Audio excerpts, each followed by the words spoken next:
Story 1. AITA for gifting my mom and her husband a book on cheating for their anniversary? Posted by you/I gave the book. I'm 16M, and I love my mom, 35F, but when I was 10, she had an affair and left us. I visited her as often as I could, and she always seemed so happy when I was there, but I hated her new family, so I stopped visiting. Honestly, we rarely ever saw each other after that, just for my birthday and events, really. She wants us to be close, but I want nothing to do with her new husband, so I've kept my distance. Except on February 20th, my dad announced he'd be out on business till the 12th, and my grandparents are stuck visiting relatives in Italy, so I really had nowhere to go, and my mom jumped at the chance to have me stay with her. And just my luck, my mom's anniversary with her husband was on Sunday. I haven't had a good time here at all, so all I do is stay in my room doing homework or go out with friends to avoid family activities, cause it sucks seeing how lovey-dovey she is with her husband and how they seem like the perfect family with their daughters. The morning before her anniversary day, she came to my bed and tried to cuddle with me like before she left us, but it made me angry, like we can't go back in time and pretend it's how it was. So I just pretended to be asleep and stayed curled up and frozen till she left. I started crying cause of that, and I felt angry and snarky, and my mom majored in literature, so I got her a copy of Anna Karenina for her anniversary. That book's about a lady who leaves her husband and son for her lover.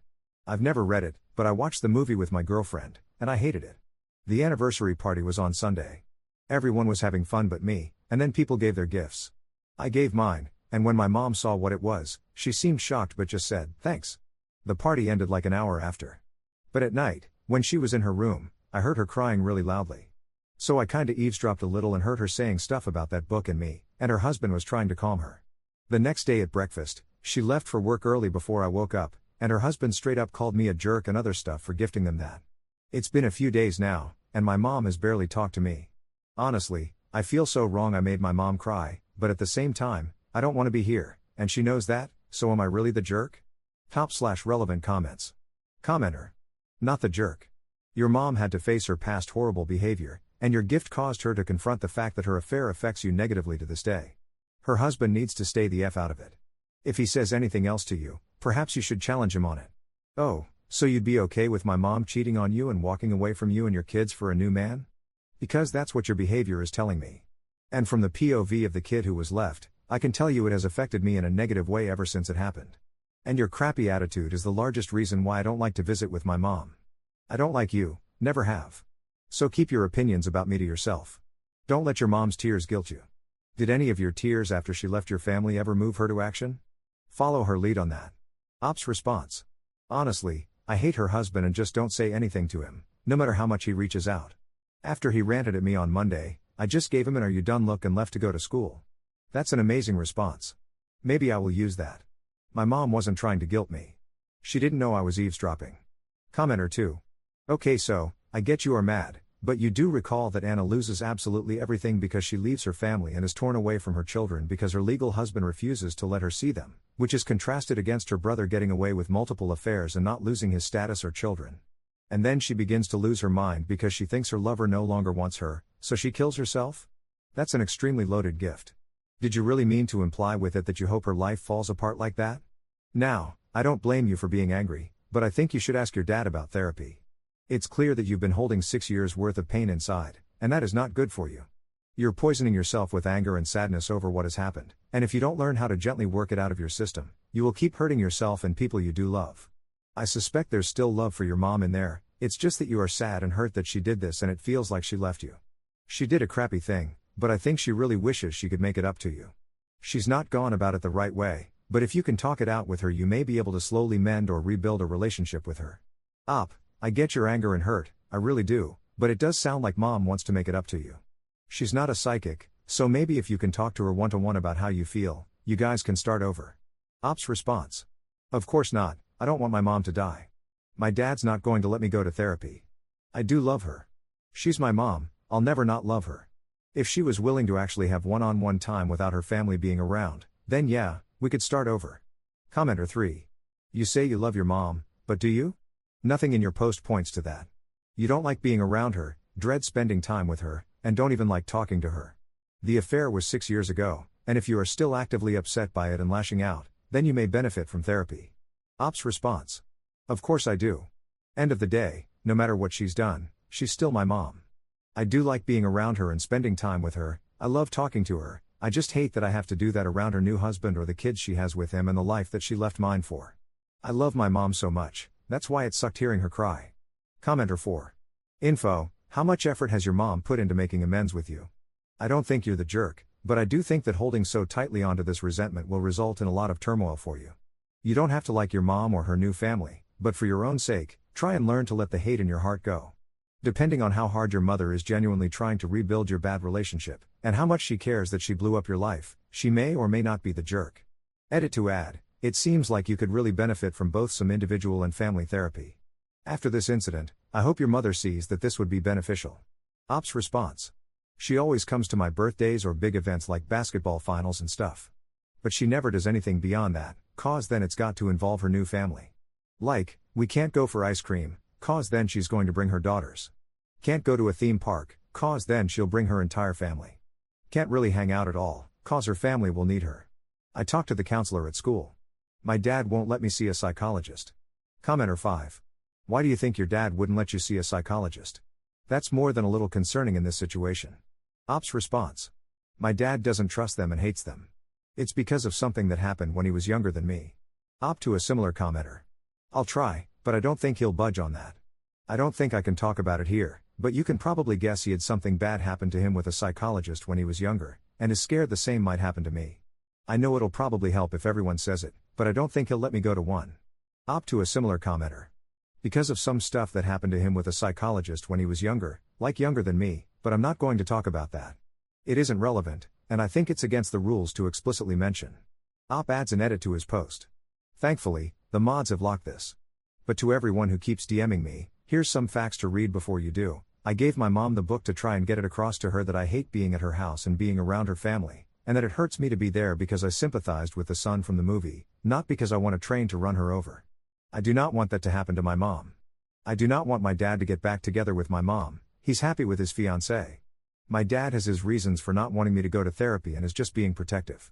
Yes, I stopped visiting my mom cause I hate her husband, but she had custody of me on weekends or breaks. She could have forced me to be with her, but since being with him or making him be with us whenever I did go to her was more important, she never tried anything beyond the bare minimum of going to big events. Update 2 weeks later. Posting this now, cause people keep messaging me about it. The day after I posted, I let my girlfriend read it, and she was like, "Stay with me, dummy." I told my dad, he said I could stay there, and sent my girlfriend's mom an email. At my mom's home, I told her. She got really sad but said okay, she'd drive me and sent an email too. I still wanted to talk alone to my mom, like people said too. As she drove, I wanted to talk, like the school counselor helped me write a letter to read, like some people said too, but I just froze. She drove to a parking lot and started talking. She said a lot of stuff about the book, about still seeing me like I'm her baby, her not actually being happy, and about us, but ended with her saying it's okay for me to hate her for what she did, cause she hurt me, and she'd never push to be my mom again. But if I ever wanted, she'd be there for me. But I don't hate her, I love her, so I started crying really bad. I've never had a breakdown, but I think that's what it was. I remember her taking me to the back seat and hugging me, and me trying to say I love her while crying, but it's a blur. She calmed me down, and I told her how I feel, and I do want her to be my mom. I just hate her husband, and I don't want a train to hit her.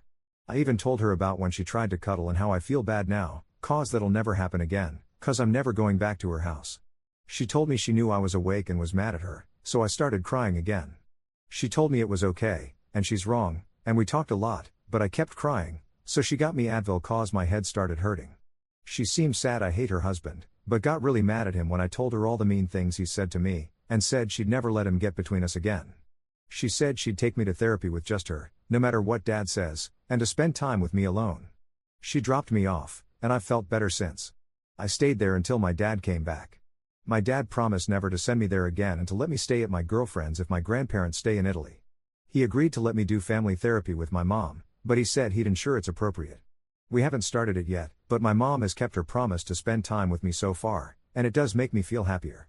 I didn't think the last post would blow up like it did, so I hope with this update you guys don't have to worry much anymore, cause I think it's getting better. Top/relevant comments. Commenter. Op, that's a really sweet update. I'm glad that both your mom and dad were so understanding. I believe you and your mom are on the road to a great relationship, where you can be open with each other all the time. I wish all of you the best. Op's response. Thank you so much. Commenter 2. Hey Op, I'm glad that it sounds like things are improving a bit. I'd like to really double down on the point others have made about individual therapy. There are 0 good reasons to avoid therapy. You mentioned that your father has reasons, and they are about protecting you. He is wrong. I'm not saying he's acting out of malice. He may think therapy is dangerous, but again, he's wrong. Let's review. You endured a traumatic breakup of your family when you were 10. This is hard for every child. Neither of your parents appear to have done a great job of helping you through this, in part because they seem to be doing a bad job of managing things themselves. Family therapy is cool, and it can help heal family dynamics. But you have crap you need to work through that involves them so deeply that you need a space to do it without them in the room. You may not be able to get yourself into therapy without their approval until you turn 18. If so, do the best with what you have until you turn 18, and then go seek it out. Best of luck to you. Ops response. Everyone says individual therapy, but my dad has nothing against therapy. He doesn't like therapists and psychologists because of stuff that happened to him when he was younger than me. He's just being overprotective of me, and I'm not saying he's right. But honestly, it's scary to me too, even if I know the same won't happen to me. But I also don't know how I can just open up to a stranger without my mom or my dad there. Downvoted commenter 3. Sorry if I missed this already answered somewhere, but why do you hate her husband so much? Obviously, the affair, but I mean she chose to participate as well. You obviously do not have to like him, and I'm glad she's so open to you keeping him out of your life. Just curious if he did something else. Ops response. Because he met her through my dad through work, and he still went after her even though he knew she was married and had me. After she left, every single time I tried to be alone with her or do something with her, he'd always get involved, like he was trying to be a mediator or like I could only see her through him. When he couldn't go, he'd make sure to send their kids. He'd always try and make me respect him as a stepdad and would get upset when I didn't do things with him that I'd do with my mom or dad.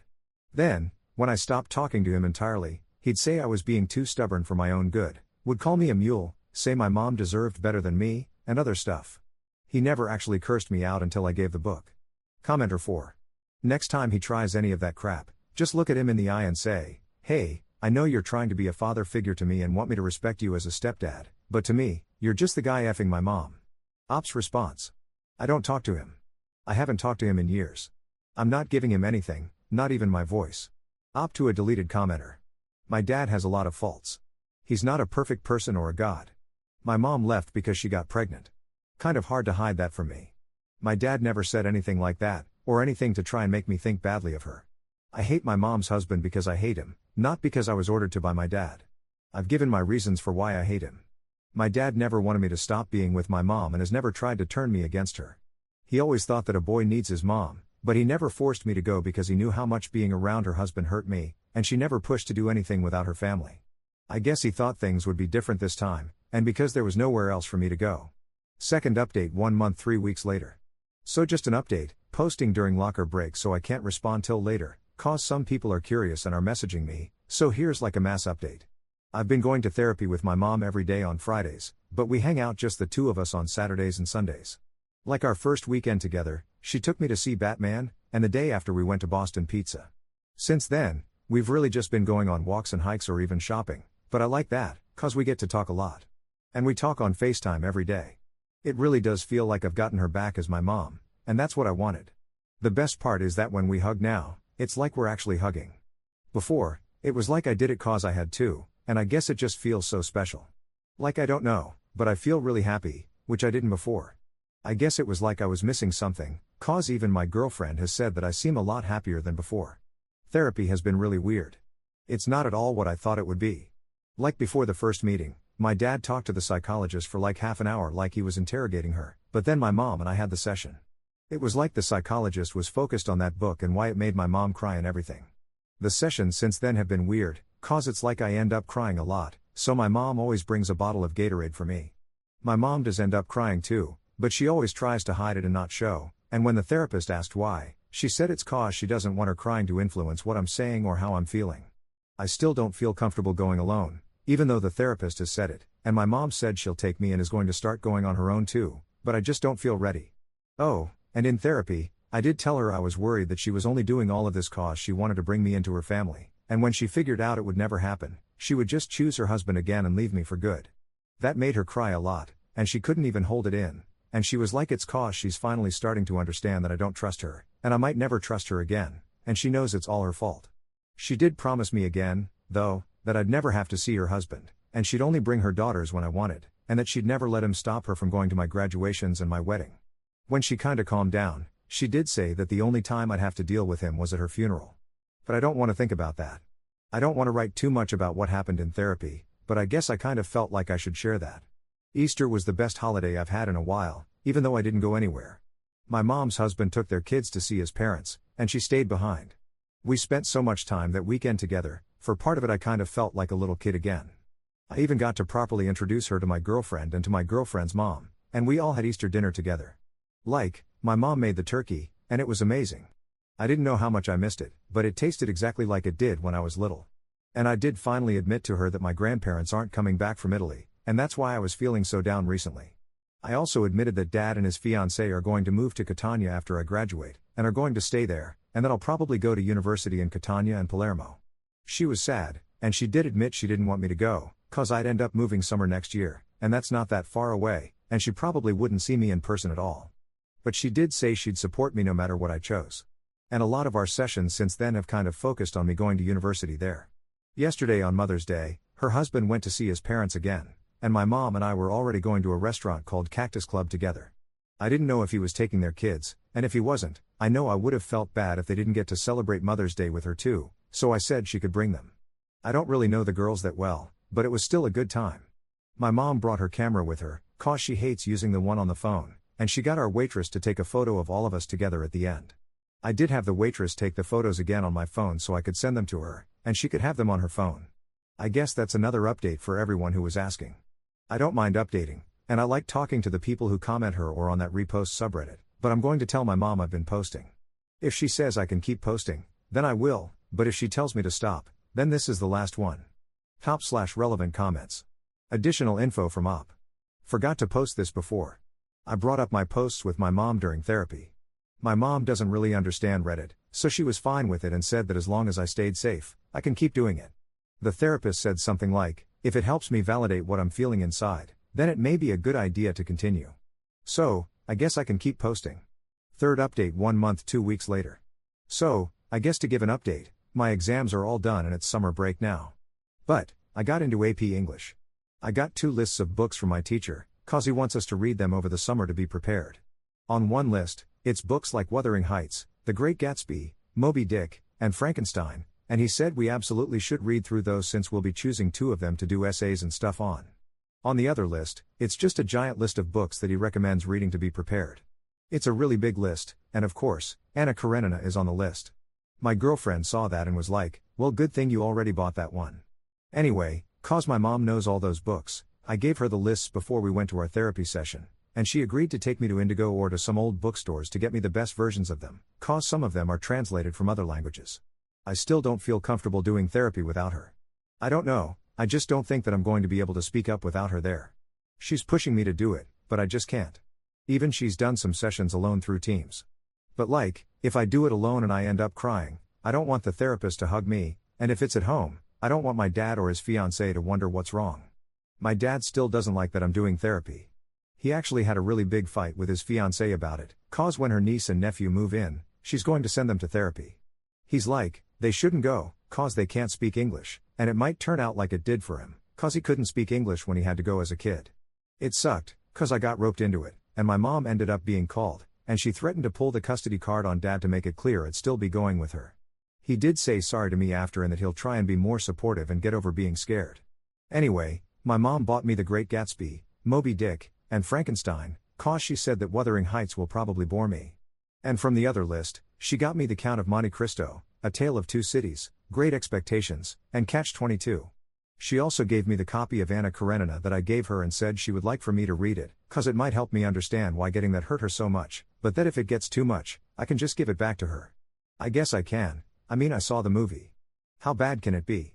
And my mom also said that she wants to take me on a trip somewhere in August, 'cause if I move to Italy with everybody next summer, then we probably won't ever have a proper vacation again. I don't know if I want to go, but if it means so much to her, then maybe I will.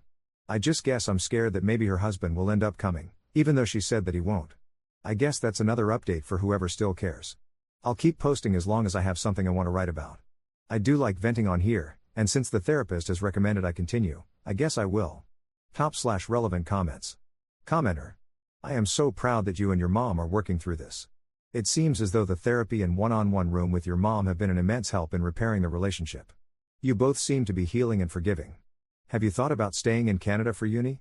I know that you aren't on good terms with your stepdad, but maybe on campus, so that you and your mom can continue rebuilding? Ops response. I have thought about staying in Canada for university. I still might. It's just, the draw of Italy is that my whole family is there. And my dad isn't selling our house, he was going to rent it out. So if I stayed, I'd just stay here alone. Commenter 2. Glad you are feeling better, but be sure to make sure your dad knows how much you love him. After all, he is still the person who has always been there for you. And good for you for telling your mom's husband to stay out of your life. He is a homewrecker, and clearly has no issues with cheating.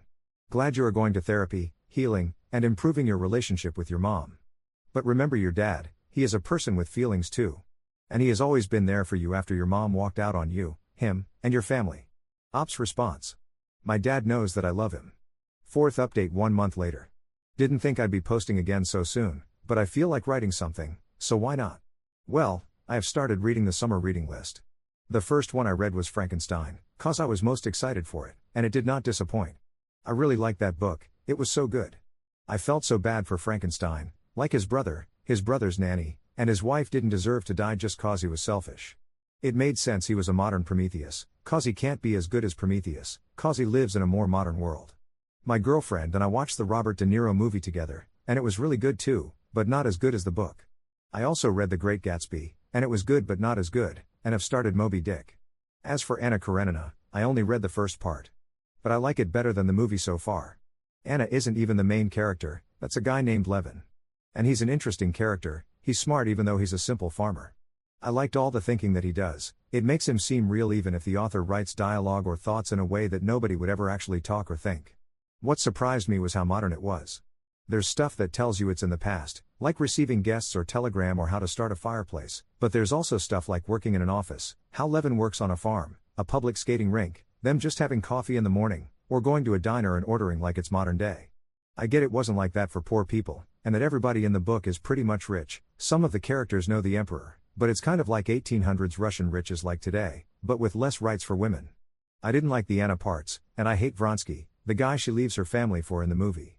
I can't help but thinking of the stupid actor that played him in the movie too. I hate that actor, he's so lame, he's lame in everything I've seen him in, and for some reason he's in everything too.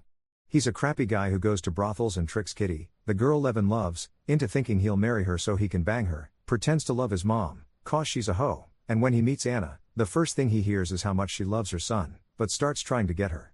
It makes me mad, he knows she has a kid and thinks it's alright to go for her. He's not written as if he could be a real person either. What's weird is when Vronsky and Anna dance, the author writes Kitty's perspective to show her being humiliated, but also to show those two fall in love.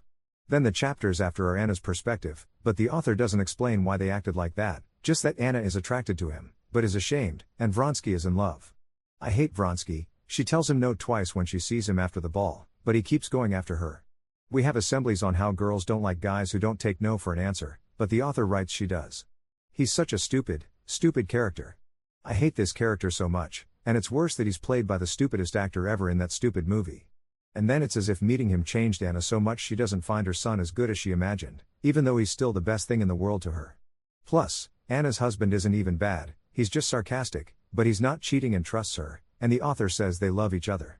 I actually had an argument with my mom because she said if I think Levin is the main character, then Kitty is just as important, and I'll see why the author needed to show the ball from her perspective. Also, because it shows the effect of Anna's actions. But it's like the author needed them to fall in love and wrote Kitty's perspective because it was too hard to write Anna, so he tells us she falls in love, and he leaves it to us to imagine why that happens. We ended up bringing the argument into therapy because it got intense, because my mom wouldn't accept that I don't think the author is that good. And my therapist said I'm projecting people in my life onto people in the book, and it just dovetailed into stuff about my dad not wanting me to go to therapy. My dad's fiance's niece and nephew moved in a few days before Canada Day. It's been weird having them around. They love the Canada Day parade, but they've been quiet and they cry a lot, like sometimes Julia, dad's fiancée, has to sleep with them both. I've tried to be their friend, let them play on my PlayStation, play poker or basketball with them. I think they like my girlfriend more than me, though, because I think they think she's famous. But it's hard because they don't know English, even though they've been seeing a tutor, and when we speak Italian, I honestly don't know what they're saying half the time because of their accent, and I understand nothing when they speak Sicilian. I did bring them up in therapy once, but mom seemed kind of sad, and I guess it's because I don't really know her kids at all, so I haven't since. As for therapy, my dad made Julia promise not to let them go alone, and he seemed really scared and acts so weird when they go. He's gotten into a few arguments about it with Julia, but she always shuts him down, and one time she even called my grandparents. And he's been hugging me really tightly every time I go with my mom now or come back from it, has asked how much more I need to go and if I can stop soon, and one time I think he was even crying when I came back, but he tried to hide it from me. My mom told me to let her know if he says anything about stopping me again. I guess the big thing is, my mom's not going to be working the first 2 weeks of August, so she was like, she can take me on a trip that's just us to Kelowna or Kamloops or wherever then. But it has to be in the first 2 weeks because she needs to start preparing for school reopening after that. The problem is that my dad's fiancée is going back to Italy in the beginning of August for her stuff about her sister's will, and she asked me if I wanted to come because she's like she'll show me the University of Palermo and the University of Catania, and I can meet with advisors and stuff, and I'll get to see my grandparents. My mom got really sad when I told her about that. I feel like she wanted to cry, and she said she really wanted me to stay so we could have one last vacation. Like she said it a lot in a lot of different ways this weekend and kept telling me her husband wouldn't come along. So I don't want to let her down, but I also really want to see my grandparents. Wow, I wrote a lot more than I wanted to, but I guess if anybody who comes here has any advice on if I should go with my mom or with Julia, I'll take it. Top/relevant comments. Commenter. Your mom is a teacher. She has had the entire summer off. Why is it that she just happens to want to take you on vacation at the exact same time you were making plans to go to Italy with your stepmom, visit with your paternal grandparents, and do a college tour of your university? These are all things she specifically doesn't want for you. She doesn't want you to move to Italy to go to college. She likely hates your father's parents, or fears they hate her, and doesn't want to be replaced by your stepmom. Info: is this the first time she brought up wanting to take you on vacation after you mentioned going to Italy? And specifically during these 2 weeks? If your answer is yes, then she is trying to manipulate you, and I would flat out tell her no. If you have talked about a vacation before you ever mentioned Italy, then I would tell her yes, but it would need to be at a different time because you already have plans. If she's unwilling to change dates, then again, you will know she's trying to manipulate you. I'm sorry, kid. You are really dealing with a lot, and I don't envy you. I know you want a relationship with your mom and you're trying, but please tread carefully. Ops response. We weren't supposed to be going to Italy this summer. My dad isn't going, he'd be staying with my cousins. So it'd just be me and Julia going.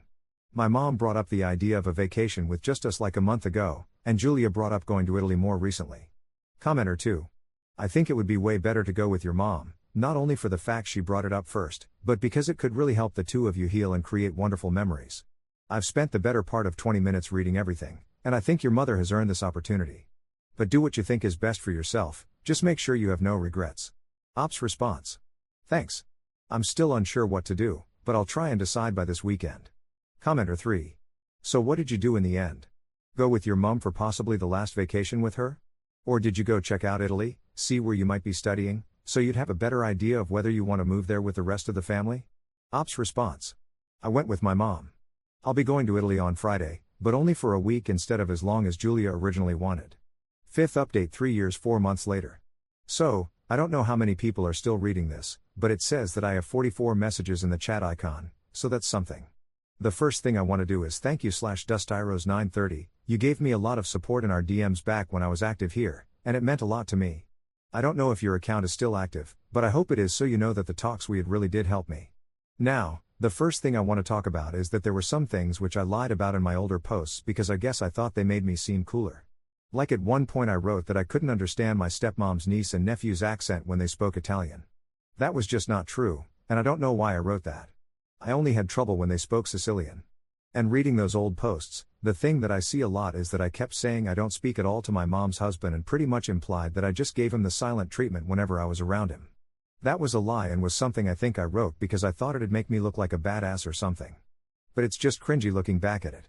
The truth is, he's always been friendly to me, and I was always a dick to him because I hated him for taking my mom and having to be around him when I wanted to be with her. The only time he was ever actually mean to me was when he called me a jerk for giving my mom the book. If I'm being honest, I still kind of hate him, but not like I used to, and maybe I really only hate the part of him that I think of when I remember my parents getting divorced.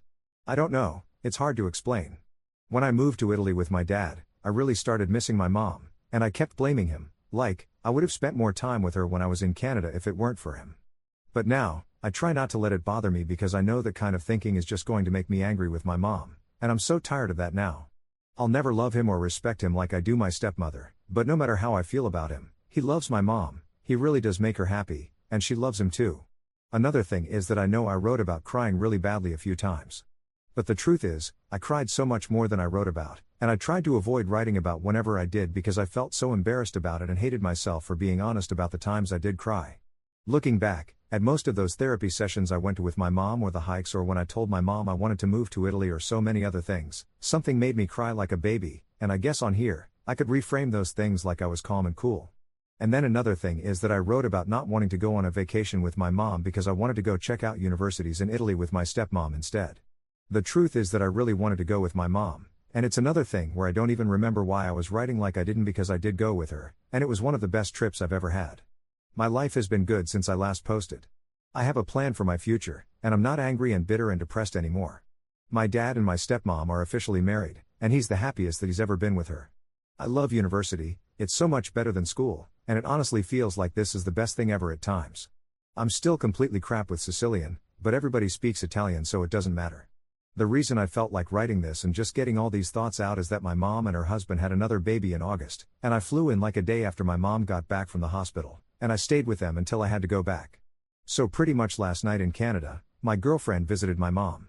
And yes, this is the same girlfriend I had back when I made all those posts. We've made it work somehow even though we're worlds away. She took a picture with my new baby sister and sent it, and I only saw it when I woke up like an hour and a half ago, but it reminded me of all this, and I felt like writing about it. Reading that very first post back, I see how I mentioned so many times that the reason we stopped seeing each other beyond birthdays and at my games and events was because my sisters or her husband were always with her. It's funny because I know that at the time when I wrote that post, that time seemed so much longer than it was. I didn't try to understand my mom and how hard it was for her to be away from my sisters with how small they were then. And it took her so long, maybe way too long, to understand why I only wanted her, but she did keep trying till she got it, and I can appreciate that so much now. It's like the person I was who wrote that post expected perfection from my mom, but wouldn't have been happy even if she gave it. I remember how guilty I felt for making my mom cry because of that stupid book, and so many people on this website pointed it out to me too. I still feel a little bit guilty, but I can forgive myself just like I can forgive her for not being as perfect as I'd expected back then. I guess what I want to say is that I wish I hadn't been so angry and sad back then, and that I hadn't tried so hard to not enjoy time with my mom just because my stepfather and my sisters were there too. And I wish that I knew that having fun, even if he was involved, didn't mean that I was suddenly okay with what he did. And I wish that I saw all the times that my mom tried to be better after the divorce for me and try to make up for breaking up our family. And I wish that I knew that it was okay to be mad and act out because none of it was my fault, and if I'd known that sooner, then maybe I could have realized how I really wanted things to be sooner. Because I was really hurting myself by being so upset, and she could see it, and that was hurting her. We have a way better relationship now, and I love spending time with her without giving any conditions, because I really don't want to regret things anymore. When I move back to Canada to get my master's, I am going to stay with her because I want her to be in my life, eat her dinner again, watch TV shows with her again, and be a family. And I know that it'll be different and better this time, because I actually want it to be. If there's any advice I can give, it's just if you can make up for whatever regrets you have, then just do it. And I guess the last thing I'll say is that I really effing hated reading that book. If I could go back in time, then I would never give my mom the book, and I definitely think it'd be to scrub the memory of reading it out of my head. It was worse than the movie my girlfriend made me watch. Read Frankenstein instead if you can. Top/relevant comments. Commenter. Yay, I'm so glad you updated. I occasionally think of you and hoped you'd gone on your trip with your mom. I'm thrilled you had a great time. Don't feel bad for embellishing your story. It's kinda expected. It's your lived experience and how you felt at the time. Your mom was being crappy, and her husband had to earn respect for how he so callously disrupted your life for his own satisfaction. Enjoy your wonderful life in Italy. Then return to Canada and build your relationship with your mom and her family. Make it on your terms as an adult. Be independent so you are able to walk away when things get weird. Kia kaha. Story 2.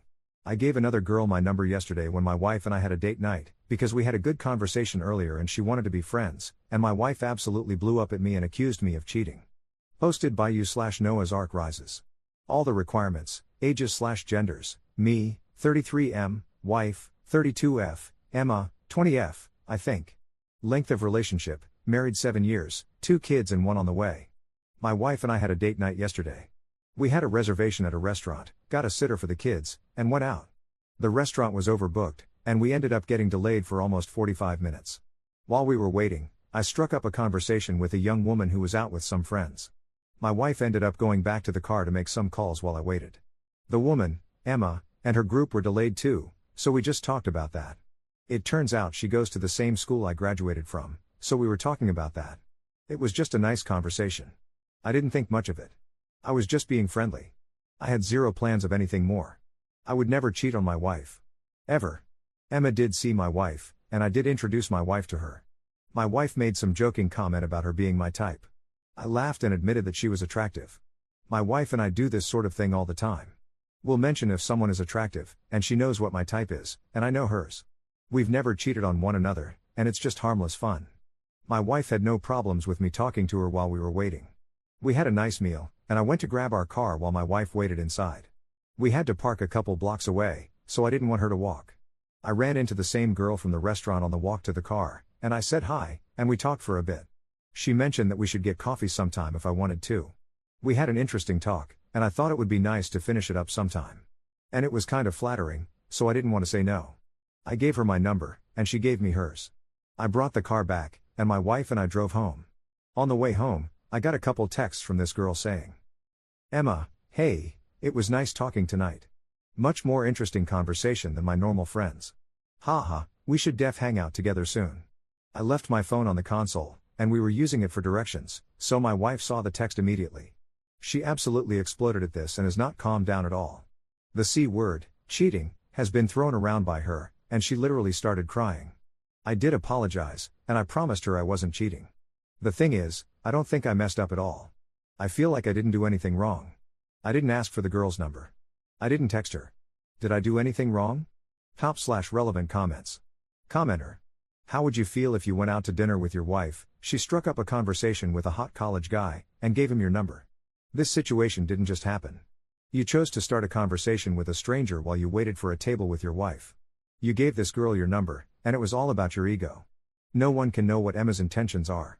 Maybe she was hitting on you, maybe she was hoping to get a job connection.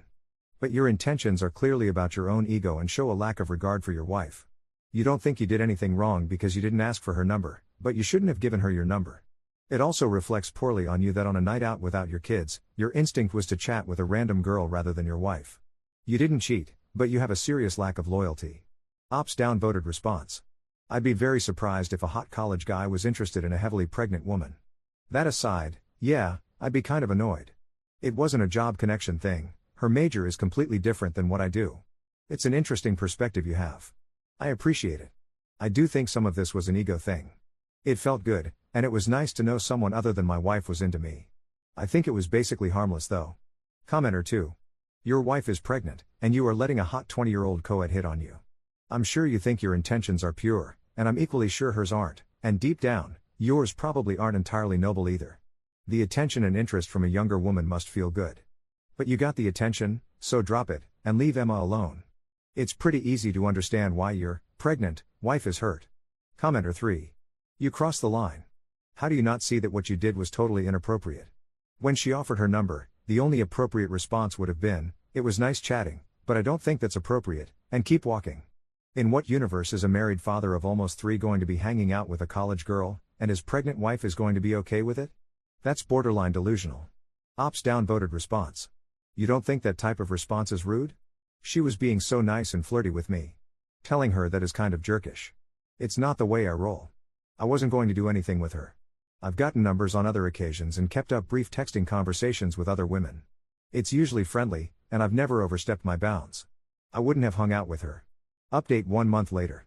I'm married, 33M. I've been seeing this girl, Emma, 20F, for the last 3 weeks. It's been a pretty intense affair, and I really like her, but I'm not leaving my wife and kids. We've just basically been casually dating and talking a lot, having lots of awesome segs, and just having a good time. She is aware of my attached status. First, on Friday night, she told me she loves me, and she has never felt this way about anyone. And now her texts to me are full of "I love you" and heart emojis and all of that. It can't work if she feels this way about me. I was only looking for something fun, safe, and risk-free. I think it's a little too risky if she feels this way about me.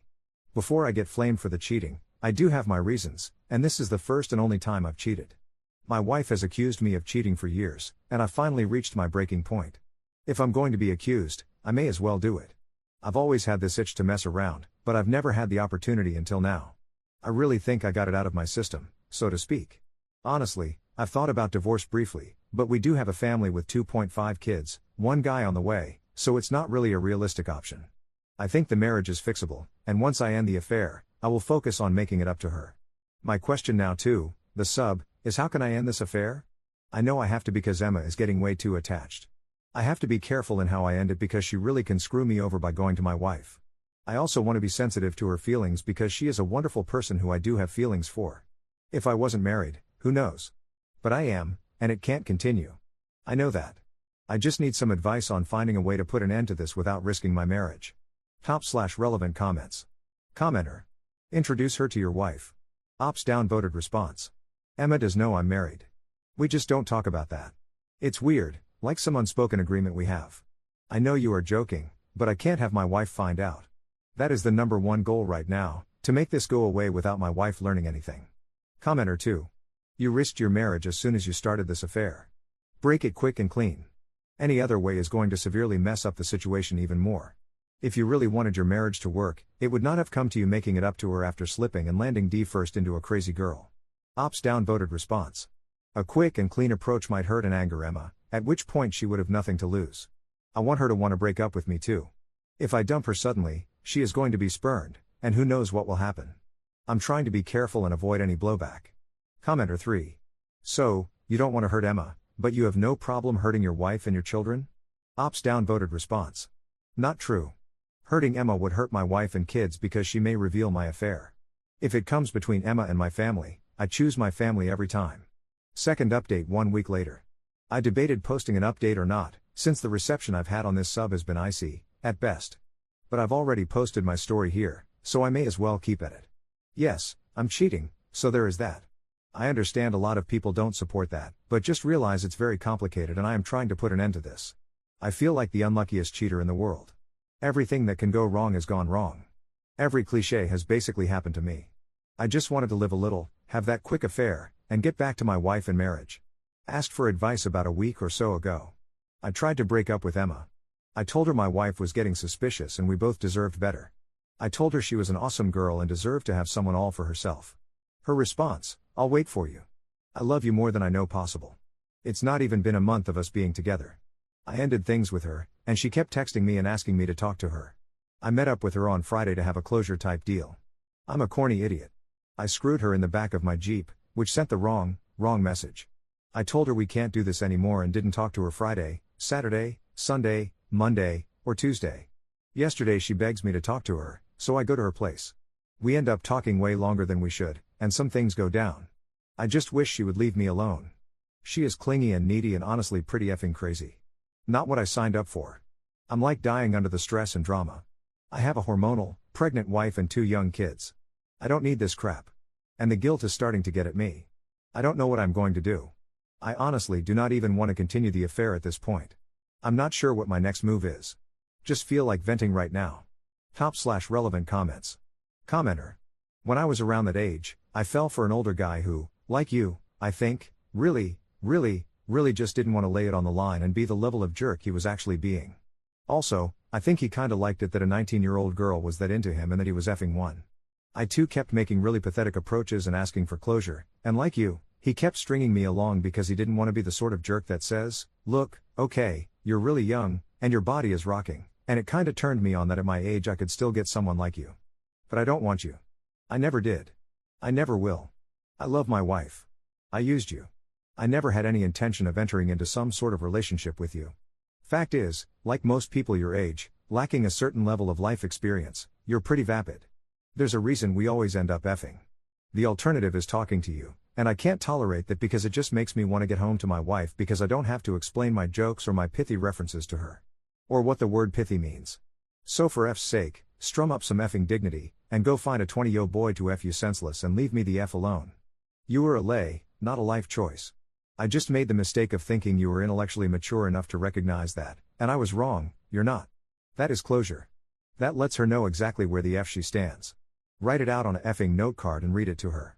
Believe it or not, while she may hate you for it now, later, she'll feel blessed that she didn't end up wasting months or years on you.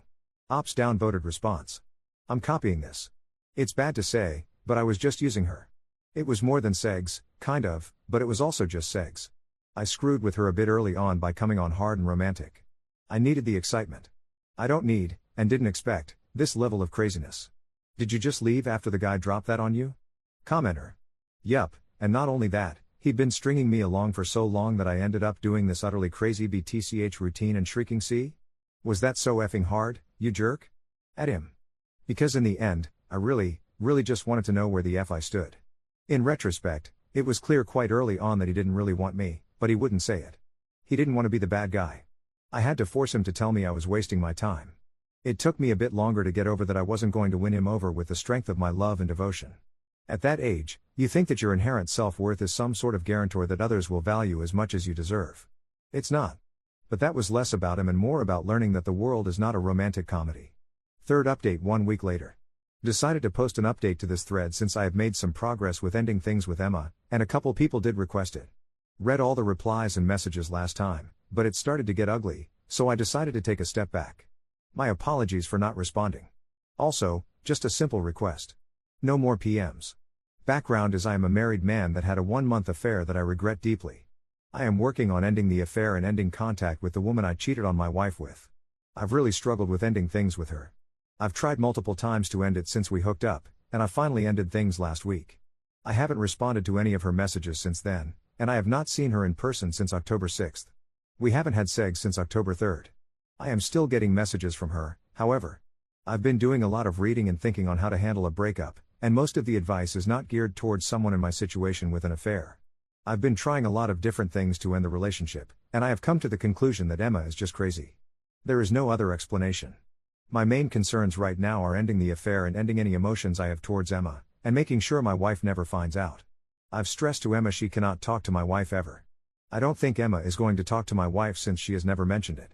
I've also built my wife up as someone who will take it out on her, so I think she is afraid of that coming out. It is in the back of my mind, though. If I push her too far, she won't care and will talk. My problem is I'm still getting texts from her. On a daily basis. It is really, truly unbelievable at this point. We weren't even together for that long. Some of the texts are harmless. Things like, "Hey Noah, I was just thinking of you," or "miss you." Which is okay, I suppose. It's just hard because I asked her not to text me, and she keeps up with it. I'm either going to get caught by my wife or succumb again. My reason for posting is yesterday morning, Sunday, she sent me a sultry pic but acted like it was going to someone else. It was her tits with her hands covering them, and the text said, "Last night was super fun, Danny." My name is not Danny. Either she accidentally sent it to me, or it was some weird attempt to make me jealous, which I admit it did a little. I didn't bite and respond, though. I have another post up where someone was telling me I like her attention. Which, after thinking about it for a bit, I have to agree is true. I like that she wants me. That she is in love with me, or feels like she is, rather. I love that if I wanted, I could go and screw her right now, and she would let me. It's addicting. And so effing wrong. I know what is important. It's my wife and our family. I know that.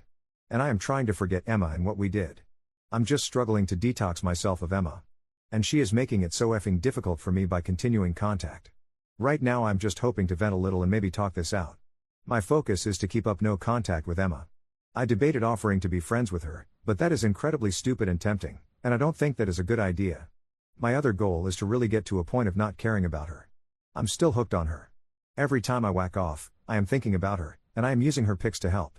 The hardest part is there is no sexual outlet for me right now, and I am a very high drive person, so it's really very alluring to just go and screw her. I don't know how to forget her. And then there is the problem of her suffering from this same thing but seemingly worse. I haven't told her I am thinking about her, but she makes it clear to me that she is thinking about me and wants me. Top/relevant comments. Commenter. You're not a smart man. Ops downvoted response. I certainly haven't been smart in how I've handled this affair, for sure. I'm trying to do right by my family, though. I've made some mistakes. I'd like to think I am starting to change my ways. Commenter 2. Good luck with that. All I can say is that, based on your comment history, it seems like you've ditched the idea of your wife being a sexual part of your life for a while. Poor lady. Ops downvoted response. Thanks. It's not that I've ditched that idea, it's that it's not feasible. My wife has no sex drive whatsoever at the moment, and we've always struggled with pregnant sex, and there are some medical concerns as well. All combined, these are resulting in us not having any intimacy. So that isn't a part of our life right now. It's not me rejecting her. Once we are in the clear, my goal is to ratchet that back up to how we were before the affair and everything. I do want to have a rocking sex life with my wife and to be happy with her alone. Additional info from Op. No one is probably reading this at this point, so I'm going to put this to word for my benefit alone. I screwed up. I talked to Emma again. I'm not sure what my problem is at this point. I know it's wrong. I know what I have to lose. I know talking to her is only going to cause us all more pain, but I still do it. I was reading through the messages that she had sent me while I was waiting for my kids' class to end about an hour ago, and I smiled, and I started to miss her. It's cute that she cares about me, crazy but endearing in a way. So I called her, and we talked. Not for a long time, but still too long.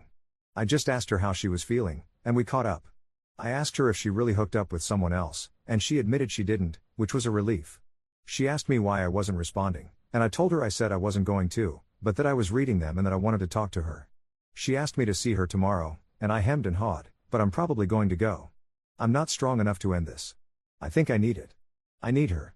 It doesn't mean I don't love my wife or I don't care about my wife or my family. It's just on the side. It doesn't take anything away from them. I can't just stay celibate for months at a time. I don't even get affection at home. It's difficult.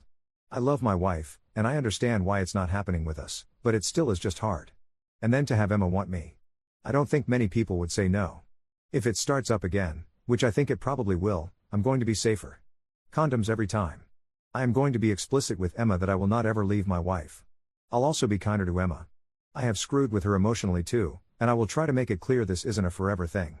Fourth update 1.5 weeks later. I've been posting fairly frequently on this sub about this situation, and I wanted to post a last update since a lot of people have taken time to read and advise me. What I've decided to do is contrary to 99% of the advice I've received, and I still do have some regrets, but I sincerely believe this is the best possible approach. Yes, it is selfish. No other way to put it. I've tried several times to call off the affair, and time again I haven't been strong enough. Around the last time I posted, I ended up talking to Emma, after a week of no contact, and we fell back into the affair. I have explained some things to her, and I have told her that I can't ever leave my wife, and that this can't be long term.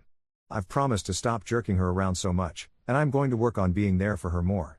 We've been in our relationship 2.0 for about a week now, and it's been good. The sex is great, and we are getting into a more comfortable routine. I am working hard to be better to her. It's been nice. We see each other almost every day, and we talk regularly. Some logistics things need to be worked out, but I think we are in a relationship that is mutually beneficial. I don't want this to go on forever though, and I will work on repairing our marriage too. I'm trying to do more to help my wife with our kids and take some pressure off her. This isn't a decision I've made easily, and it's not even something I'm proud of. I just know I'm not strong enough to not cheat. It's too easy, too tempting, and honestly, too much fun.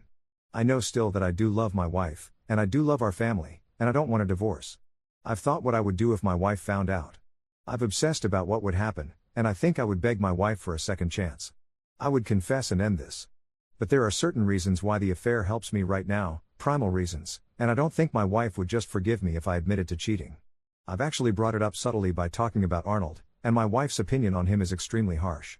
So I can't imagine how she would feel about me, her own husband. I think it's very complicated, all of this. It's never so simple. I always thought someone should never cheat, they should leave. But it's not that easy. There are so many complications. It's not that simple. Thanks to everyone who has chimed in with comments and advice. I especially appreciate the kind PMs I received in the last couple weeks. And thanks to the harsher comments too. I needed to be blasted a lot, and the verbal lashings have helped me with managing my guilt in a way. /relevant comments. Commenter. This has been an entertaining series of posts. You have done Reddit a great service. It makes us all feel good to know that no matter how low down and stupid each of us might get, we know that there is someone lower down and stupider. Thanks, Noah. Commenter 2. What the hell is wrong with you?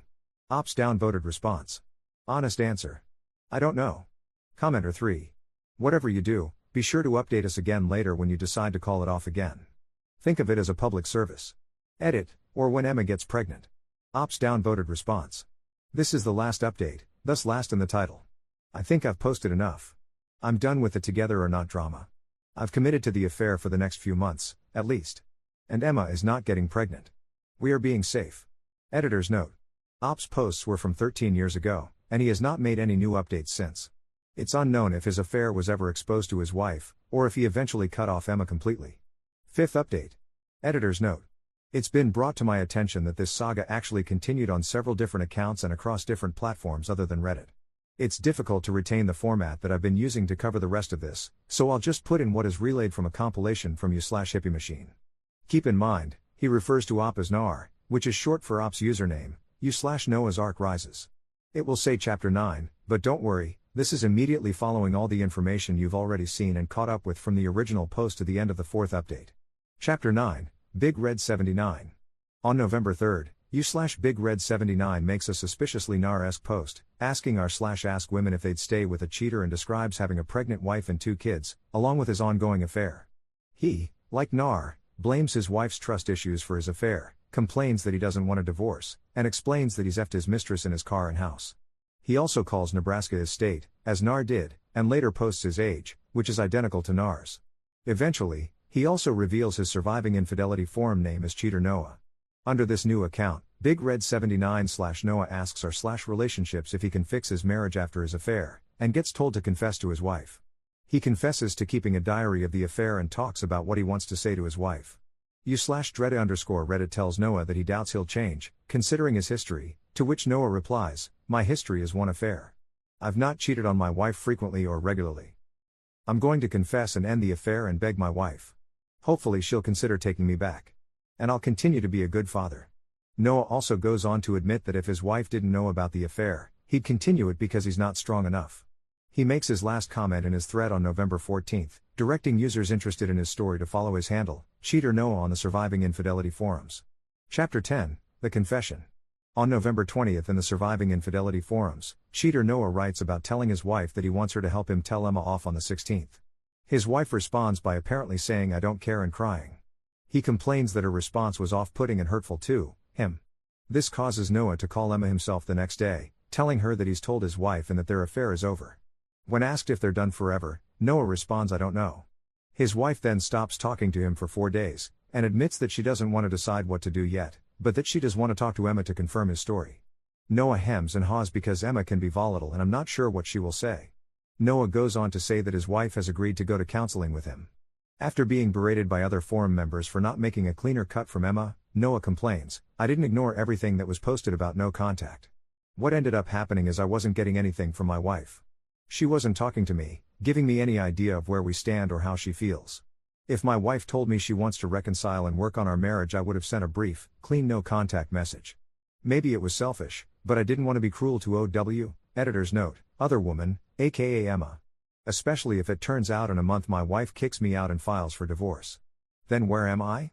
I don't have any clarity over where we are now, where we are going, and it's really difficult to make decisions without. I need help ending the affair. I can't do it myself. I know that. I'm not strong enough. If I could end the affair on my own without my wife's help or encouragement, I would have done so. So I do wish she was more involved and active in this. Saying what she needs clearly and asking me to do things for her." Chapter 11, I don't know what is wrong with me. We last left off on November 20th, with Noah, 33, posting on the Surviving Infidelity forums about confessing his affair with Emma, 20, to his wife, 32, and not receiving the expected emotional response. Posters berated him for thinking only about himself, and on the 21st, he goes on to defend himself with the same old lines. He says he confessed because Emma was scaring him by being too attached, blames his wife for his affair, and confesses that he doesn't know what is wrong with him. He writes to a fellow cheater who berated his apparent selfishness, "I honest to God wish I could feel the shame you feel about your actions. I want to be there. I wish I had the drive to do whatever it takes to fix this, but I don't. I don't know why. I did make a decision. I want to be with my BW, editor's note, surviving infidelity term for betrayed wife, but if she doesn't want me, which I agree is her choice, then I want to be with someone who wants me." On November 29th, Noah starts another thread in Surviving Infidelity, this time complaining that his wife won't look at him, won't talk to him, and acts like he doesn't exist. He goes on to say that his wife had been ignoring him for 5 days and that he was beginning to doubt he had the strength to take this. He then waxes fondly about his affair. "I was unhappy before, but at least I had OW, now I have no one, and I have a wife that is acting like I am dead to her. I am not at all trying to get sympathy, but it is very trying. As posters again tell him to be patient with his shocked wife and to hold strong on not contacting Emma, he rehashes his disappointment at his wife's apathetic response, and in response to asking if he had sold the Jeep he effed Emma in. No. Not yet. BW hasn't been in it since D-Day, and if we start to move towards reconciling, then I'll get rid of it. Just right now, no one knows where we are going. He then asserts that he wasn't actually missing Emma, but he was missing the human interaction. The caring that he had with Emma and claims to want to have with his wife. Another poster urges Op to tell his wife about surviving infidelity so that she might get some emotional support during this trying time, and Noah expresses great reluctance at the thought, if she posts and the advice is negative, I'm going to be kicking myself. So I don't know. It's going to sound incredibly selfish, but I have to protect myself too. My wife is eating and seems to be doing okay, but I will check up on her and make sure she is taking care of herself.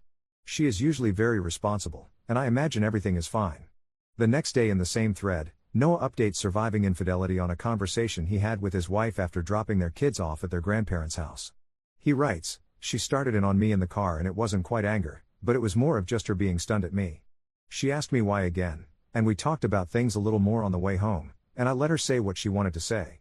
She opened up to me a lot and told me how she never ever wanted this to happen and how hurt she was that I would do this to her. That she felt betrayed and broken, and that seeing me made her feel awful. BW wasn't saying anything because she didn't want to create a scene in front of our kids and because she wasn't ready yet. So it was wrong of me to be impatient with her.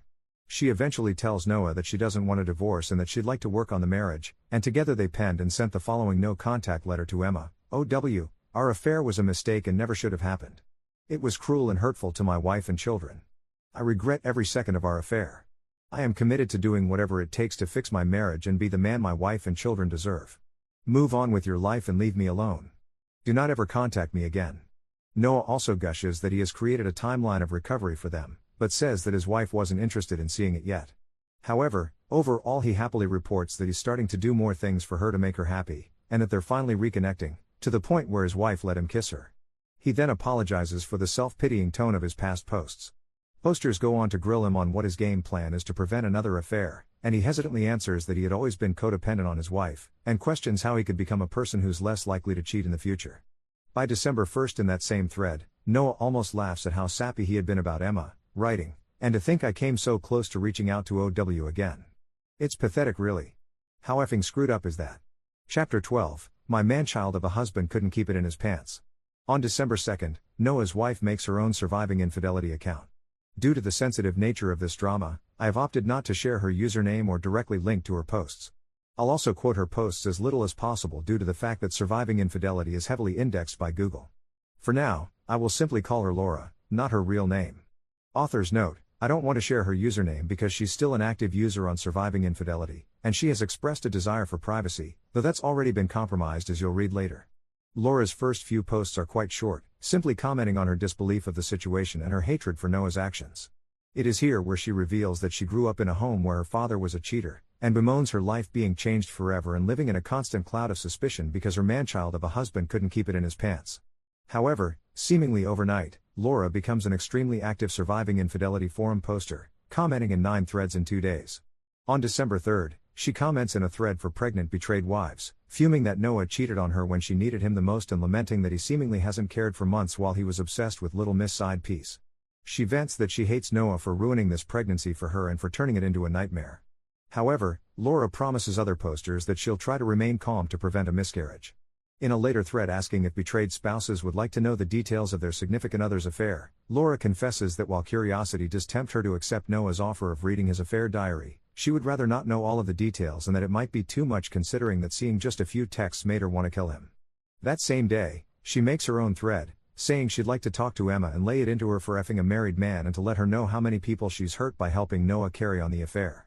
The other posters try to talk her down, and Laura agrees with their assessment that Emma is a bunny boiler. She professes a desire to destroy this girl, and cries that not only is Emma very attractive, but she apparently had great sex with Noah. Laura also starts giving advice to other betrayed spouses, urging them to leave because they deserve better. On December 4th, Laura asks other spouses how they got over their significant other having sex with someone else so many times. She outlines the details of Noah's affair, length of affair, where he effed Emma, number of times they effed, etc., and says that Noah claims he was temporarily addicted to sex after their years of infrequent sex. Laura tells another poster that she wishes she could just leave, but says that she wants to at least try to make it work for their kids. She sighs, "I just don't want to believe this is my life." On December 7th, Laura joins another betrayed wife in disbelief of how different Noah's story about their marriage is from hers, arguing that she never denied him sex, that he had always been flirtatious, which was why she had been accusing him of cheating, and sadly noting that all cheaters' stories on surviving infidelity seem to have the same misleading twist to them. Later that night, Noah apparently tries to text love messages to Laura, imploring her to respond and eventually comparing her to Emma, saying that she used to respond to all of his messages. This sets Laura off, and she tells him to F off, angrily argues that Emma should have never been involved in their marriage, and again notes that Noah's neediness is comparable to a child's. She writes to Surviving Infidelity about the incident later that day, still in disbelief that Noah could be such an idiot and that he still apparently didn't believe that comparing them was disrespectful. She sagely observes, "He wants someone like OW who will tell him he is perfect when he is effing up." Chapter 13, She's so effing mean. The day after Noah compares Emma to Laura, Noah makes his last post to date on survivinginfidelity.com, complaining that Laura isn't giving him any emotional responses anymore by ignoring his texts, and just being effing mean. He gushes about how great marriage counseling went, then again complains that he has to appease Laura because she claimed the marriage counselor was flirting with Noah. He even says, "I am trying to make it right with her and she just doesn't recognize me trying. I was going to go to Indianapolis for a football game last week, but I cancelled for BW nothing." Falling back into his original negative mentality about their reconciliation, Noah questions how he's supposed to reconcile with someone who isn't trying to heal us and whose posts are just complaining about me or OW. Laura has also apparently stopped kissing Noah, ignored his I love yous, and stopped wearing her wedding ring. As others question what Noah expects from his wife, he retorts, "I am not exaggerating when I say she either does not talk to me or makes snide remarks. That is it. I thought it was bad before, but it's soul-crushing to live with someone who hates you. I've taken all the initiative. I was selfish with my affair, but I am trying so hard to change now." He even references the incident where he compared Laura to Emma, except he leaves out that detail. "She takes even simple things I say and twists them. I told her I wanted her to talk to me more and that is an insult." Chapter 14, Fallout. Last Thursday, December 13th, Noah made his latest and probably last post to r/relationships using his u/BigRed79 account. It's since been deleted, but I figured that would happen and so I screen capped it soon after he posted it. In it, he makes his typical surviving infidelity post where he complains about his wife's treatment of him post-affair, but adds that he can't get myself to a point of being over the other woman. "I obviously haven't told my wife this, but I think about her every day. I miss listening to her. I miss her smell, I miss kissing her, I miss effing her. I just miss her so much. I thought she didn't matter to me and I was wrong. I haven't broken our no contact, but it's been such a test for me. And I'm wavering now. I looked up her Twitter and she has been posting tweets about me and how much she misses me too. I want to talk to her."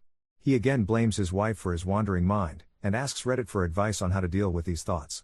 Many users chime in with the same advice as the Surviving Infidelity forum members, encouraging Noah to stick it out and emphasizing that he needs to stop checking in on Emma. Horrified at the thought, Noah fatefully states, "My wife doesn't know I check up on Emma. Oh God, that would not go over well." Then the thread blows up. First, u/me and submits Noah's latest thread to r/subreddit drama in a concise summary post and gets 126 net upvotes for it. Contrary to popular belief, the composition of Noah's replies doesn't seem to change much after this post, and the vote counts also don't budge much. However, the next day, u/baconbuddies comment becomes the focus of a very popular r/bestof post, with over 1,108 net upvotes, and the thread gets flooded with 486 new comments, according to my rees. Soon after, Noah's post gets removed, and his posts on both accounts get downvoted heavily. I also got a noticeable increase in upvotes on my last r/subreddit drama post about Noah, as well as several new comments. The rest of his comments are rehashings of the same old excuses as to why he cheated, why he can't stay loyal now, and why he's not a crap father. As for the other comments, let's just say they weren't very kind. Disclaimer, I did reply to one guy, but it wasn't Noah. On December 14th, the same day Noah's post gets a flood of new traffic, the Surviving Infidelity user Probable Ice Cream posted a link to my subreddit drama post in Noah's November 29th thread, confusing several members and causing the mod to delete his/her post. However, the cat was released out of the proverbial bag, and on Sunday, Laura made an Surviving Infidelity post about several users messaging her links to Noah's Reddit account/posts, an experience that was humiliating for her because not only did so many people now know about her marriage, but that Noah had been told repeatedly to stop having the affair but instead bragged about effing Emma. She comments that to her, Noah had tried to present his cheating as an accident brought about by Emma's crazy persistence, but now, after seeing his Reddit posts, Laura realizes that he thought about it from the start and selfishly chose to cheat anyways. Laura goes on to say that his attitude in his posts was sickening, and that she now felt like dying. She writes that she tried to kick him out on Saturday morning, but that he begged for another chance, and she relented then. However, by Sunday, she writes that she has realized that he does not deserve a second chance because he not only knew what he was doing, but that he was also still following Emma's Twitter. Other surviving infidelity posters do their best to comfort Laura, and by 5 p.m., she writes that she's finally going to kick him out for good.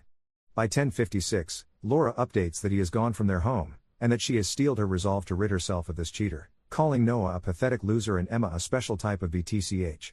She then sheepishly apologizes for her salty language. Epilogue. Surviving infidelity user Probable Ice Cream, who posted the link to my subreddit drama post in one of Noah's threads, made a Reddit throwaway, u/retina complex, and sent me a message last night, which detailed a PM that Noah had sent him on the Surviving Infidelity forums in response to his post. Noah writes, "I don't know you, at all. I've never interacted with you. We have nothing in common, and I was trying to save my marriage. I've made mistakes, like any WS, editor's note, wayward spouse, but was trying to change. What I said on Reddit, under an old account, was during my affair when my mind wasn't right. It was a mistake. I'm not proud of my decision to cheat at all, and I've been trying really hard to move beyond that. But, thanks to you, my wife has seen those posts. I don't know if you sent her a link of those threads, or just posted the thread here and someone else sent it to her, but she knows. And I'm not in our home anymore, and our chances of reconciling are almost none. So, F you man. You had no right to interfere and bring information here from another site. It's effing invasive and wrong.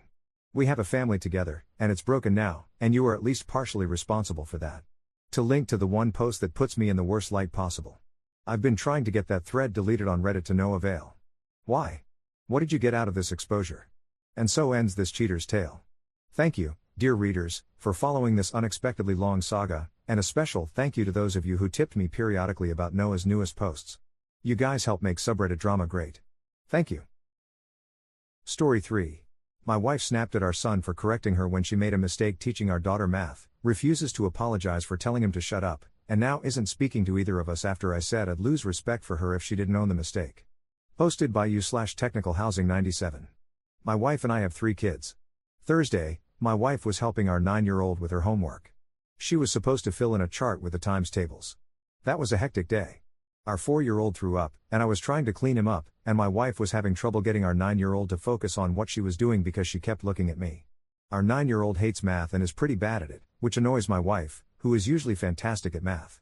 My wife asked our daughter what 7 times 7 was. Our daughter said she didn't know. My wife kept telling her to try to think of any answer. She kept saying she didn't know. My wife was getting frustrated. Our daughter finally guessed 37. My wife said, "Close, 47. Our 13-year-old then said, "No mom, it's 49. My wife snapped at that point and told him to shut up and go upstairs. He went into the backyard instead. She took a deep breath and then went into our room. I finished with our 4-year-old and then went outside. I tried to talk to him, but he didn't want to listen. He kept saying, "But Dad, 7 times 7 is 49. I told him his mom just got frustrated and didn't mean to yell at him. He kept insisting that 7 times 7 is 49, which I am aware of, so I got nowhere. I went back inside to talk to my wife. She said she knew she shouldn't have yelled. She said she was frustrated because he was distracting her, and that's why she made the mistake. I pointed out that she made the mistake before he said anything. She started crying and asked why I was being so critical. I apologized and told her I loved her. We hugged it out, but then I asked her if she was going to go and apologize to our 13-year-old. She said no, because he shouldn't have interrupted her. She said he was rude and needed to learn not to interrupt. I told her it's not okay to tell him to shut up. We went back and forth, and finally I said I won't be able to respect her as much if she doesn't apologize. That really hurt her. She said she needed space. She hasn't said a word to me or him since Thursday. I know that what I said is harsh, but I can't respect someone who won't apologize when they make a mistake. Am I the jerk? My sister says I am because I'm not being supportive and our 13-year-old is a lot. Top/relevant comments. Commenter. A lot of people forget that adults aren't always right, and children aren't always wrong. She needs to apologize for snapping at your child. Ops response. I told her that, but she said it has nothing to do with the math problem and that it's about his bad habit of interrupting. I think that since he was trying, and succeeding really, to be helpful, that doesn't count as interrupting. Commenter 2. He didn't interrupt, he offered a correction, Which his sibling actually needed. Your wife was wrong, would have made your kids work wrong, and your 13-year-old was actually being helpful. Is your son really a lot, or is he just dismissed so often he finds other ways of getting attention? I mean, this is a very small glimpse into your family dynamics, but this story just made me feel badly for your kid. He kept saying it's 49, because he's right and wanted it acknowledged. All your wife had to say was, "Oh, oops. You're right." And use that as a lesson to help your 9-year-old learn it's okay to be wrong, and even when you're good at something, you can still make a mistake. The fact that your wife has iced out her husband and son over multiplication is, frankly, embarrassing and juvenile. Op's response. A lot is vague, and kind of unfair. I use that phrase only because my sister did. He's 13. He never wants to come inside when we tell him to. He always wants to take the dog on a walk or ride his bike, even if the sun is down, which we don't allow. He frequently wants to practice his recorder when we've told him it's quiet time. These are behaviors we are working on, but they do seem to be getting to my wife. As for the interrupting, it is an issue. It's an issue we are working on. I don't think it justifies snapping. It should be an ongoing conversation. I also don't feel like this counts as interrupting because he was trying to be helpful, not derail the topic. Commenter 3. It doesn't sound like you validated him, though. He kept saying what he said was correct, and in your post, at least, you don't validate him in that he was. Op's response. I didn't outline our whole conversation because I felt the post was too long. I acknowledged that 7 times 7 is 49, and then I tried to explain that his mother was just overwhelmed in the moment, and that frustrated her. His response was, but 7 times 7 is 49. That's all he could focus on. Everything else, whoosh, right over his head. Op adds an edit to his post. My wife got up before our alarm and started cleaning our bathroom. I started the laundry and made breakfast. She didn't say a word when she sat down to eat. She ate much faster than normal. She stood up, picked up our 4-year-old, and told our 9-year-old to get ready because they were going to the library. She didn't say anything to our 13-year-old. I told her we need to talk, and she shook her head. I followed her upstairs and insisted that we need to talk. She just kept shaking her head. She went into our 4-year-old's room and locked the door. I went downstairs and told our 13 and 9-year-old that we were going to the dog park. They both asked if Mom was okay, and I said yes and that she needed space. I grabbed some clothes for our 9-year-old from the laundry room, and she got changed in the downstairs bathroom. We are at the dog park, and my wife is refusing to answer my texts. I'm starting to think this isn't about math. Update 2 days later. Yesterday, Sunday, my wife wanted to take the 2 younger children to the library. I tried to talk to her, but she locked herself in our 4-year-old's room. I took our older 2 children to the dog park. She took our 4-year-old to the library. At the dog park I talked to our 13-year-old. I explained to him that a lot was going on right now and his mother was overwhelmed. I said that sometimes when a person is overwhelmed, the next thing that happens, good, bad, or neutral, is the thing that pushes them over, and the source of that thing, good, bad, or neutral, is what they lash out at. I said his mom was wrong to lash out at him, but it wasn't his fault and she didn't really mean it. I said she was embarrassed, and that was why she was avoiding him. He said that wasn't fair, and we kept going back and forth. I was trying to help him understand he didn't do anything wrong and shouldn't feel bad, but all he could focus on was that he was being treated unfairly. I told him that it was unfair, but that his mom isn't perfect, and everyone makes mistakes. I said sometimes he is unfair, but we forgive him because we love him. I said forgiving his mom, even though she is wrong, would be a nice way to show his love for her, but that he doesn't have to. Again, he just said that the situation was unfair. Which it is. It really is. After the dog park I took our 13-year-old to a friend's house and our 9-year-old to a friend of mine's house. I went home and made dinner. However, my wife went out for dinner with our 4-year-old, so she didn't get home until after I had put everything away. I told her that we had to talk now that the older kids aren't here, and that not talking wasn't an option anymore. She still ignored me, so I said that if she wouldn't engage with me, I would have to call our sisters and get them to come over to help me. She got very angry, but she finally engaged. She told me that she is drowning. She said work is exhausting, and every day when she gets home her patience is already below 0. She is scared and upset by our 4-year-old's stomach issues. She said he threw up again at dinner. She really shouldn't have taken him out to eat, because we are supposed to keep track of everything he eats before throwing up or not throwing up before the appointment today, which is impossible to do at a restaurant, but I didn't mention that. She said she can't take our 13-year-old's behavior anymore. I said he didn't do anything wrong Thursday. She said that when we were that age, if we interrupted our parents to tell them they were wrong, we would have been punished severely. She said we raised a spoiled, entitled child. She said she can never get any peace and quiet in our own home, that we worked hard to pay for, because we have a spoiled teen that refuses to ever stop talking or making noise. I said we have been working on those behaviors, and he has been improving, but she lashed out when he was trying to be helpful, and that sends the wrong message. She told me that I am not supporting her. She said she needs things to change. She said we need to crack down and stop being so lenient. If he plays the recorder after we've told him he's done for the night, we need to take it. If he interrupts, he needs to go straight to his room. If he argues about curfew, he needs to lose privileges. I told her we need to take a step back. I said if she is overwhelmed, she needs to take a break. I told her this heightened emotional state is a bad time to make huge household changes. I suggested, like many commenters did, that she get a hotel for a few days and decompress. She said she's not the problem. I didn't say she was, and he is. She said he was bad from the beginning. She said when our daughter didn't have all his issues, she thought it was because she is a girl, but our 4-year-old is a boy and is also better behaved, so he is the problem. She also said I've always seen it and used to admit it, but stopped to make her look crazy. For context, I used to joke that our 13-year-old is a changeling because he likes to be outside so much, loves animals, and loves playing on his recorder. I want to stress that this was a joke. The reason I stopped making this joke is because I noticed my wife didn't find it funny anymore. This was years ago anyway. I said all that, and she said no, that I saw even then that he is wrong, but stopped acknowledging it to make her feel like the problem. She also said she has been seeing an online therapist. I had no idea. She said she didn't tell me because she was embarrassed. Her therapist told her that our son has dangerous tendencies and shows signs of being contemptuous towards women because he doesn't respect his mother. I had no idea how to respond to that. I said any therapist who would say something like that about a child they've never met shouldn't be licensed, and if it's an online therapist, for all she knows they aren't. At the end of our conversation, she agreed to go to the hotel only if she took our 4-year-old with her because she wanted to be the one to take him to his medical appointment. I didn't think that was a good idea at all. However, she ended up just taking him and going. I picked up the kids and brought them home. They sensed that something is wrong and were very subdued this morning getting ready for school. I talked to my boss when I came in, and he is going to let me leave early to go to our 4-year-old's medical appointment. I am not sure what will happen there. I am hoping it will be good news, and that will make us all feel less on edge. Top/relevant comments.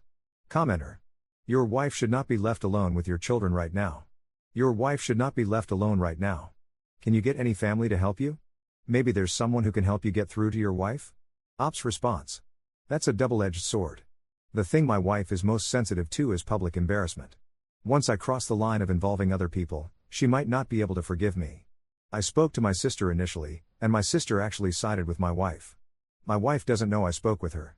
If I call my sister to come over and my wife finds out, and my sister still sides with her, I'll have 2 people angry with me. As for her sister, that's a whole other complicated situation. My sister's wife loves the kids, but involving her has the same pitfalls as involving my sister, with the addition of my sister being angry at me for contacting her wife directly instead of her. Commenter 2. How did your youngest appointment go? I hope all went well. Ops response. He has a mild soy allergy. Doctor is writing up a treatment plan. Downvoted commenter 3. You're the jerk. You are the root of the problem here. You turned a minor incident involving your wife into a major explosion, just to cast yourself as a great father and a good cop. It's not your son who thinks women are inferior, it's you. Forcing your wife to apologize, gaslighting her, and saying, I would lose respect for you, while showing your son that women need to be taught how to feel and behave is inexcusable. Your son wasn't trying to help anyone, he was just deliberately provoking her by yelling the right answer. If he genuinely wanted to help, he would do so directly. Do you realize that while you were busy rushing to handle your little kid's accident and your wife was doing homework with his brother with homework, he was just there, looking for trouble? With zero empathy. Ops response. He was there because he lives here. It was right after dinner. He had finished his homework. Our daughter hadn't. He had gone to the living room after dinner because it was dark, and we wouldn't let him go outside. He was playing with the dog. Our daughter chose that moment to mention she hadn't been able to finish her math sheet. My wife was stressed about our toddler and told our daughter to bring the math sheet to her, and they started going over it. Our son heard the wrong answer because he was in the next room. He wasn't gleefully standing by, waiting for her to make a mistake. What is your problem? Commenter 4. Look, I have made no bones in all my comments about how badly I think you are handling protecting your kids from your wife's escalating behavior, but I do not think you were gaslighting her. I think you were trying to hold her accountable for her crappy actions. Now, you blew the good part up for me by continuing to excuse her and even trying to get your kid to forgive her when she has made her contempt of him clear. It is kinda refreshing to see you defend your son here, and I wished it extended to his mother. For your kid's sake, I really am hoping you're taking stock not just from a bunch of internet strangers, but from your kids. How is the energy in the house with your wife at a hotel? How long is she staying, And have you made plans in case she does escalate to physical violence with your oldest, since she already wants to? Have you sat down and had conversations with your kids, especially the oldest, without making excuses for mom's behavior? Just to take emotional stock of where they are and how things are when you are not around? This kinda if things? Also, is the previous commenter possibly your wife or sister, as this level of rage at a kid they don't know is, yeah. Op's response. The energy is fine. I let the kids make pizzas last night, and tonight we are making tacos. We will be starting the 4-year-old on his gradual acclimation to soy soon. In the meantime, he is not eating any soy, and there has been no vomiting. I told the kids their mom is taking a mini vacation because she has been working really hard. I don't think 13-year-old believes me, but the other kids do. They all seem content. Commenter 5. You've articulated yourself well, but I am curious about something. You did well explaining to your son what his mom might be going through. He, though, kept repeating it's unfair without any acknowledgement that he understood your explanation. Even if it is still unfair, you didn't actually go deeper, allowing him to express what exactly is unfair. The current situation? Or have there been several instances of them cross-threading? How are your interactions with him? How does he interact with his siblings? I hope the situation can be resolved. It's good to hear you're stepping up. Son may need a little counseling as well if interactions with his mom have him feeling neglected or unloved. Sigh, parenting is tough work. Not with that therapist, though, they're whack. Op's response. I'm imperfect too. Sometimes I get annoyed with him. I try to be as supportive as possible. He often wants to go outside and go to his friend's house or have his friends over, but when we are together one-on-one, he wants to talk to me, usually about animals. I try to listen and be supportive, and he really responds to that. With his sister, he struggles to let her have her say. He often talks over her, and we are working on that, but he is very protective of and helpful towards her. She climbed a tree in the backyard, and he stood under her to make sure he could catch her if she fell. He loves her, he just doesn't realize he talks over her so much. We have been working on that and making progress. With the 4-year-old, the relationship is similar. He loves talking to the 4-year-old. They sometimes talk right on top of each other. Neither really listens to the other. The love is there though, and that's good. Op to a deleted commenter. So here's my mindset.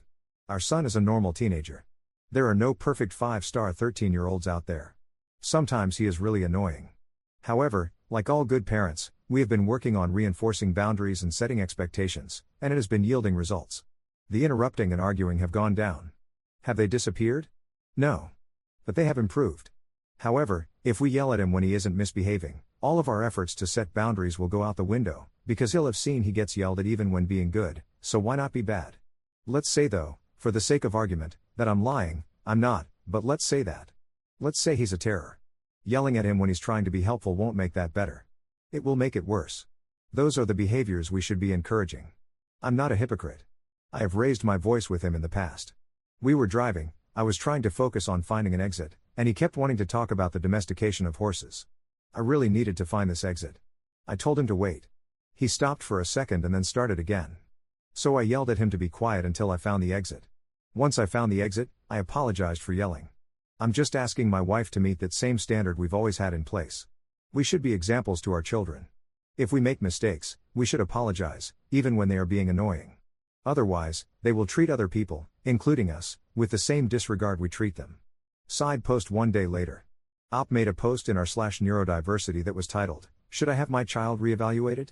When my 13-year-old was in the 1st grade, his teacher suggested we have him evaluated for autism, which was done through the school.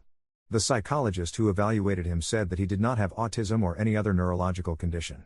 She said that while he did have some traits associated with autism, he didn't meet the diagnostic criteria, and that none of the traits he exhibited interfered with his ability to function as necessary in his day-to-day life. Recently, I made a post that mentioned my son, and droves of commenters demanded he be reevaluated. They cited as evidence something called justice sensitivity, his love for music, animals, and the outdoors, his habit of interrupting, and his habit of constantly talking. I mentioned that he had been evaluated and the psychologist had said he isn't autistic, but I was told sometimes teens are easier to diagnose. I don't think he is autistic, mainly because a specialist said he isn't, but I also have other reasons. He understands sarcasm perfectly well and has no trouble identifying emotions from facial expressions and tone. He has a lot of friends and is good at interacting with people, even strangers. He is not sensitive to stressful stimuli like loud noises or unpleasant textures. He is not obsessed with routine. The commenters are convinced my son is autistic, so I thought I would come to a subreddit more specific to that issue for a different take. The thing is, I don't want to have my son reevaluated. I think he would interpret that as me saying there is something wrong with him, which there isn't. He's a very normal teenage boy. If he was autistic, I would want him diagnosed, but I really don't think he is. I appreciate any insight anyone is willing to share. Second side post 1 day later.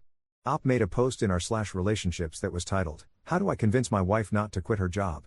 I don't know if our relationship will make it if she goes through with this." Sunday night, my wife went to stay at a hotel with our 4-year-old to get a break after she lashed out at our 13-year-old. She said work was draining all her patience, and she was stressed about the kids. On Monday, I retrieved our 4-year-old from the doctors, and she stayed at the hotel alone Monday and Tuesday night. My wife just called me and said she was coming home today. She said she would pick the kids up from school, and we could cancel their after-school care and daycare because she quit her job. I begged her not to quit her job. She said after taking some time to decompress, she realized her job was causing her too much stress and making her lash out at the kids. She said we will save money by not paying for childcare, and if we tighten the belt, we can weather the loss of her income. I never signed up to be a sole provider. We always agreed we would be a dual-income household. I don't want her taking care of the kids on her own after the way she lashed out at our teenager. We have 3 kids, and she has made questionable decisions regarding each this past week. I begged her to talk to her boss and work something out, and not quit. She said it's her decision. I can't handle this. If I have to be the sole income provider while also being afraid that she's fighting with the kids while I'm at work, I will break. How do I convince her not to do this? Third side post 1 day later. Op made a post in our /offmatches that was titled, "My wife lied to me, and I don't know who she is anymore. I should probably stop posting online. It's, in all likelihood, an unhealthy coping mechanism. The thing is, this has become the only place I can speak freely. In my real life, I have to be so careful with every word I say. I just need to say one more thing, to get this off my chest, and then be done. It wasn't always like this. Most of this story is a romance. I met my wife in college. I liked her immediately. She was beautiful, of course. She was funny and smart, naturally. The thing that made me attracted to her, that made me want her, was that she was sharp. I have always loved sharpness in women. I was sharp myself back then. We sharpened each other. We were the couple that sat in the back of every room, with our noses turned up, judging everyone, whispering comments just loud enough to be heard, and just cutting enough to hurt. We thought we were so smart and sophisticated. Our tastes were the most refined, and we didn't think anything was uglier than a rounded edge. When I first asked her out, she told me we wouldn't work because her father wouldn't approve. I didn't care about her father. I cared about her. The more time we spent together, the more I loved her. Her father's first words to me, even before hello, were that I wasn't good enough for his daughter. He refused to come to our wedding, but the day after, he gave my wife $20,000 for a down payment because no daughter of his was going to be a renter. I never liked him, but I was amused by him. I thought of him as my wife and I's private joke. He was so ineffectual against our love. When he saw our first baby, he said, "He looks like his father," and I was such a puffed up peacock, high on my own virility. I was too proud of my strong seed, my overpowering genes, to see that for what it was, a condemnation. When I held my firstborn for the first time, the world felt different. I felt different. I felt silly and immature. I began to understand the utility of the rounded edge. I saw how unimportant my high-minded philosophy was. Babies don't care how clever you are. They eat, cry, and poop, and they are the most important thing you'll ever do. I softened up. I began to understand my parents. I always adored my mother, while also looking down on her. Her politics were boring, her philosophy uninspired, her religion sentimental. When I held my baby, I understood my mother like I never had before. She was soft, not sharp, and that was what my child needed from me, a soft place to land, not a razor's edge. We managed to adjust to every change in our lives. We always found our equilibrium. About a year ago, that slipped away. Our toddler was struggling with potty training, and he had the occasional bad bout of diarrhea. Our daughter began to dip below average at school. Our oldest became the worst thing a person can be, annoying. We, who had once prided ourselves in our cleverness, were being outsmarted by a pedantic 12-year-old. You didn't say I could only spend $20. You said I couldn't buy anything over $20. Each of these 20 things are $5, type nonsense. It was the grandparents' revenge, right? Oh, that's the kind of little jerk I used to be. I see why some people hated me. But he's a good kid. He doesn't steal, hit, curse, or lie. He argued, he talked too much, and he complained, but isn't that all a symptom of cleverness? He was too much like us. However, he was also nothing like us, this child we created, but isn't that good? Don't we want our children to be individuals? Yes, the arguing and interrupting had to be curbed, but we worked on it. He improved. He started to mature. Life was a struggle, but he wasn't the struggle. This parenting thing is hard. My wife cracked. It happens. We've all been there. Our son corrected a mistake she made, and she was embarrassed. She screamed at him to shut up. I asked her to apologize, because he didn't deserve that.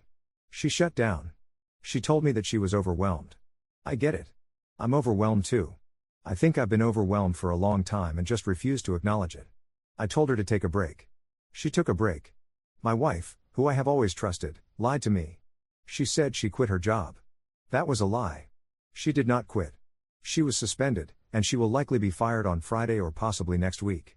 She has been telling me all year that her coworkers are incompetent and she is the only one doing her job correctly. In actuality, she has been in a performance improvement plan for months. Why was she suspended? She was telling a coworker that he needed to finish something by the end of the month to keep them on track for a February 3rd deadline. He interrupted her to tell her the deadline was March 2nd. She screamed at him to shut up and not interrupt her. She did the same thing to her coworker she did to our son. The only difference is our household doesn't have an HR department. She lied to me. Is that what I should be hung up on? Probably not. Here's what's killing me. Here's what I can't say in real life, to anyone, so I'll tell you. I always thought she was sharp, and I love that. I thought I was so sophisticated for recognizing her elegance and worth. I felt special for loving her. But maybe she isn't sharp. Maybe she's just thin-skinned and irritable. Yeah, she lied to me, but maybe I lied to myself first. Top/relevant comments. Commenter. Info, what's elegant and sophisticated about being a mean-spirited bully and going out of your way to be one? Ops response. Nothing, that was my entire point. We were immature then, and we're immature now. The problem is that back then we were surrounded by peers who could disregard us, and now we have children who rely on us. Commenter 2. I knew she was the problem at work. She reminds me of my old boss, who was a total narcissist. She wouldn't do anything, but didn't allow us to talk to one another, especially about work, always wanted credit for everything. Wouldn't do anything, but when she did, it was incomplete. Saw interruptions, corrections, as insubordinate behavior. Never ever admitted she did something wrong. Never apologized. Gave me the silent treatment when I stood up to her several times. Blamed me for everything that went wrong, even if it was due to her negligence because I didn't remind her enough. I did.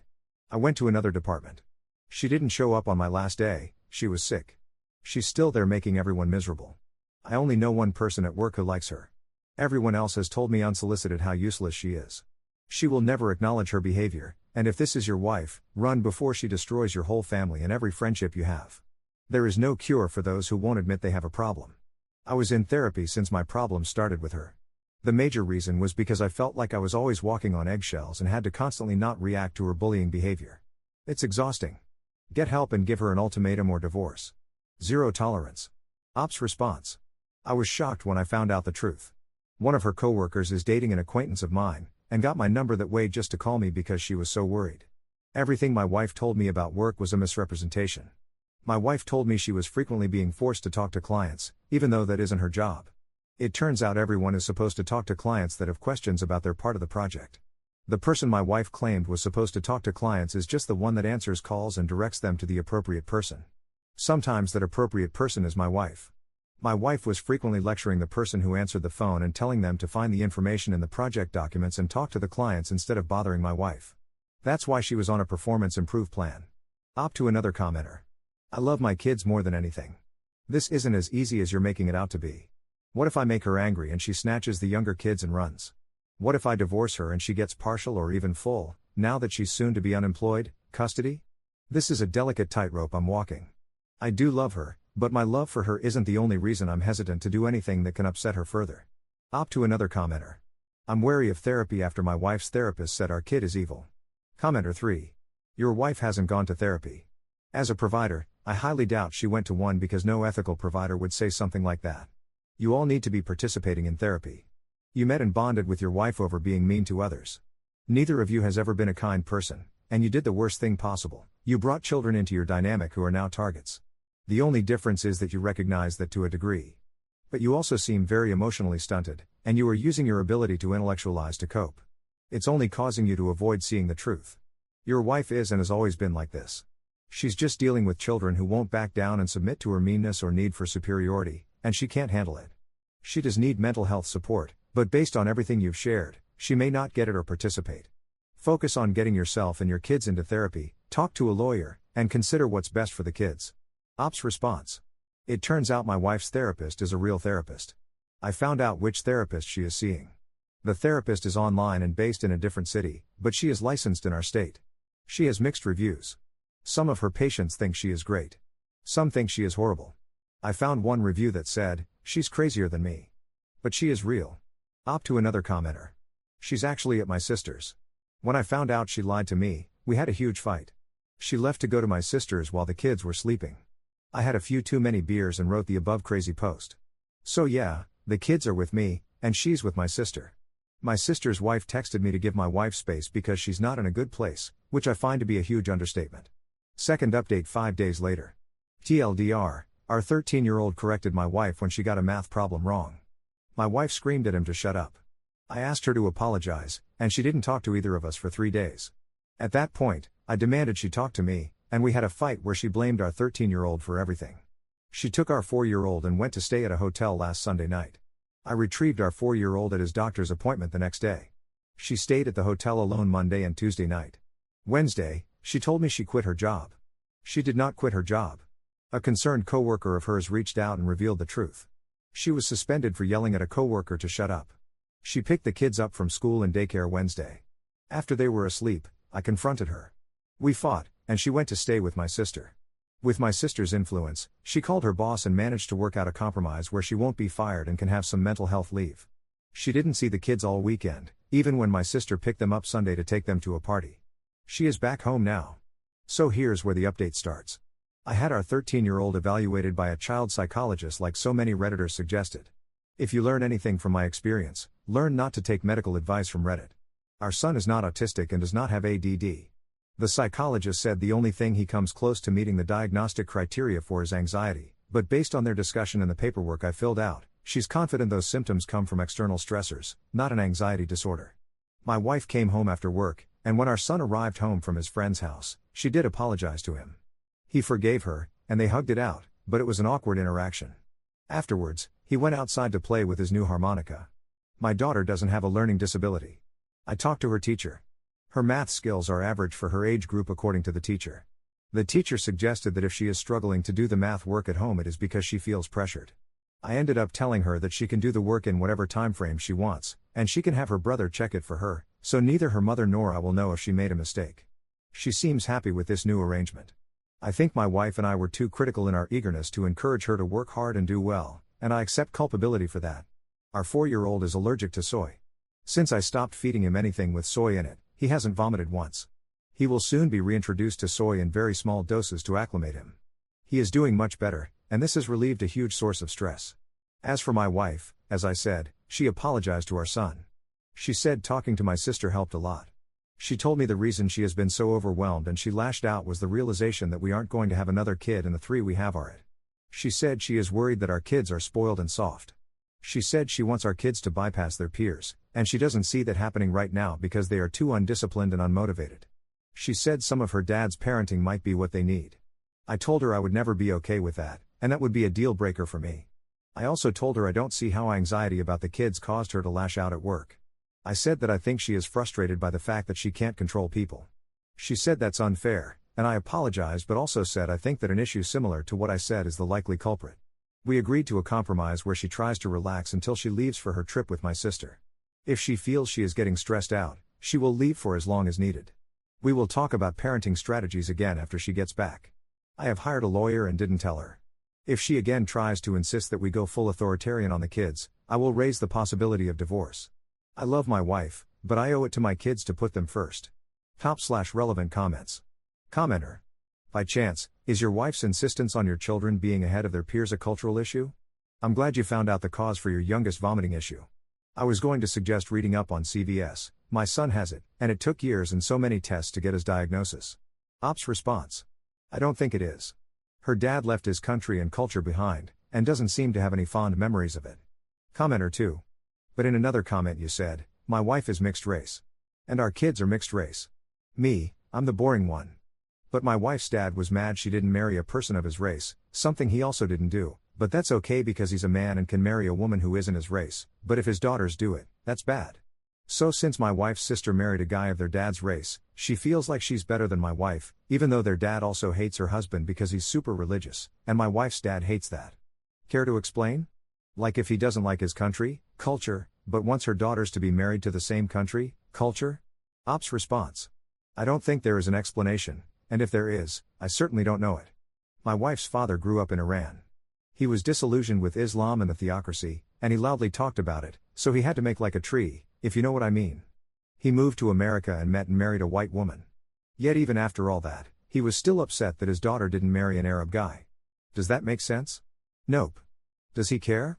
Absolutely not. Commenter 3. I hate to be that guy, but Iranians aren't Arabs. Persians. Different language, ethnicity. Pretty uptight about it too, calling an Iranian an Arab is offensive to them. They have a long, distinct history with some of the greatest empires the world has ever seen, rivaling Rome. Op's response. You're right. I misspoke. I had a lot on my mind, and I was thinking about different things. They are very different. I even specifically said he was Persian in an earlier comment. I just made a mistake here. We don't talk a lot, but that isn't an excuse. Op to another commenter. The fact of the matter, horrible as it is that if I leave her, she will get 50% custody of the kids. Staying with her, setting boundaries, and enforcing them is the only effective way to protect them. Op to another commenter. The lawyer told me that judges are very lenient in our county when it comes to different parenting styles. He said that unless she hospitalizes one of them, it will be considered a parenting decision. Commenter 4. Op, you must stop apologizing for having an opinion on how someone is mistreating your children. You, as their parent, are their protector and guardrail, no matter if it's a stranger or a family member. You need to set firm boundaries about treatment and discipline, and begin documenting every interaction you can between the children and their mom. As it stands now, nothing you have posted rises to sole custody or supervised visitation for the mother, so even with a divorce, she would be free to terrorize them 3.5 days a week. In this case, divorce is not the answer that can fix this. It would just give her free rein for half of their remaining childhood. Op's response. I know. I'm trying to protect them by saving our marriage, and I get called spineless for it. Story 4. My girlfriend had sex with her male friends while drunk, one of which was her best friend, who I was told was gay at first but later on bisexual, and now she's begging me not to break up with her. Posted by u/throw broken trust. My girlfriend, we'll call her Katie, 22F, and I, 26M, met in college and have been together for 4 years. I'm the first person she's ever had a relationship with because her parents were strict in high school. Our parents are religious and don't believe in sex before marriage, and while I don't really care, she's very close with her parents, so we've been waiting. Now that she's graduated, I was planning on proposing within the next few months. I had a ring picked out and everything. I was head over heels for this girl. That all changed last night. Or, last weekend, really. Katie has had a male best friend since high school that her parents never liked because he claimed to be gay. Let's call him Liam. She was excited to be going to the same college as him, because it meant they could hang out as much as they wanted. I've never been a big fan of the male best friend thing, but he's gay, so whatever. Except 2 years ago, he came out as bisexual. I never really liked the vibes when he was around her, so I asked Katie to stop hanging out with him alone.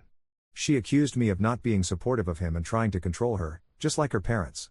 I told her it was her choice if she wanted to keep seeing him alone, but I wouldn't be sticking around for it. It was the biggest problem we'd ever had in our relationship, but we worked through it. The compromise was that Liam and his boyfriend could hang out with me and my girlfriend together, as couples, but never alone. I never wanted to cut her off from her friends. With this stipulation, however, the 4 of us only got together twice before Liam ended up transferring to a different college over the summer.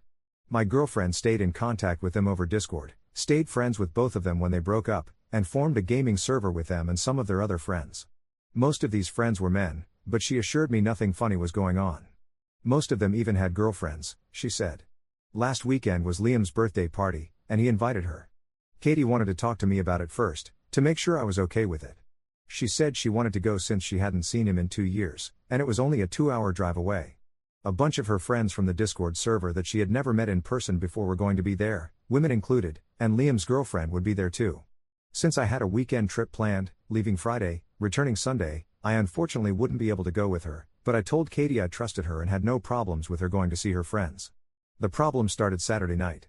She texted me in the morning when she was leaving for the party, she texted me when she got there, and she texted me a couple times throughout to check in. Katie told me that she had planned on driving back around 9 or 10, but it was around that time that the text messages stopped. I assumed she was just having a good time and didn't want to seem controlling, so I didn't bother her. I did stay up to watch her location and make sure she got home, though, and she did, around 2 a.m. It was unusual, but I trusted her and didn't want to make any assumptions. I would call her in the morning and she would explain that she just got carried away having fun with her friends, I thought. I called her Sunday morning, and she didn't answer. She texted back a few minutes later that she had been sleeping, had a hangover, and wasn't feeling well. That was very strange, because Katie doesn't drink. I told her to drink lots of water and that I hoped she felt better, and got on my flight home. When I arrived at my apartment, I found her curled up in my bed in the dark. She has a key to my apartment, but hardly ever needs it because usually I'm with her to do the unlocking. I asked her why she hadn't stayed at her apartment to rest up, but she didn't say anything. Since then, the entire week, she has been saying she's not feeling well and has not left my room. She's taken off work, and I've been going home on my lunch breaks to make sure she was eating. I was worried about her, but in the back of my mind, I was also suspicious about what had happened at the party over the weekend. Late last night, Katie woke me up from the couch sobbing. It was the first time she had left my room since I'd gotten home, other than to use the bathroom. I consoled her until she had calmed down enough to be coherent, and asked her what was wrong. She told me she had done something horrible. She told me Saturday night, she had somehow gotten really drunk on accident, and Liam offered to drive her home. 3 of her friends from the gaming server on Discord got in a second car to follow them, to take Liam back home after they got to Katie's apartment. They helped her up the stairs and into her apartment. Then, she said, she had sex with them. All of them. All 4 men. Katie said she doesn't remember most of it, that she was really out of it. She said she's been sick ever since, trying to figure out how to tell me, because she loves me so much and didn't want to hurt me. Didn't want to hurt me, but gave away her virginity, that she was supposedly saving for marriage, to 4 other men, instead of the man who spent the past 4 years caring for her. She said she wanted to tell me right when I got back, which is why I found her in my apartment, but she couldn't bring herself to because she didn't want to lose me. She begged me not to break up with her. I told her I needed some time to myself to think. She then begged me not to make her go back to her apartment. I didn't feel like fighting, so I just told her she could go back into my room. I could hear her crying intermittently all night. I have to admit I was brought to tears myself. I can't believe how she would throw away our whole relationship, the 4 years we've built together, over one party. I was going to propose soon. I trusted her, and now it's broken. I'm at work, and I haven't been able to focus all day. Part of me wants to tell her to get out the second I get home, if she's still there, and that I never want to see her again. Part of me wants to talk to her more and see if there's anything left to salvage. I can't tell which side is more unreasonable. How do I navigate this? Top/relevant comments. Commenter. Then, she said, she had sex with them. All of them. All 4 men. Is that what happened? Or did they have sex with her, against her will? If her claims of needing help up the stairs, not remembering most of it are true, they took advantage of her. It's hard to know what the truth is. Is the way you framed it true? Is the way I framed it true? Is it somewhere in between? Honestly, I lean more toward her having been SA'd, and potentially drugged. Not many people go from not drinking and remaining a virgin till marriage to agreeing to get drunk and have sex with 4 guys. Op's response. The way I framed it is the way she framed it. I tried to keep this post focused on facts, to garner unbiased responses. The words used to describe what happened are all hers. I don't think she lied to me at all. She's always been very honest, and has very clearly been torn up about this ever since it happened. I've seen a lot of comments starting to come in suggesting that she was SA'd. That's not what she said happened, but everyone is making some pretty good points that I hadn't considered, hadn't thought of because of how emotional I've been. I think it's possible that she could be in denial, though I'm not entirely convinced that's what happened without talking to her. I'll try to gently ask her about that when I get home. I genuinely hope it's not the case. As upset as I've been at her cheating on me, I'd rather it all have been consensual than not. I would never wish anything like that on her. Commenter 2. Honestly, SA victims are often in denial, especially in the beginning. Being in denial usually means that the victim had some sort of control, and therefore blames themselves, and admitting to yourself that you had no control of the situation and that you were SA'd is pretty scary. How do I know? I'm a SA victim myself. Op to another commenter. God, you're right. I can't believe I didn't see this. Reading all of these comments, though. God, everyone is right. Update 2 days later. Trigger warnings all over this. Sorry for everyone who didn't get that on my last post. My girlfriend has gone to bed early, and I have nothing better to do, so I'm finally getting a chance to write this. First, something you can skip through to the actual update if you don't care. I think my other post was taken down for being fake. One of the biggest reasons people seemed to think it was fake was because I wasn't spending time in the comments denying every accusation. I hadn't even opened Reddit since I left work to go check on Katie. It wasn't anywhere near my top priority at the time. For some quick and easy debunking, though, One moment he says he has her location and the next he's surprised she's at his apartment? I checked her location Saturday night solely to make sure she got home okay. After that, I did not check her location, because I am not a stalker who tracks her every move. On iPhone, it shows your location in the text messages with that person, so he either hadn't looked at their texts at all between his flight and getting home, or it's made up. Not everyone has an iPhone like you. I do, but my girlfriend doesn't, so we use an app. And no, I don't get notifications from the app because again, I don't need to be a stalker. The random excessive details. Sorry? Like I mentioned, I had been stewing on everything since she told me what happened that night, and I just wanted to get it all out. These were all the details I'd had floating around in my head surrounding the situation. The update is full of typos while the main text is immaculate. Op only wrote the update and the TLDR. My apologies for being a bit of a mess and in a rush after realizing my girlfriend might have been SA'd. That's my bad. I've gone back and fixed them, by the way. I had no idea my post would get hundreds of more comments after I closed Reddit that would skeptically analyze everything I wrote to the letter. There's absolutely no concern that she's gotten pregnant? No worries about STIs? Not at the time, no. I didn't even know if I was going to stay with her. Pregnancy and STIs would have been a concern if I did, but at the point of writing, I believed she had cheated on me, and was leaning towards breaking up with her. No worries that she was potentially drugged and SA'd? Again, not at the time of writing. I was still reeling from what she had told me. That she had sex with 4 men. She didn't say anything about getting drugged or being SA'd, which was something I would have assumed she'd have mentioned. That was before I read all the comments that she may be in denial herself, which hadn't even occurred to me. So this religious girl who wanted to wait for marriage suddenly wanted a train run on her? Obviously fake. No, as it turns out, she did not want any part of what happened. For everyone who said someone in my position wouldn't have taken the time to write everything out for a post, well, look at the rest of the subreddit. If people in sticky situations didn't post about them, there wouldn't be any posts on here at all. And to everyone who suggested either it was fake or she must have been a cow for 4 men to carry her up the stairs, you can personally F off. Everything above was a whole load of presumptuous BS. I do wish everything I wrote wasn't true. For the record, I only wrote all that out so people wouldn't harass me on this post, too. Here's where you can skip to if none of that pertains to you. After reading all the comments that opened my eyes to what really happened, thank you so much to everyone who helped with this, especially you/Missbean163 and you/Voslastisha. I left work a little before lunch and immediately went home to check on my girlfriend. She was as I had left her, curled up in bed and crying. The first thing I did was just go hold her, after asking for consent. I cried with her. After a while, I gently brought up what happened that night. Did she actually want any of that to happen? A lot was said, but long story short, as many of you suggested, she did not. To clear some things up, these friends that she was with at the party were not just random people she met online. They were personal friends of Liam, who she had been best friends with for 8 years. These friends, while she herself never met them in person, were people she had talked to and gamed with over the past year or so. I would hear her talking with them over the headset, and I never noticed anything strange. She's pretty shy and introverted, so I was happy for her to have friends to play with while she gamed. They weren't all men, either. From what she said, there were 4 or 5 women in the server as well. Of the people at the party, 3 of the men and 2 of the women attended. Also, there were Liam's girlfriend, a couple of other friends, and a few of their partners. All in all, there were only around 15 guests, and everyone knew each other for the most part. It was never meant to be a huge thing, just a get-together of Liam's closest friends at his house. Alcohol wasn't even supposed to be a big part of it. At the beginning of the party, a lot of them just gamed together, since they hadn't been able to in person for a while. There was no big girl/guy separation, as a lot of people at the party were LGBT+. Some people got in little groups to chat together, just general mingling, etc.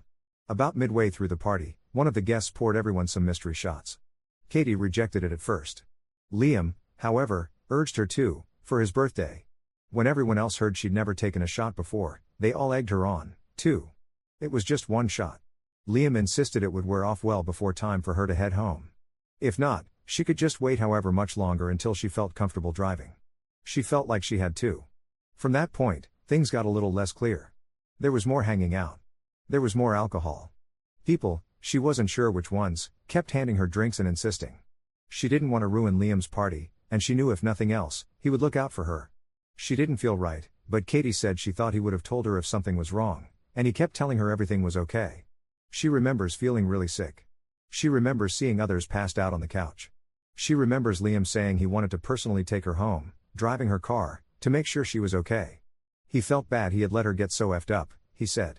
She remembers one of her friends from Discord telling Liam he would follow them in his car to take Liam back after. She remembers 2 more guys from the Discord getting in his car. She remembers Liam giving her a bottle of water in the car to help her sober up. She remembers them carrying her up the stairs to her apartment and laughing. Being brought inside her apartment. I'm not going to describe any further than that. She didn't want any of what happened. Was she naive? Maybe. Did she probably miss some red flags, make some choices she shouldn't have? Sure. Katie did not deserve that. The fault belongs with the men who did it.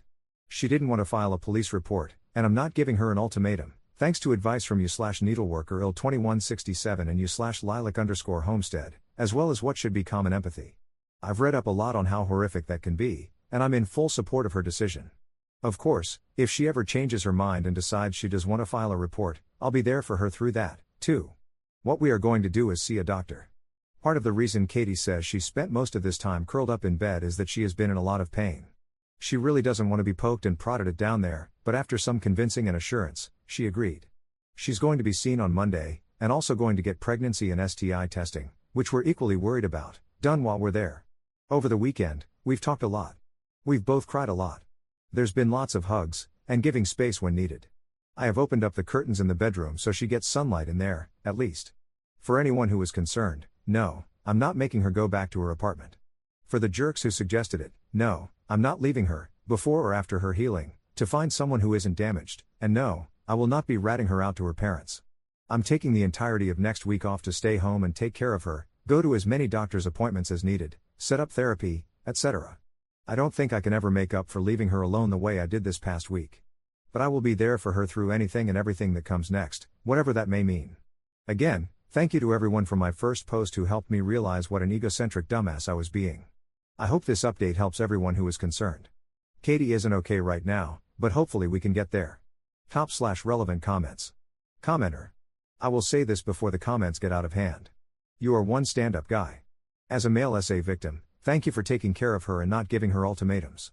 Just try to be her shoulder and her protection. Also, speak to a therapist. You will need help in this as well. If you need someone to talk to, feel free to DM me. We have your back, man. Ops response. Thank you, it means a lot.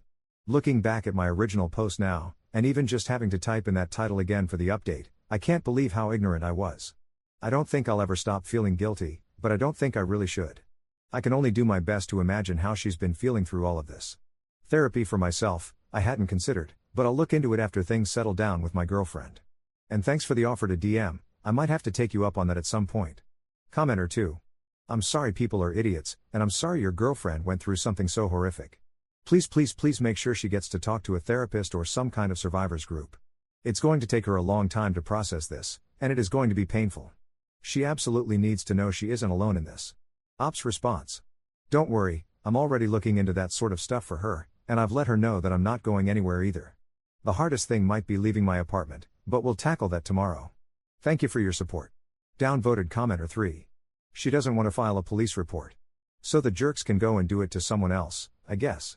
Didn't even want to go to the doctor, even though there is risk of STDs and pregnancy, had to be convinced to do it. If she's as religious as you say and she's pregnant, she might keep the baby. Are you prepared for that possibility? Seems like your girlfriend is making a bunch of questionable choices, and you're just being the spectator. She absolutely needs to file a report. Ops response. Of course she doesn't want to go to the doctor, she barely wants to live, much less go through invasive examinations. No, she's not being very reasonable, she's traumatized and understandably so. I am not being a spectator, I am guiding her towards making essential choices, such as being seen by a doctor, and supporting her in any other decision she makes. She needs all the agency she can get, after having it ripped away from her like that. Unfortunately, it is not as simple as just file a police report. Police, as I've recently learned, are, in the majority of cases, completely terrible to SA victims. I am not going to push her into re-traumatizing herself through interrogation after interrogation, and victim blaming.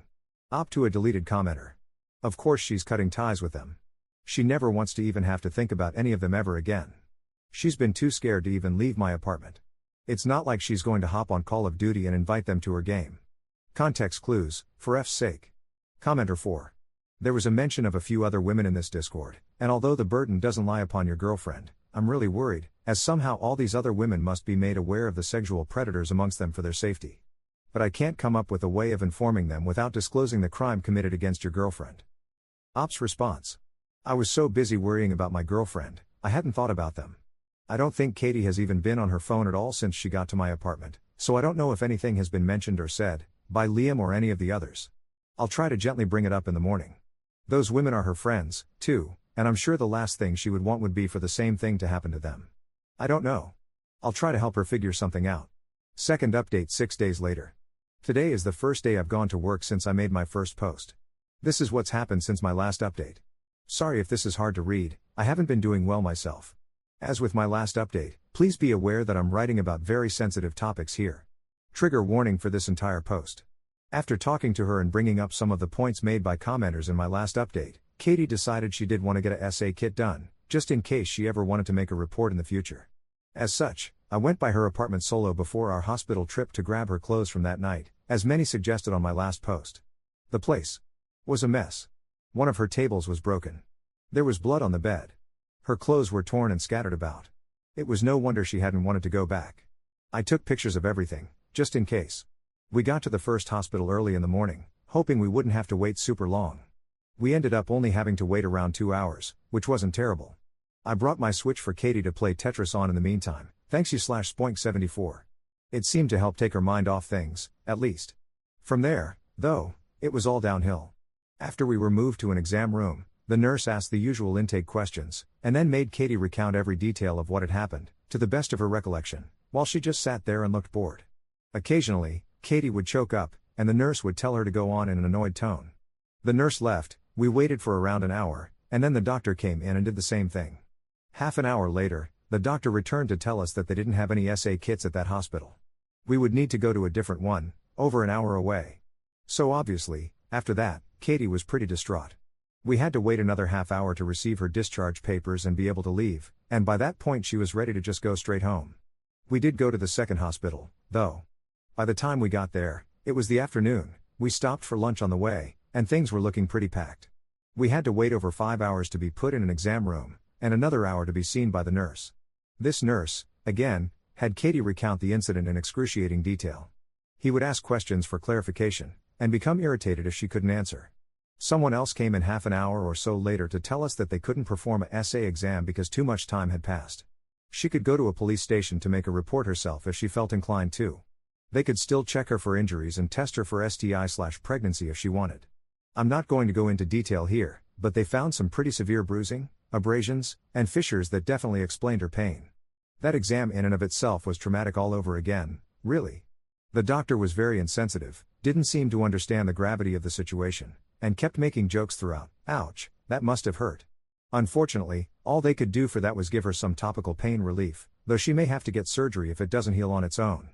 They also think she has adductor tendinopathy, which is like a thigh muscle strain, so she's not supposed to be up and about a lot. She tested negative for STIs, but we were told they might not show up for quite some time, so we chose to get her on preventatives. Pregnancy test was also negative, thankfully, but they also said that it's unlikely the hormone levels would be detectable at this point even if she were pregnant. We were told to make appointments with her primary for the next few months to get retested. Then we waited another hour for discharge papers. Between both hospital visits, Katie was charged over $5,000. Insurance doesn't want to pay because they say it was elective. Obviously we're going to fight it, but it's just one more thing on top of the pile. I still have the pictures of her apartment, along with her clothes from that night in a sealed bag that the hospital didn't want, in case she ever decides she wants to report, but things aren't looking good. Her pregnancy tests have still been turning out negative, at least. Since then, Katie has not been doing well, to say the least. For the whole first day after, I don't think she even spoke at all. She had her first therapy appointment with a specialist last Wednesday, but she hasn't talked about it much, so I'm not sure how it went. The doctors wrote her out of work until this Wednesday due to the extent of her injuries. Her next therapy appointment will be right after her first day back. Hopefully that helps with the transition. I've looked into therapy for myself, as suggested, but that's on the back burner for now. What was a priority, as some of you/trespassers will, what am I thinking, you/coffeetoffee0, pointed out, was warning the other women/people in the Discord server about the 4 men that assaulted Katie. It didn't go quite as hoped. To be honest, I'm not sure what I was even really expecting in the first place. With her permission, I logged into her Discord account, only to find that she had been banned from the server and unfriended by almost everyone. There were a couple people that had messaged Katie to ask her what happened. Through them, I was able to find out the version of the events that Katie's assaulters had been telling everyone. Very long story, which I can expand upon later if asked, but after typing everything above I'm pretty spent for now. Short, according to them, Katie came on to Liam and tried to assault him, in front of the 3 others, after they had graciously driven her 2 hours home. I tried to tell those I was able to what really happened, but I'm not sure how many of them believe me. I haven't told Katie yet. I don't think it's something she needs to worry about right now. She already has enough on her plate. Anyway, that's how things are right now. Again, sorry if this isn't written very well. I started writing this post when I first got into work, and now I'm about to leave. It's been very hard to get it all out, but I know people are concerned, and it's better than keeping it all bottled up, I think. Don't know how long it will be until the next update. Sorry if I'm not in the comments much on this one, as I'm about to be driving home, and then I'll be with Katie. Thank you everyone for your help. Top/relevant comments. Commenter. Thank you for the update. I've been thinking about Katie all week. Please let her know if when she's ready, there are spaces for her. I'm a part of a lot of great CPTSD groups where people understand trauma and how it changes your entire life. It's very sad, but not surprising, that the sexual predators are sticking together to cover themselves. I hope at least one of those people listened to you. You tried to tell them, and that's all you could do. Another option is, if Katie likes animals, it may make sense as a possibility down the line to have a service dog. I know I only trusted being around my dogs when people didn't feel safe. They heal you in a way humans can't a lot of the time.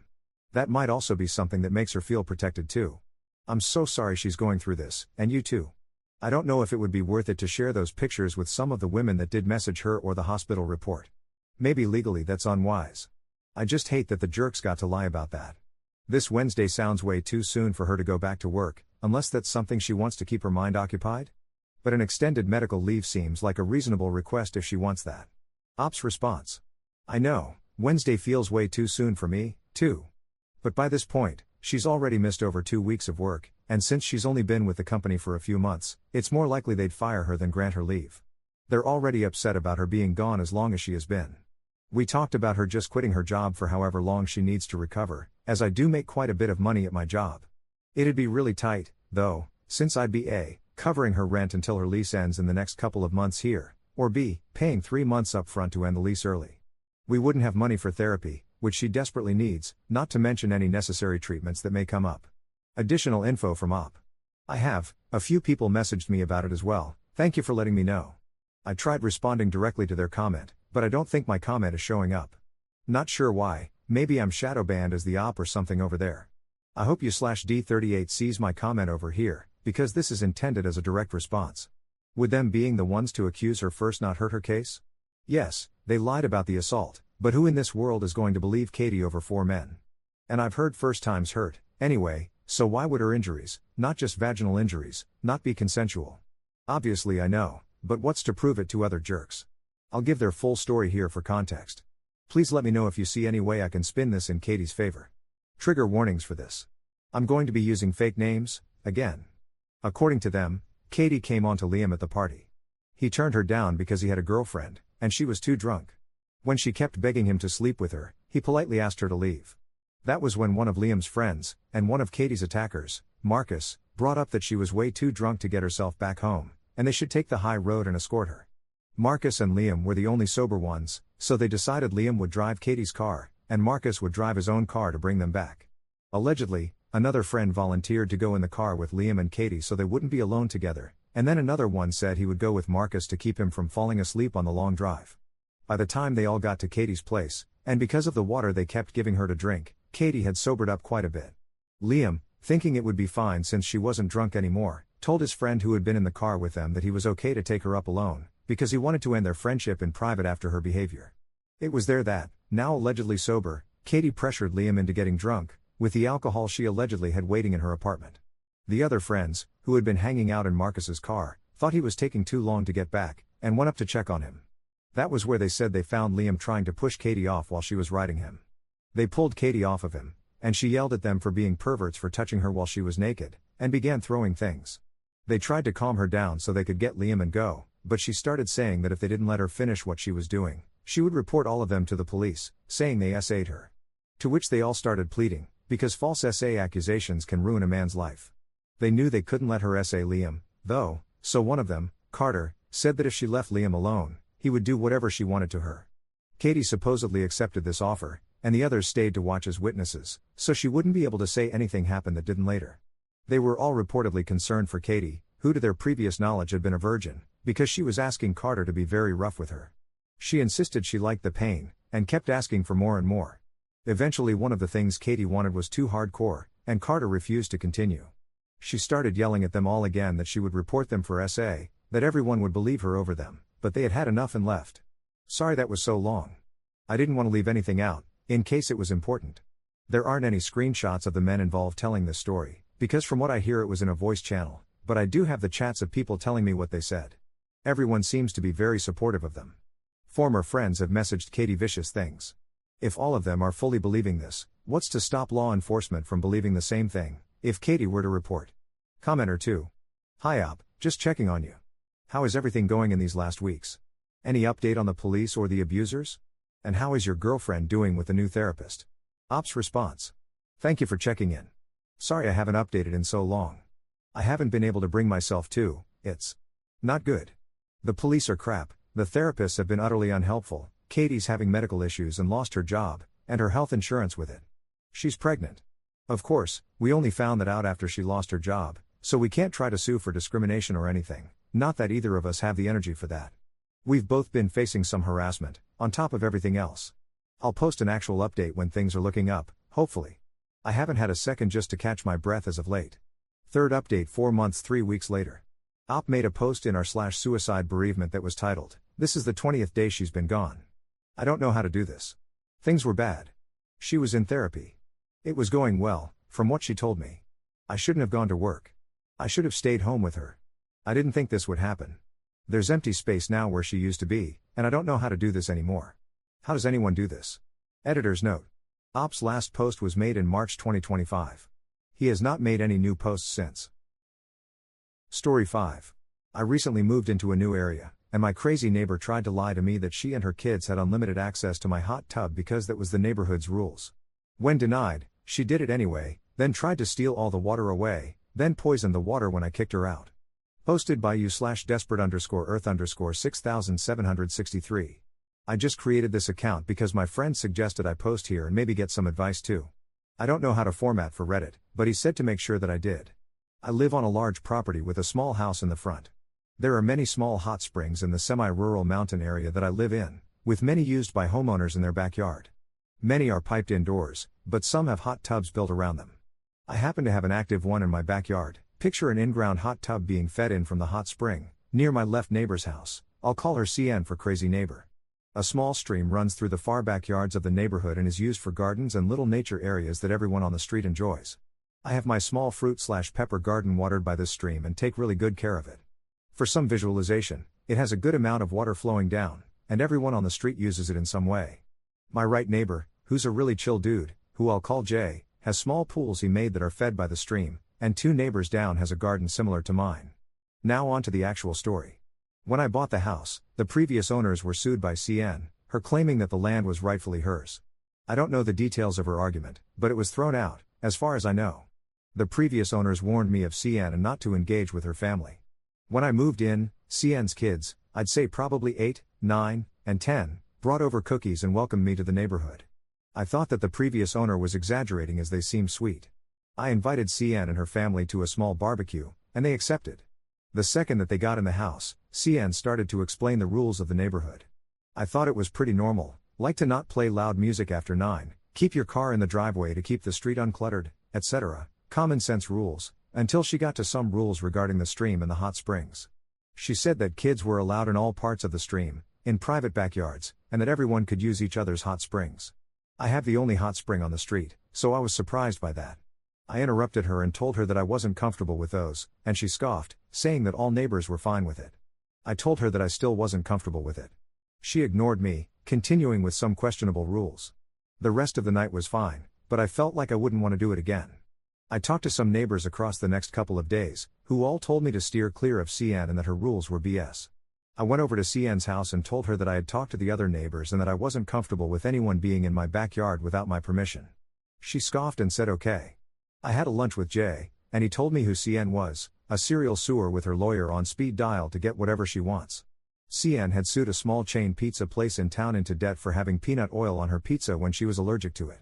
The pizza chain didn't even have peanut oil, and many people in the small community believed that she put it on, but still lost everything. I decided not to ever talk to her or her family. A week later, I got home from the grocery store to see CN's kids, I'll call them X for entitled kids, splashing in my hot spring tub. It's outside and usually has a lid on that two small kids would definitely not be able to take off, as it is heavy and large. I tell them that they're not allowed in it and to leave my yard immediately, and they stand their ground, telling me that their mom, CN, told them that it was theirs and that they could use it. I told them that that's not true and to leave now. They finally do. Before you think that I'm a jerk for that, remember that pools/hot tubs are dangerous, and I don't want to be liable. I headed back out to buy locks for my gates. When I got back, CN was now there, demanding why I kicked her kids out. She reminded me of the rules, but I told her to leave immediately and that my security camera was recording. She cursed at me for a minute or two, then left. I was bluffing, as I did not have security cameras, but I did order them on Amazon that night. The next day was fine, replanting a lot of my plants from my apartment's balcony into the empty garden, the one that's watered by the stream. I noticed that CN kept looking over the fence. For the following weeks, CN complained about the trees in my yard, the color of the fence, what I'm doing with the stream, etc. Jay occasionally came over and told her to F off. 3 weeks ago, I left for a couple days for a friend's wedding. I kept getting security alerts saying that there was motion in my backyard, often her kids playing in my garden, trampling my dear shishito peppers. I texted Jay to tell them to get out. If you're wondering why not call the police, they wouldn't do anything, as they're just some kids. I had a suspicion that CN was telling them to do these things, but I didn't have much evidence. On the drive back, I got a security alert that there was motion in my backyard. I didn't check, as I was driving, but when I stopped for gas, I checked and saw CN instructing a plumbing team installing piping from my hot spring into their yard. I had it save all of the footage, and I sent messages to Jay about it.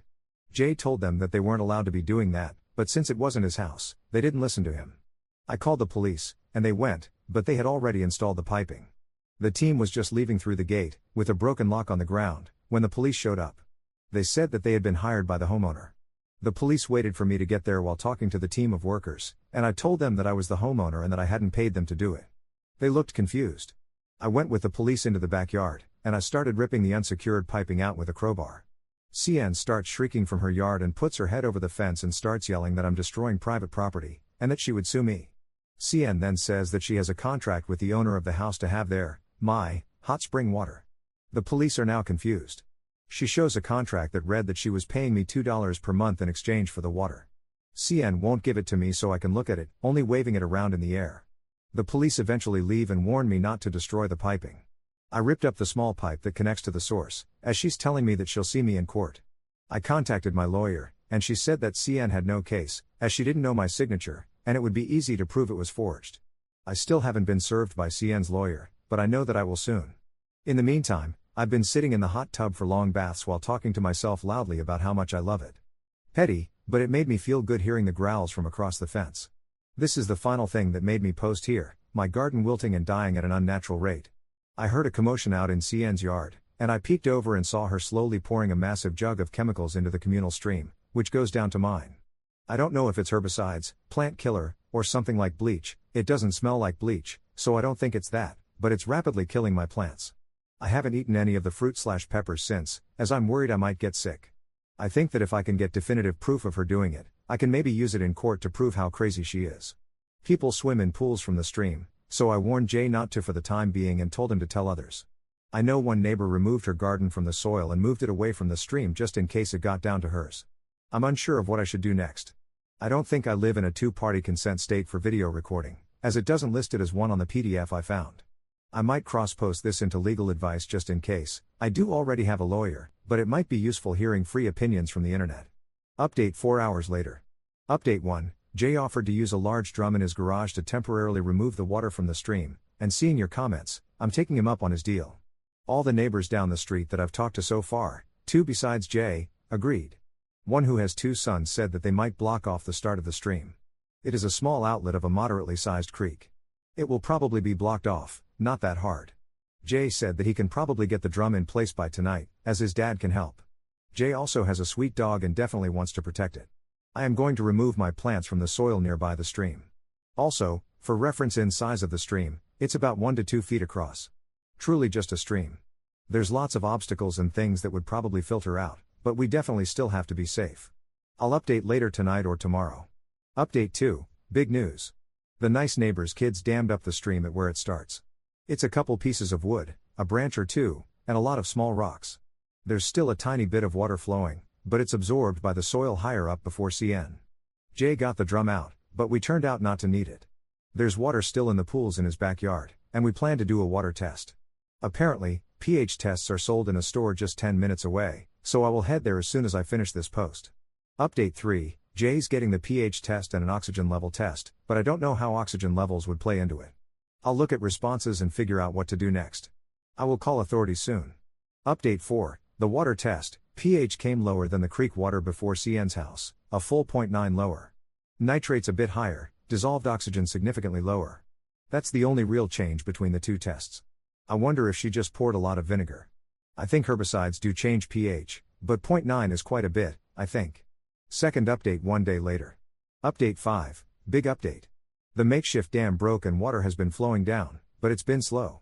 CN complained to a neighbor up the street that she's on speaking terms with, about me being a major jerk for not letting her kids use my hot spring tub. She let it slip that she poured vinegar in the stream as justice. The neighbor was also shown the contract for the pipes, and she said that she didn't even have it signed by me. She and her lawyer had signed it, but without any signature space for me. I thought that she forged my signature, but she didn't have any agreement, fraudulent or otherwise, on my side whatsoever. The neighbor similarly dislikes her, but their kids are friends, so she has to talk to CN. I sent all the info to a local environmental charity that has contacts within environmental protection agencies. They usually deal with lakes and dumping, so this was in what they deal with regularly. The police were outside CN's house a couple hours ago and took her to the station. CN is back at her house, now yelling over the fence profanities while I'm having a coffee.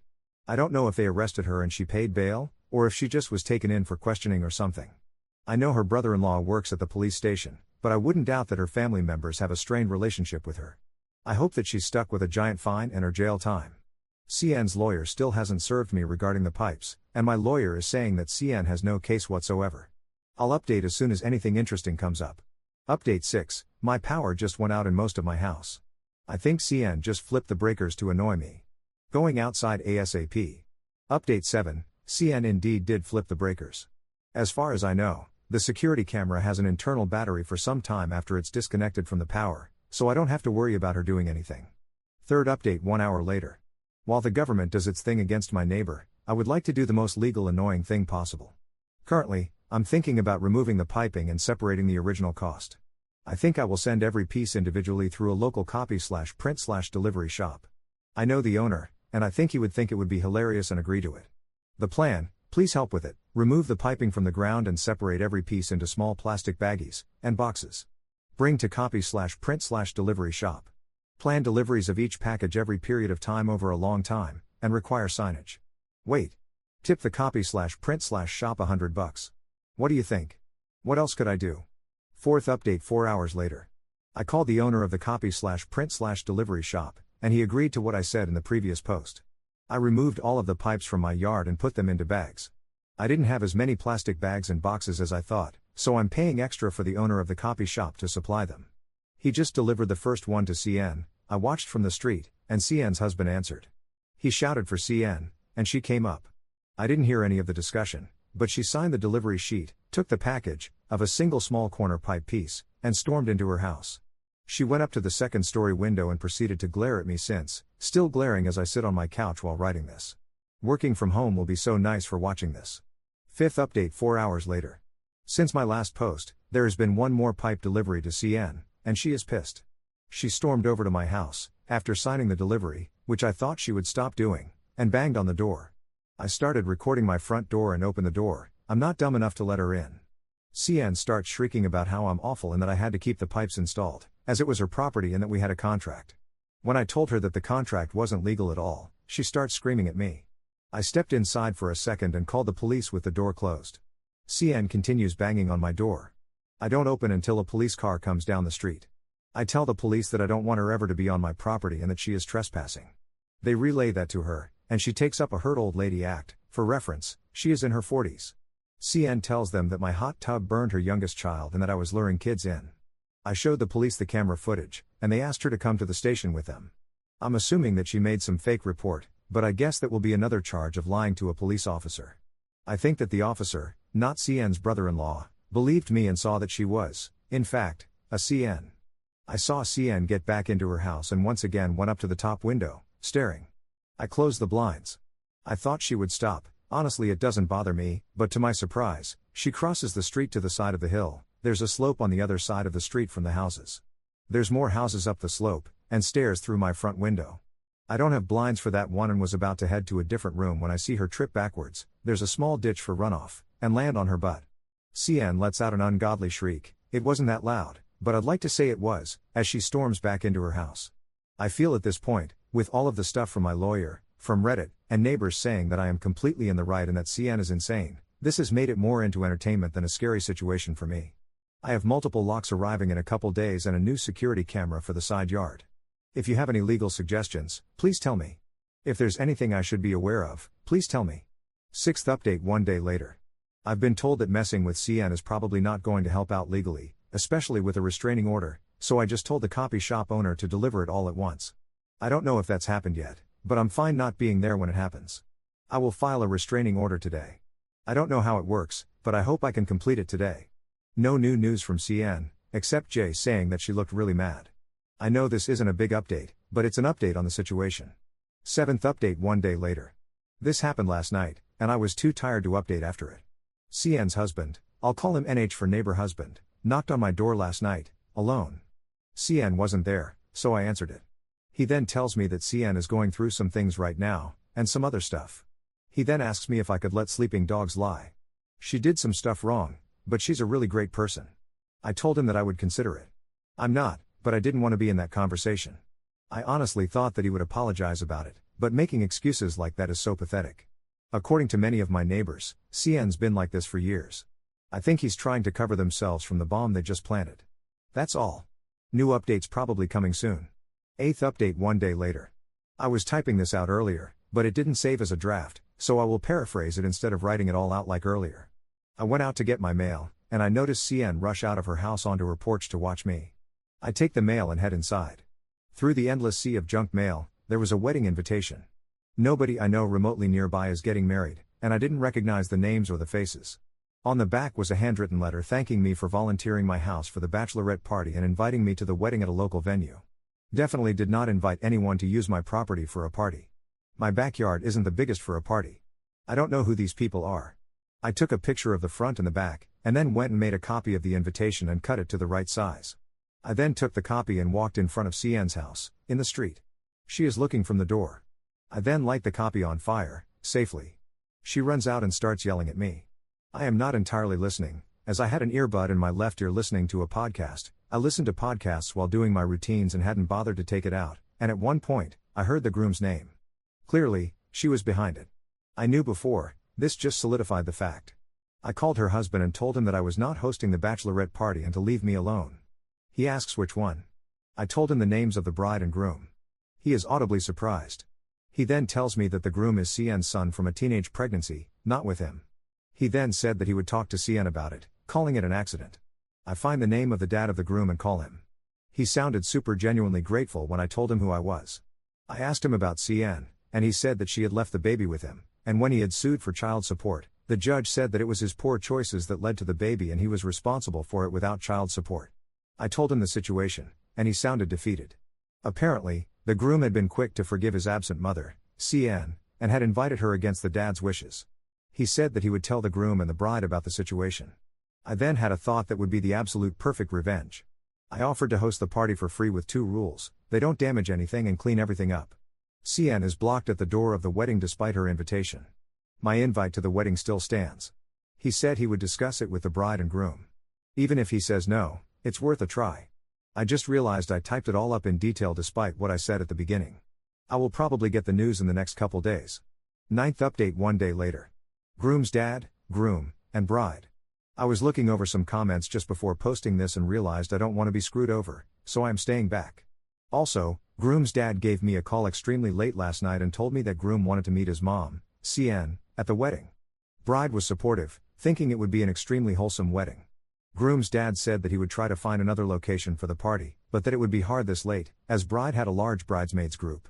Groom's dad is going to help CN with preparing for the wedding at his son's request, even though he thinks it might be a disaster. My plants that are near the stream look scorched, as if they were in a fire.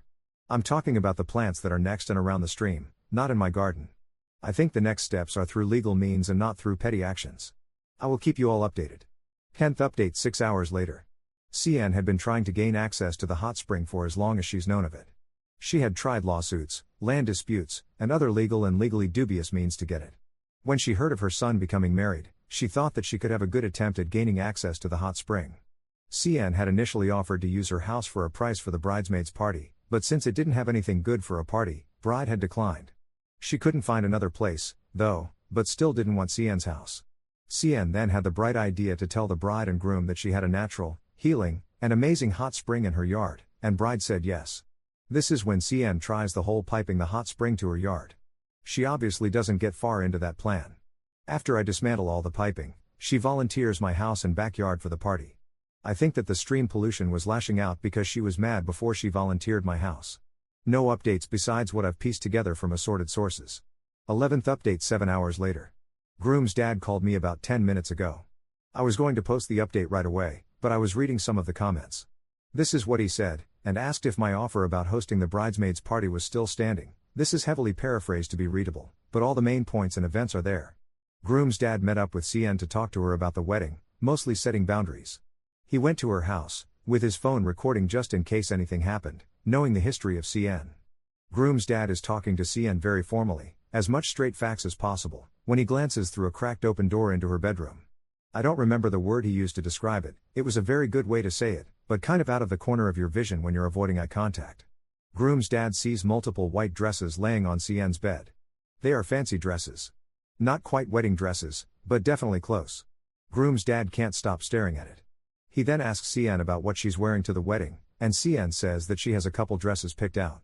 He connects the dots and subtly leaves the conversation, calls bride and groom, and tells them what he saw. He then gives groom some of CN's history.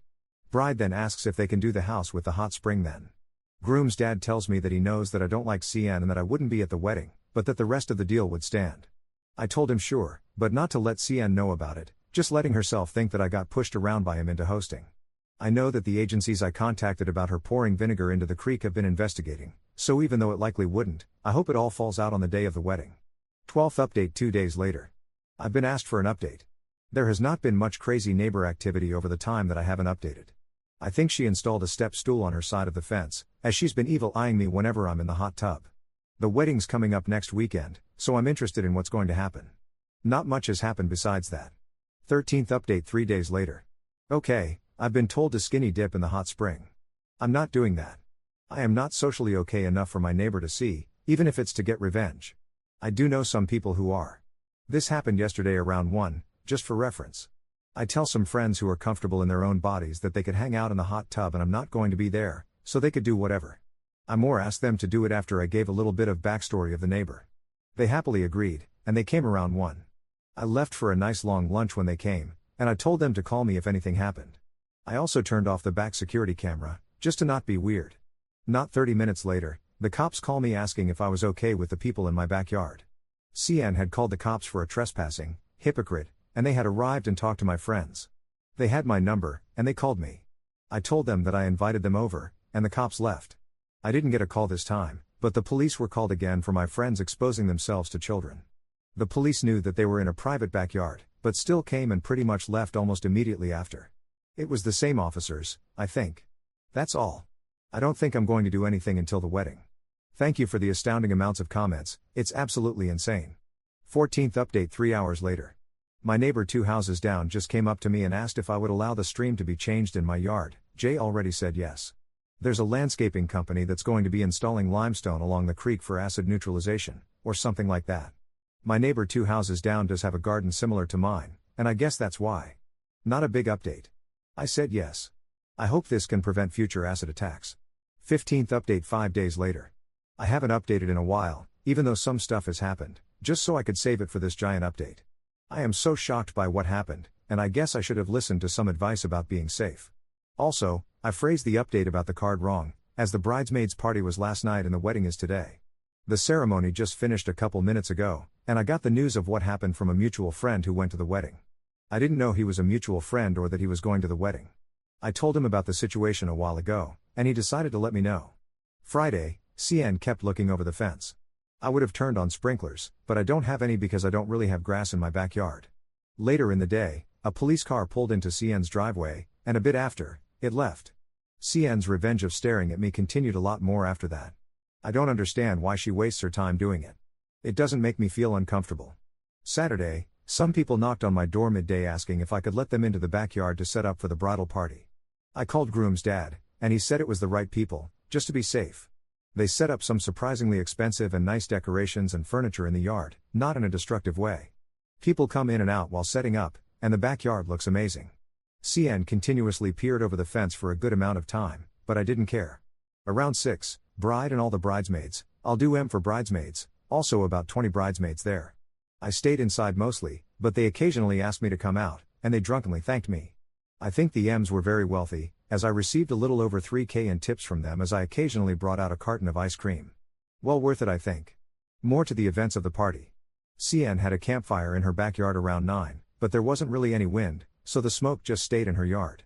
I think she tried to smoke us out, but maybe she was just having a little fire, I doubt it though. She then gets her hose to put out the fire and accidentally sprays water over the fence. Eventually, once the party winds down and they're packing up, bride hands a card signed by all of them, thanking me for hosting, with additional tips inside, about $2,000. I was honestly stunned how nice they were. Around 11, a very drunk CN bangs on my front door as I'm about to go to sleep. I don't answer, but I have the video on the doorbell camera. She leaves after a bit, and I go to bed.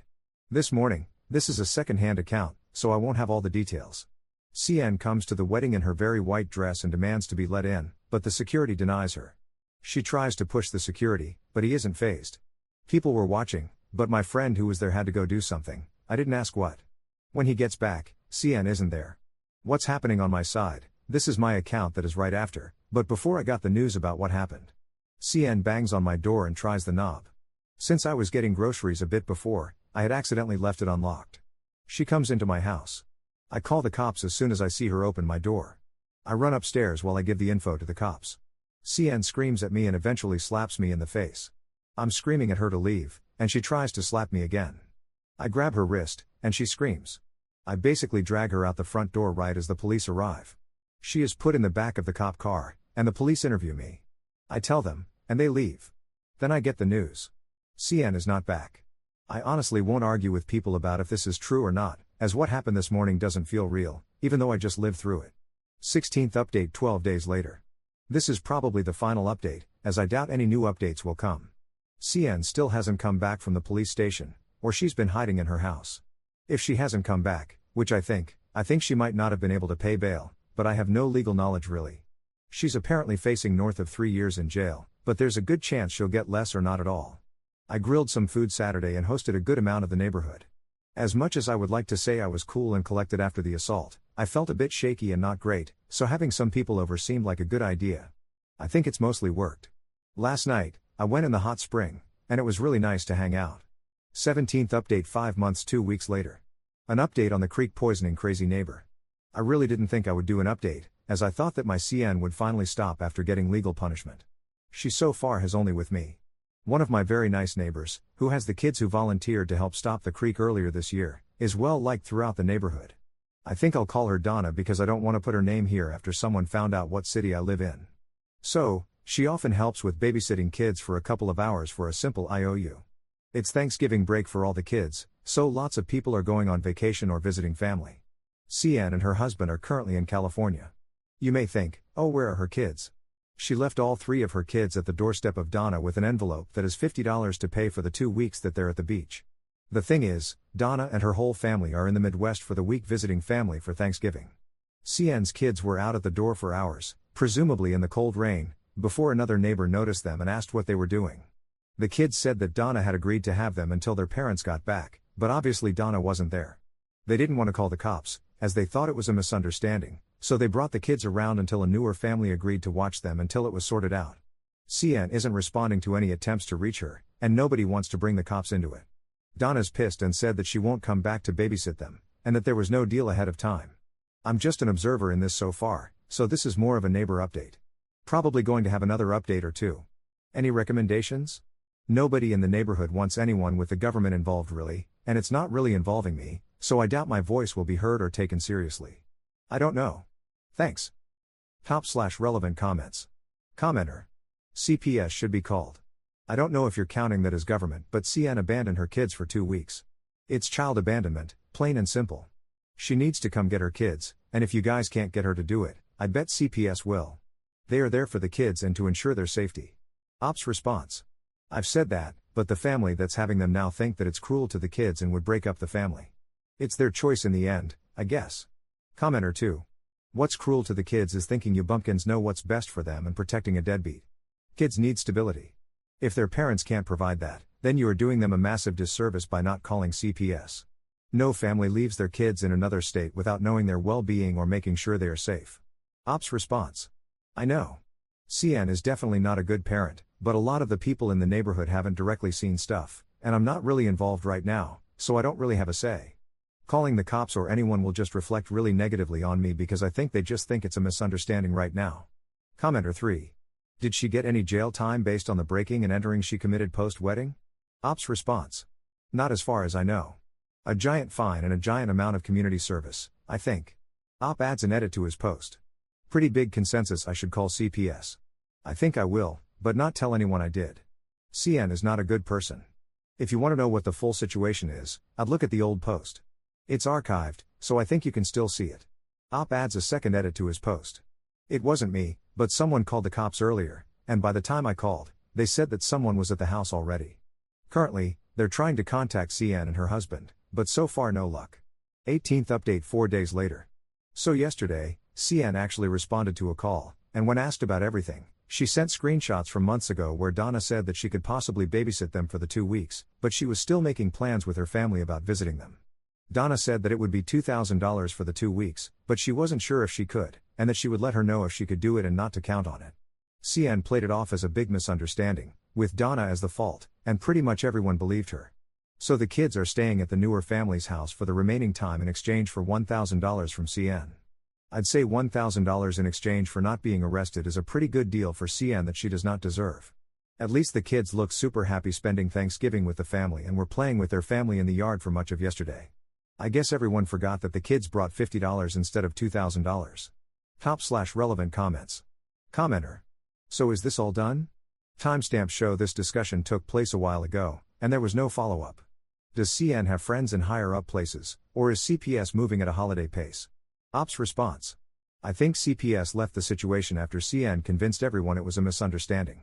It happened yesterday and the day before, but started at the beginning of their Thanksgiving break. Story 6. My husband and I are really going through it because he explicitly knows one of my hard boundaries is no screaming, because I think it is abusive, but he disagrees and says I'm setting him up to fail, says he can't not scream, and that I should end the relationship if I feel that way. Posted by you/devastated wife.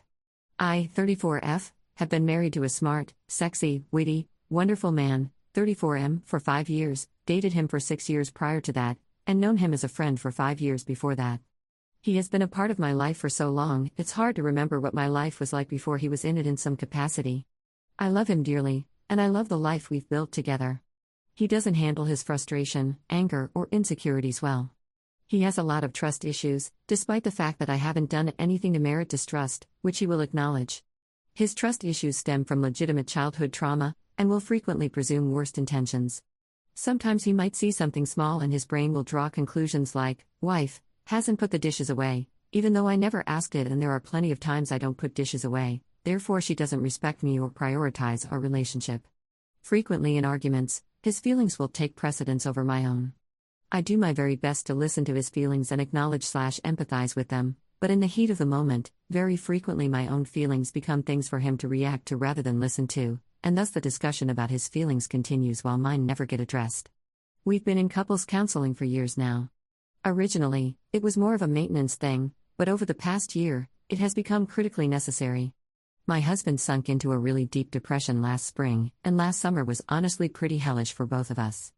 He'd find fault in the smallest of slights, like she asked me a question via IM but there's read receipt so clearly she didn't care about my answer and doesn't care about me when I actually had seen the answer and it didn't mark a read receipt because I only looked at it through my phone's notifications, and then stopped talking to me for multiple days on end, except for practical house questions via IM. He'd send passive-aggressive and manipulative messages while I was out to get me to come home, though he doesn't intend for them to be manipulative, they definitely fit the definition by any reasonable standard. If things are very extreme, he may scream in my face or knock something over. In previous years, he has punched the wall before or, lightly, pushed me out of the way in an argument so he could get past me. I did a lot of supporting him emotionally, and often financially, when he would let me. If he's stressed, I'll try to do some housework to take something off his plate, or offer to pick up food he likes, or we'll cuddle together and watch something he likes that I don't really care about. I'll hold him while he cries, I'll pick up the slack, and I don't hold resentment about it. That's what partners do. But in the last few months, I've been going through a depression of my own. I don't lash out, but sometimes I get really sad and desperately need support. And it feels like when he's able to offer support, it very frequently comes back to haunt me later. For example, me feeling sad, him offering to pick up my favorite pizza and me taking him up on it, only for him to send me messages about how stressful and frustrating it is because the pizza wasn't ready in time and the other customers are being jerks, and by the time he gets home, he's done and can't be near anyone for a while. Most recently I was having a really bad day, and he was there for me, held me while I cried, did some housework, talked me through some things. And that evening I was starting to feel a little stable, and out of nowhere he hit me with some passive-aggressive comments and started talking about how his needs, which he had not communicated to me, hadn't been met all day, and how I don't meet his needs in other ways, and how I prioritize everyone else in my life but not him. And I was floored and devastated, because I do prioritize him, probably more than I prioritize myself, which I'm trying to change since that isn't healthy. I think about what he wants or needs or might think of something practically all the time. But also, it was one more example of how I can't truly lean on him. I can't trust that he'll be able to support me emotionally even when he says he can. Later that same night our basement flooded, and he found it first. All I heard was slamming doors and yelling, so I went downstairs to check, and when I asked what was going on, he screamed at me, basically in my face, "What the F do you think?" Y'all, I'm bad at boundaries. I'm really bad at them. I'm always afraid people will be mad at me or leave me when I set them, and I have plenty of real examples to back up that fear, so it's not exactly unwarranted. Over the summer, during therapy, I set some explicit boundaries of things that were not okay in arguments, things like screaming, throwing things, passive-aggressive comments, etc. I've tried, since setting those boundaries, to make it known when they were crossed, saying ouch or that wasn't an okay thing to say or I need to leave the room until we can discuss this calmly. Every inch of enforced boundaries has been painful and really hard, but I'm trying. But the screaming, and especially right after the day of supporting me and then lashing out at me without warning after, was one thing too many. We're in a crisis right now because, among other things, I've set a firm boundary around the screaming. It can't ever happen again. It just can't. Some people in my life who have been in abusive relationships have pointed out to me that screaming in someone's face is abusive and violent, even if it's not physical violence. But when I speak to my husband about it, he feels that setting this boundary is setting him, and our relationship, up to fail. He doesn't feel like he can guarantee he won't do it again, and that if this is truly a hard boundary for me, that we should end our relationship. He knows the way he's been treating me is not okay. He feels remorse for treating me that way. I know that I'm not perfect and I have work to do of my own, among other things, setting and enforcing boundaries, and untwisting myself from the pretzel shape I've become to accommodate my husband's needs/wants. And in this list of problems, I haven't mentioned all of the good things. As with any post like this, there are amazing, positive things in our relationship too. We share values, politically and personally. We play video games together and travel together and have fun together and care deeply about each other. He can be so kind and lovely. He's passionate about doing good and helping other people. Is it reasonable for me to have this hard boundary? Obviously, with or without that particular boundary, we are really struggling right now and may or may not be able to make this work. I keep thinking, if the boundary was you can never hit me again instead of you can never scream in my face again, no one would think that was an unreasonable boundary. Even if the hitting happened rarely, as the screaming has. It seems to me that if someone can't guarantee they'll be able to manage their anger enough to not scream in someone's face, anger management therapy might be necessary, and I don't mean this flippantly. He apparently found out recently that he also has high blood pressure, so this seems like a potential health issue as well. I brought this up as an option and got no response. I don't want my marriage to end. I didn't say those vows lightly. The idea of breaking up this relationship feels like I'm being torn apart. But I can't stay with things the way they are. I can't. And it feels like he's saying things are not going to change quickly. That he wants to change, but it's going to be a journey. I don't know what to do. /relevant comments. Commenter. You're already in counseling. What does your counselor say about all of this? Did they think your boundaries, of not being verbally abused, are reasonable? Hint, they are. Also, he's punched walls, which is a huge red flag. You mentioned his childhood trauma. What is he doing to address that? You mentioned depression. Is there a diagnosis? What's his treatment plan? Does he have meds? A therapist or other mental health professional he sees outside of your couple's counselor? You can't set yourself on fire to keep him warm. I think you know the answer I want to give you. Google sunk cost fallacy. Ops response. He's going to personal therapy as well.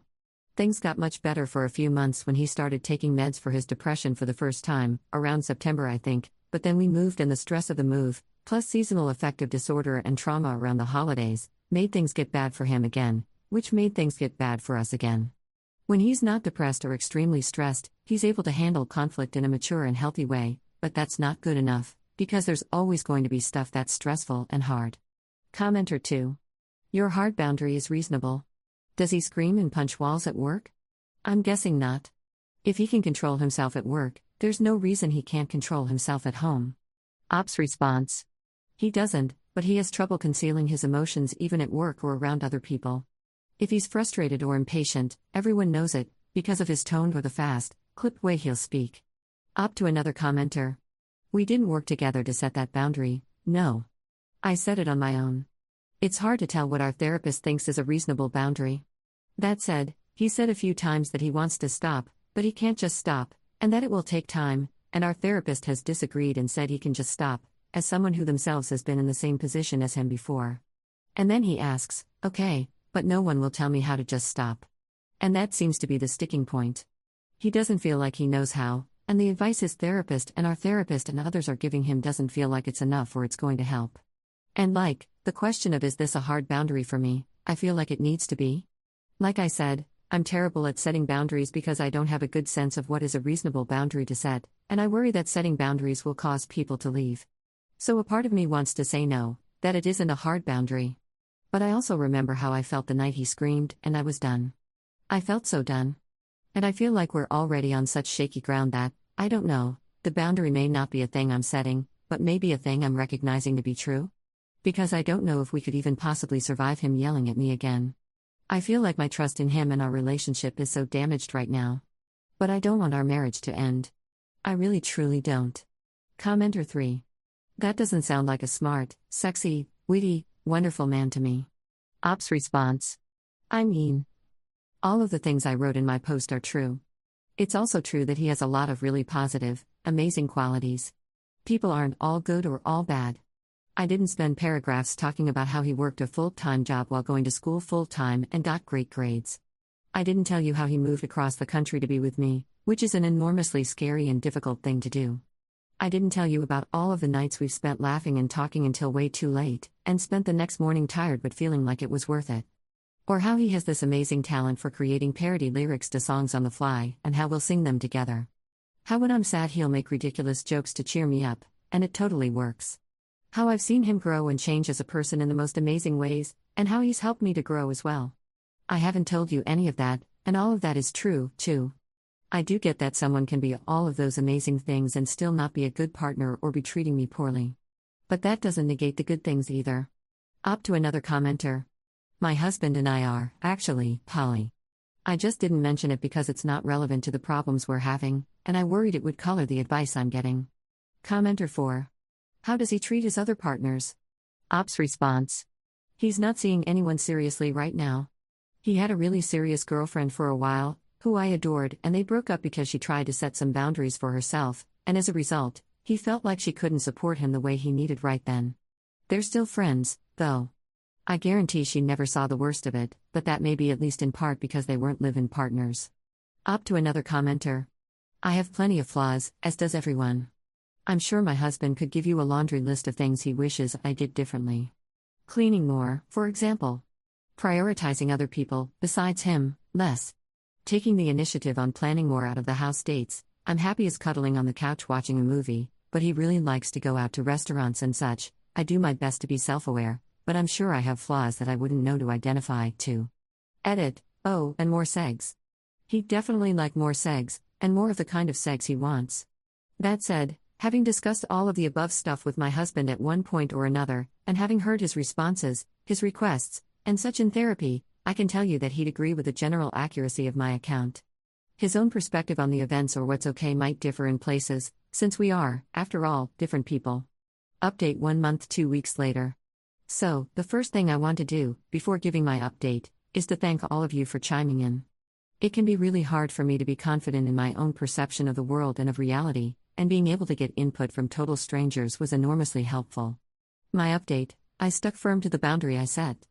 In addition, I told him that what I needed from him was 1. For him to go to anger management therapy or some other immediate intervention help, 2. For him to find a way to be a supportive partner to me when I'm having a hard time and have that not turn into being all about his own needs, and 3. For him to not only tolerate, but actively encourage me to set boundaries, at least in the short term. I told him that essentially, my trust in his ability to respect my boundaries was broken, and that rebuilding that trust would take a lot of work, including him supporting and encouraging boundaries even if he didn't like them or felt they were overcorrections, which he was saying that this no screaming hard boundary was. After a lot of back and forth of him essentially telling me he didn't know what I wanted from him, despite me articulating the above several times, while alternatively and continually pushing back on many parts of what I was asking for, and in the meantime him continuing to occasionally get upset and send manipulative, passive-aggressive messages, and not respect boundaries I was setting in the moment, I told him that something drastic needed to change. I asked him for a separation, but told him I wanted to continue to work on our relationship and date through the separation.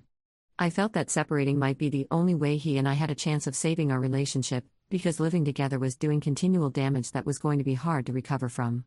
He said he needed some time to think on it. A week later, he came back to therapy with me and told me he no longer wanted to be married or in a relationship with me at all. That was devastating enough on its own. At first we were kind with each other, even had a few nights of hanging out and commiserating over our shared grief. He asked for 3 months to get his finances in order before moving out, and I agreed. But then one night last weekend he picked a fight with me and again started sending manipulative, passive-aggressive messages. I thought he might have been drunk, so I messaged in the morning, but he doubled down and said even worse things. I stayed out as much as possible for the rest of the weekend, but Monday morning he was stomping around the house getting ready for work, screaming at the cat, slamming doors, and I was hiding in bed and flinching at every noise. I ended up taking a sick day because I was such a mess. That day I messaged him and told him that he was behaving in an emotionally abusive way and that I didn't feel safe in the house with him, and that we needed to revisit our timeline for him moving out. I also told him that I had been terrified to tell him this, that I was shaking even sending the message. He minimized his behavior, acted incredulous, and asked how soon. I told him end of April. He freaked out and said he needed until July. Then he did a complete 180, said a friend would lend him the money and he'd be out by early April. He spent all week packing and visiting apartments, and now he's moving out this Sunday. Which is a little bit of a relief, but is also such a strong rubber banding move that I'm certain it's him attempting to take control of the situation, and I'm sure his story to everyone else is that I don't care about his pain and am kicking him out early. Anyway. That pretty much brings us up to speed. I've been coming to terms, slowly, with the fact that I've been in an emotionally abusive relationship for years. Sometimes I feel horribly guilty, like I didn't do enough to try and save things, or like I'm making a big deal out of nothing and now I'm throwing my life away. I did have a really wonderfully validating one-on-one session with our couples therapist who reassured me that my perception of the situation is accurate, and I'm not the one who did this to us. Sometimes I'm just incredibly heartbroken and lonely. Sometimes I'm angry that he didn't care enough to try and work at it. But I think it's likely that ultimately, this ending is for the best, as awful as that feels. Again, I really want to thank everyone here who responded to my original post. Some of the advice and comments were really hard to read, but they were really important for me to read. It was so helpful knowing I had a bunch of internet strangers backing me up on some level. I think some of my ex's minimizing has caused me to feel really unsure about how I'm perceiving the situation, potentially even gaslighting, though likely unintentional, so having folks who could confirm that what was happening was not okay was vital. I'm lucky to have a good support system locally as well, so as awful as this all is, I might just get through it okay. /relevant comments. Commenter. This all sounds so excruciating. I imagine after he's moved out, you'll feel a tremendous weight has lifted. I wonder, have you ever seen him treat anyone else the way he treated you? Op's response. I wonder, have you ever seen him treat anyone else the way he treated you? I mean, yes and no?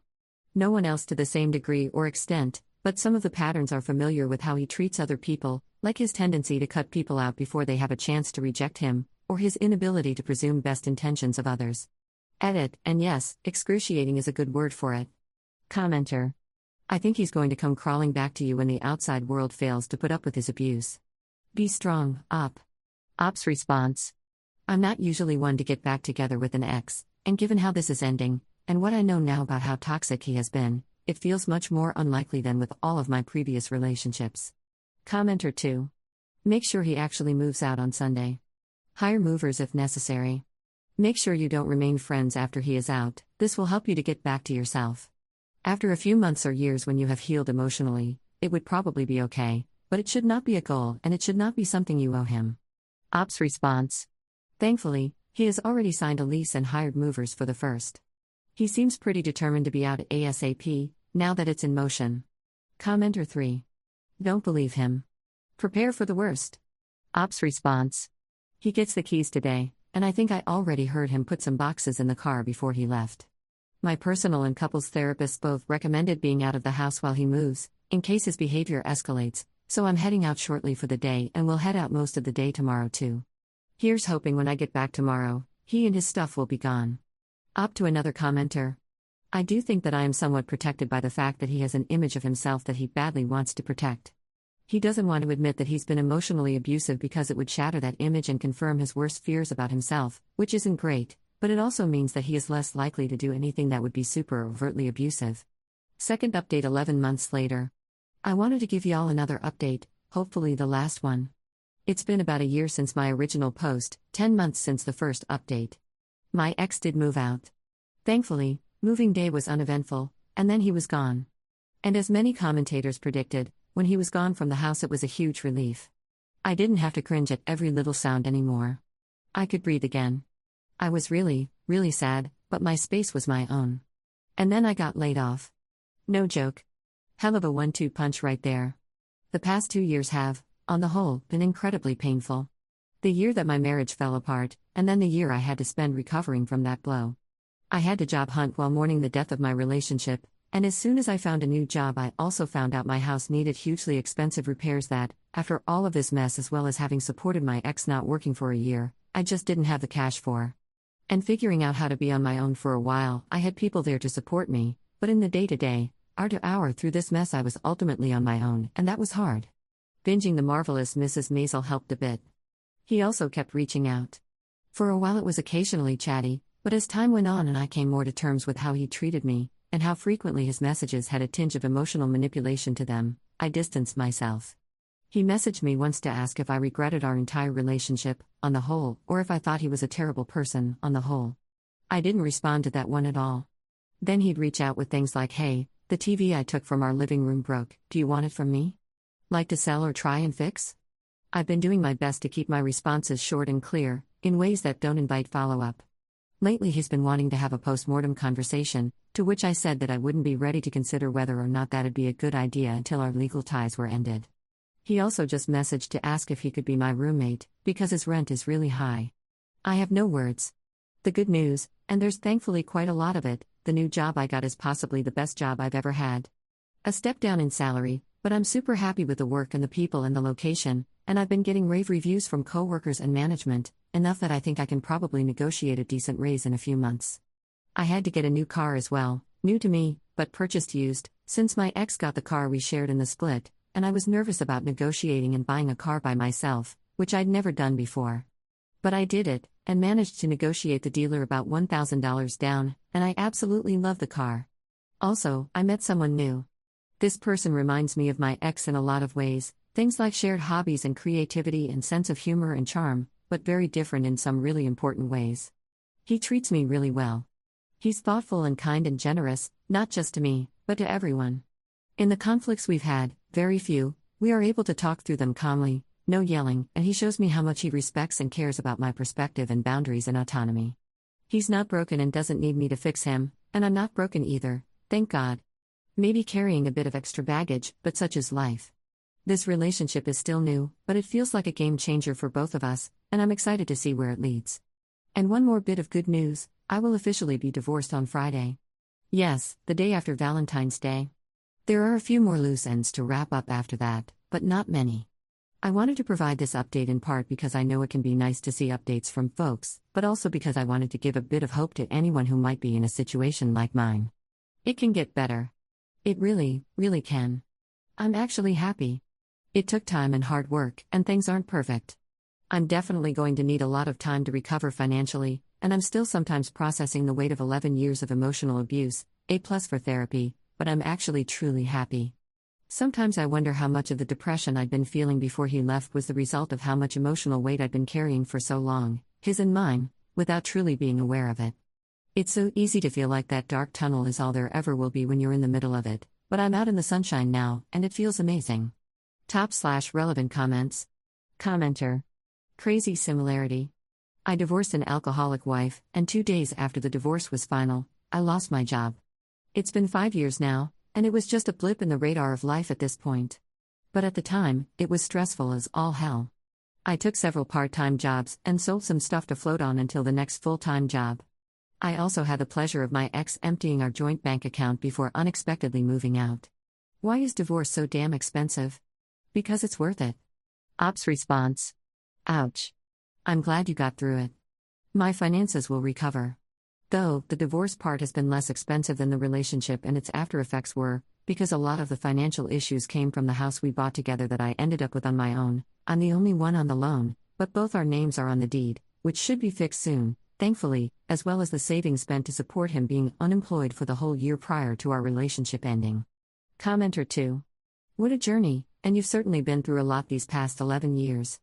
Read both your previous posts as well. For those of us looking to avoid getting in a similar situation, what are some red flags that were there, that you should have picked up in retrospect early on in the relationship? Ops response. When we first got together, there wasn't anything immediate, but about 6 months in we had a fight, and I was taken aback at the way he handled it. I have no recollection of what we fought about, but I remember it being something small, probably miscommunication based. But I felt his anger coming at me in a way that was startling at the time, and felt out of proportion with the conflict we were having. I think that was my first warning sign, honestly. He often would presume poor intent on my part, and that made conflict so much harder to get through. I think another warning sign was that he put off taking care of his own mental health for years, and he desperately needed it. Convincing him to see a therapist took a lot, probably in part because I wasn't setting good boundaries around how much emotional support I could give. I can't tell you how many times I sat with him while he was in a depressive self-shame spiral, trying to support and care for him however I could. But I'm not a professional, I'm not actually equipped to be a therapist for someone, and certainly not my partner. Though, even him getting help didn't fix things. It may be that he still hasn't gotten the actual kind of help he needs. Beyond that, it's kind of hard to pinpoint. Nothing was big or outrageous enough to ping warning bells aside from when we'd fight, and we were actively working on improving our conflict styles for years, but I have a long list of small things that, added together, paint a bigger picture. Things that indicated that his needs always came first. Ways I'd adapt to avoid bigger problems I knew were looming, like me proposing to support him financially for a year so he could design a game, when I knew he was miserable and taking it out on me and probably going to quit his job without another one lined up anyway, and I hoped that if he was working on something he cared about he'd be happier and thus treat me better. He didn't, and he wasn't, and he treated me much worse actually. Commenter 3. Can I ask how the cat is that he used to scream at? So glad you're doing well. Ops response. I wish I had better news on that front, but the cat was his, so I have no idea how the cat is doing. We had 2 cats, one was mine and one was his. My cat passed away a few years ago, and my ex's cat went with him when he left. I still think about that kitty, I hope it's doing okay. On a happier note, when I found my new job, I went out and adopted 2 kittens from a shelter. They're sisters, and super sweet and adorable, and doing wonderfully. Up to another commenter. Yeah, it's uncontested, and we have a signed and notarized separation agreement, so I'm not expecting it to take very long for me either. Story 7. My girlfriend of 3 years knew I was child-free and would not tolerate raising any kids, and she was on the same page, but suddenly, while I am in the process of moving in with her, she told me she's changed her mind and wants me to change mine. Posted by you/naive trash 4833. Me, 28F, and my girlfriend, 26F, have been together for 3 years and are moving in together. I have a part-time job and an online business I'm trying to pick up from the ground, while my girlfriend works at a preschool, so you can imagine we're barely meeting the mark in living costs alone. Hence, me moving in with her since she has the lower rent. We've had talks about our wants in life, what career, dream trips, and family type. I've made it clear that I'm child-free due to my upbringing of parentification. Basically, I'm already tired and done with the child raising. She agreed, as her job was enough when it came to child care. This was a year ago. While I was bringing in the last boxes for the day, I got a text from her that she wanted to talk about something important. I figured it was about the stuff I was bringing in. I had more boxes back at my place and followed her into her bedroom. She sat me down and asked if I ever thought about marrying her one day. I admit I wasn't sure yet since we're barely moving in together, and we needed to get to know each other on this level first before making a big commitment like that. Heard plenty of horror stories of couples getting married before moving in and growing to hate each other. I still loved her, but I wanted to know everything with each step. She understood and brought up the reason why she was asking this. She wants to have kids after all. I was surprised to hear this. The preschool she works at is closer to my current place, so she'd swing by to decompress from it. She would tell me how exhausted and stressed she was from the kids and would even nap for hours before either staying the night or leaving back to her place after dinner. So I was very confused and asked what changed her mind, and she told me whenever she helps the kids with their projects or they gift her with drawings and bracelets, it makes her really happy. She even feels jealous towards these same kids giving their bigger projects to their parents and wanted that too. She would picture us picking our kid up from school, and it would make her excited for the future. After hearing this, I had to remind her that that's not possible since I'm child-free, and she said, "Still? Don't you feel like we could be doing more with our lives though? Wouldn't it be nice to have a mini-me or a mini-you running around?" No offense to parents and guardians here, but the idea of that made me cringe. I dealt with enough of my own siblings growing up, and all I remember is being exhausted, stressed, and too young to be taking care of 4 younger kids while I was barely getting out of elementary school. We got into a bit of an argument, with her saying I was keeping her away from motherhood, while I told her we made it clear with each other that we wanted to be child-free, so springing this on me all of a sudden as I'm moving in feels like a lot. We were going in circles with neither of us budging. She threw in the towel, telling me to sleep on the couch. Admittedly, this made me mad, and I left the apartment entirely to sleep back at my place. I have 2 weeks left to move out, but I was so mad I was considering if I could cancel the move out with my landlord. I know just the thought alone is petty of me, but if having a kid is what she wants and I don't, then it was becoming obvious we were going to no longer be a good fit for each other. Either outcome, one of us would possibly grow to hate the other. I love her like crazy. I even admit the idea of marrying her did cross my mind many times, but I'm trying to stay reasonable here with what we both want. She wants me in a family with kids, but I just want her and maybe a pet. Right now I'm just sitting here on my mattress on the floor, and we're gonna need to talk about this. Especially with a third of my stuff now sitting at her place. What can I do about all of this? /relevant comments. Commenter. You let her go. This issue has no compromise. The fact she thought you'd outgrow being child-free tells you everything you need to know. Tell her you have reached an unresolvable conflict and need to end the relationship. Ops response. That comment was really something I didn't expect. I never would have expected her to outgrow her child-free mindset, especially with how exhausted she'd be after work and childcare. Even so, the idea of letting her go hurts, but you have a point. Commenter 2. Not moving in isn't petty. It's being honest and honoring your own feelings. She wants kids and you don't. You've been very transparent about this, and she hasn't. She was hoping you would change your mind, and is showing a lack of respect here. You're not living a fulfilling life if you don't have kids is total BS. You are incompatible. You don't have a kid to make someone else happy, and that's what she wants you to do. I don't want to go all Reddit paranoid on you, but I would put the brakes on intimacy, just in case she decides to be extra manipulative. Ops response. Thank you. The thing is, I believed she was being fully transparent, since we made it clear to each other from that life conversation that we both wanted to remain child-free. This is the first time she's brought up this subject, not even a thought or one-handed comment from what I can remember. Also, thanks for the advice on the intimacy part, but we're both female. Commenter 3. Don't move in together. Set her free. Ops response. I feel that that's what I'm gonna have to do. Another commenter made it clear that we would likely grow to resent each other no matter what the outcome is if we stay together, and if this is really what she wants, I don't want to be the reason she can't. Update 1 day later. Okay, I really don't know where to start from this.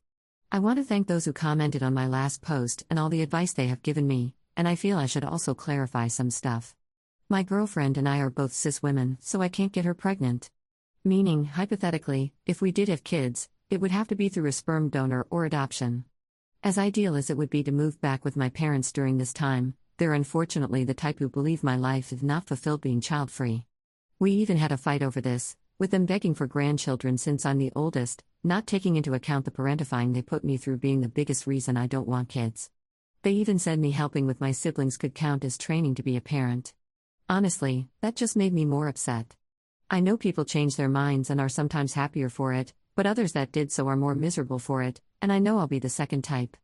Don't get me wrong, I love my siblings and would do anything for them, but it doesn't take away that I spent what should have been my own childhood building up theirs. I've done my share of parenting already, too much of it, and I refuse to go back. As for my girlfriend, now ex, building up a fantasy of parenthood, that seems to be the case, but there was another that I really hoped wasn't true. So, next morning I get a text from her, asking if I can come back and we have a talk about our fight. I was hoping with the cool down time we'd be more civil with the discussion, but just in case, I called my brothers, 24M and 21M, and asked them for help and to be on standby. Despite the rough life I had to endure, at least my siblings recognized it was me raising them and our parents taking most of the credit, so they're always at the ready to help me when I needed it. I rarely asked for any, so my brothers were quick to show up when I felt really desperate. I feel like I should give placeholder names here, so my brothers will be Tom, 24, and Jerry, 21, and girlfriend Sarah. So Tom and Jerry come over, and I tell them I have to have a serious talk with Sarah, and if things go south, I'll need them with the moving van close by to get my stuff back. I left an email to my landlord about the moving situation, hoping I can cancel the moving date, but if it doesn't work out, then Tom agreed to help me get a storage lot for my stuff, and have me stay at his place until I can get a new place, so a backup plan is covered. I went to Sarah's, and she was puffy-eyed and red, hugging and apologizing to me for getting upset with me, and we started talking. To the commenters who threw in the idea that she may already be pregnant and cheated, I hate how right you were. She found out a week ago and was telling me how scared she was to be carrying a child and not knowing what to do, but the thought of being a parent brought her so much joy and she wanted to share that joy with me. She started hamming up a fantasy about us being a great team with both our experiences, and I just started blanking out. Like I can see her excitedly talking, and all I can hear is, she cheated, she cheated, she cheated. After what felt like I swallowed gallons of seawater, she stopped talking, held my hand, and proposed. I just about had enough. Here was the woman I love, kneeling before me in a teary-eyed smile, and I'm trying not to scream and throw up over this being the thing people were right about. I asked her, so, you cheated on me, got pregnant, and you're expecting me to just marry you and live happily ever after with this? Guys, the look she gave me, actually shocked by what I said, made me want to leave, but I needed answers. When did she cheat? How and with who? How long does it even take for a pregnancy to happen between then and now? Sarah wouldn't answer the question. She just kept accusing me of accusing her of being unfaithful and SLT shaming her for her actions. She said she did it for us, and the pregnancy was a beautiful thing she was willing to carry out for us, as if she did us a favor. She even had the nerve to say that if I really loved her, I'd stay and raise our child together. I couldn't take it anymore and just went into the bathroom and locked myself in there, texted my brothers to come up, and finally threw up in there while Sarah kept jiggling the doorknob. Eventually, I get the text Tom and Jerry are at the door, and I finally leave to open it with Sarah now tugging on my sweater, begging and crying to hear her out. It didn't get any better when Tom and Jerry came in and began grabbing my boxes. She tried throwing books at them, so I tried to restrain her without hurting her. The boys didn't budge or stray. They were passing the boxes all outside the hall while Sarah continued to scream and scratch at my arms under my sleeves. Eventually, she got a really bad scratch and that made me let go, and she ran into the bathroom and kept screaming and crying in there. Jerry warned me that she's only doing that to keep me from leaving and hoping I go in to comfort her, and to just keep gathering my boxes so he and Tom can keep getting them out. Neighbors were coming out to see the commotion, and I had to keep getting in between my brothers and them and explain what was going on, and all I had on my mind was hoping none of them would call the police. Thankfully, either the neighbors took our word or this was the one time the police took their time showing up, because we got my stuff back into the truck in about half an hour. I really hoped some of you weren't right. That she didn't cheat, that I wasn't going to be baby-trapped, or she'd even think she could accomplish that with me having nothing to do with it biologically. Like what the F is my life right now? Here I thought I was safe from that kind of situation, but yolk on my face I guess. I just don't know anymore guys. Thank you for the warnings and the theories.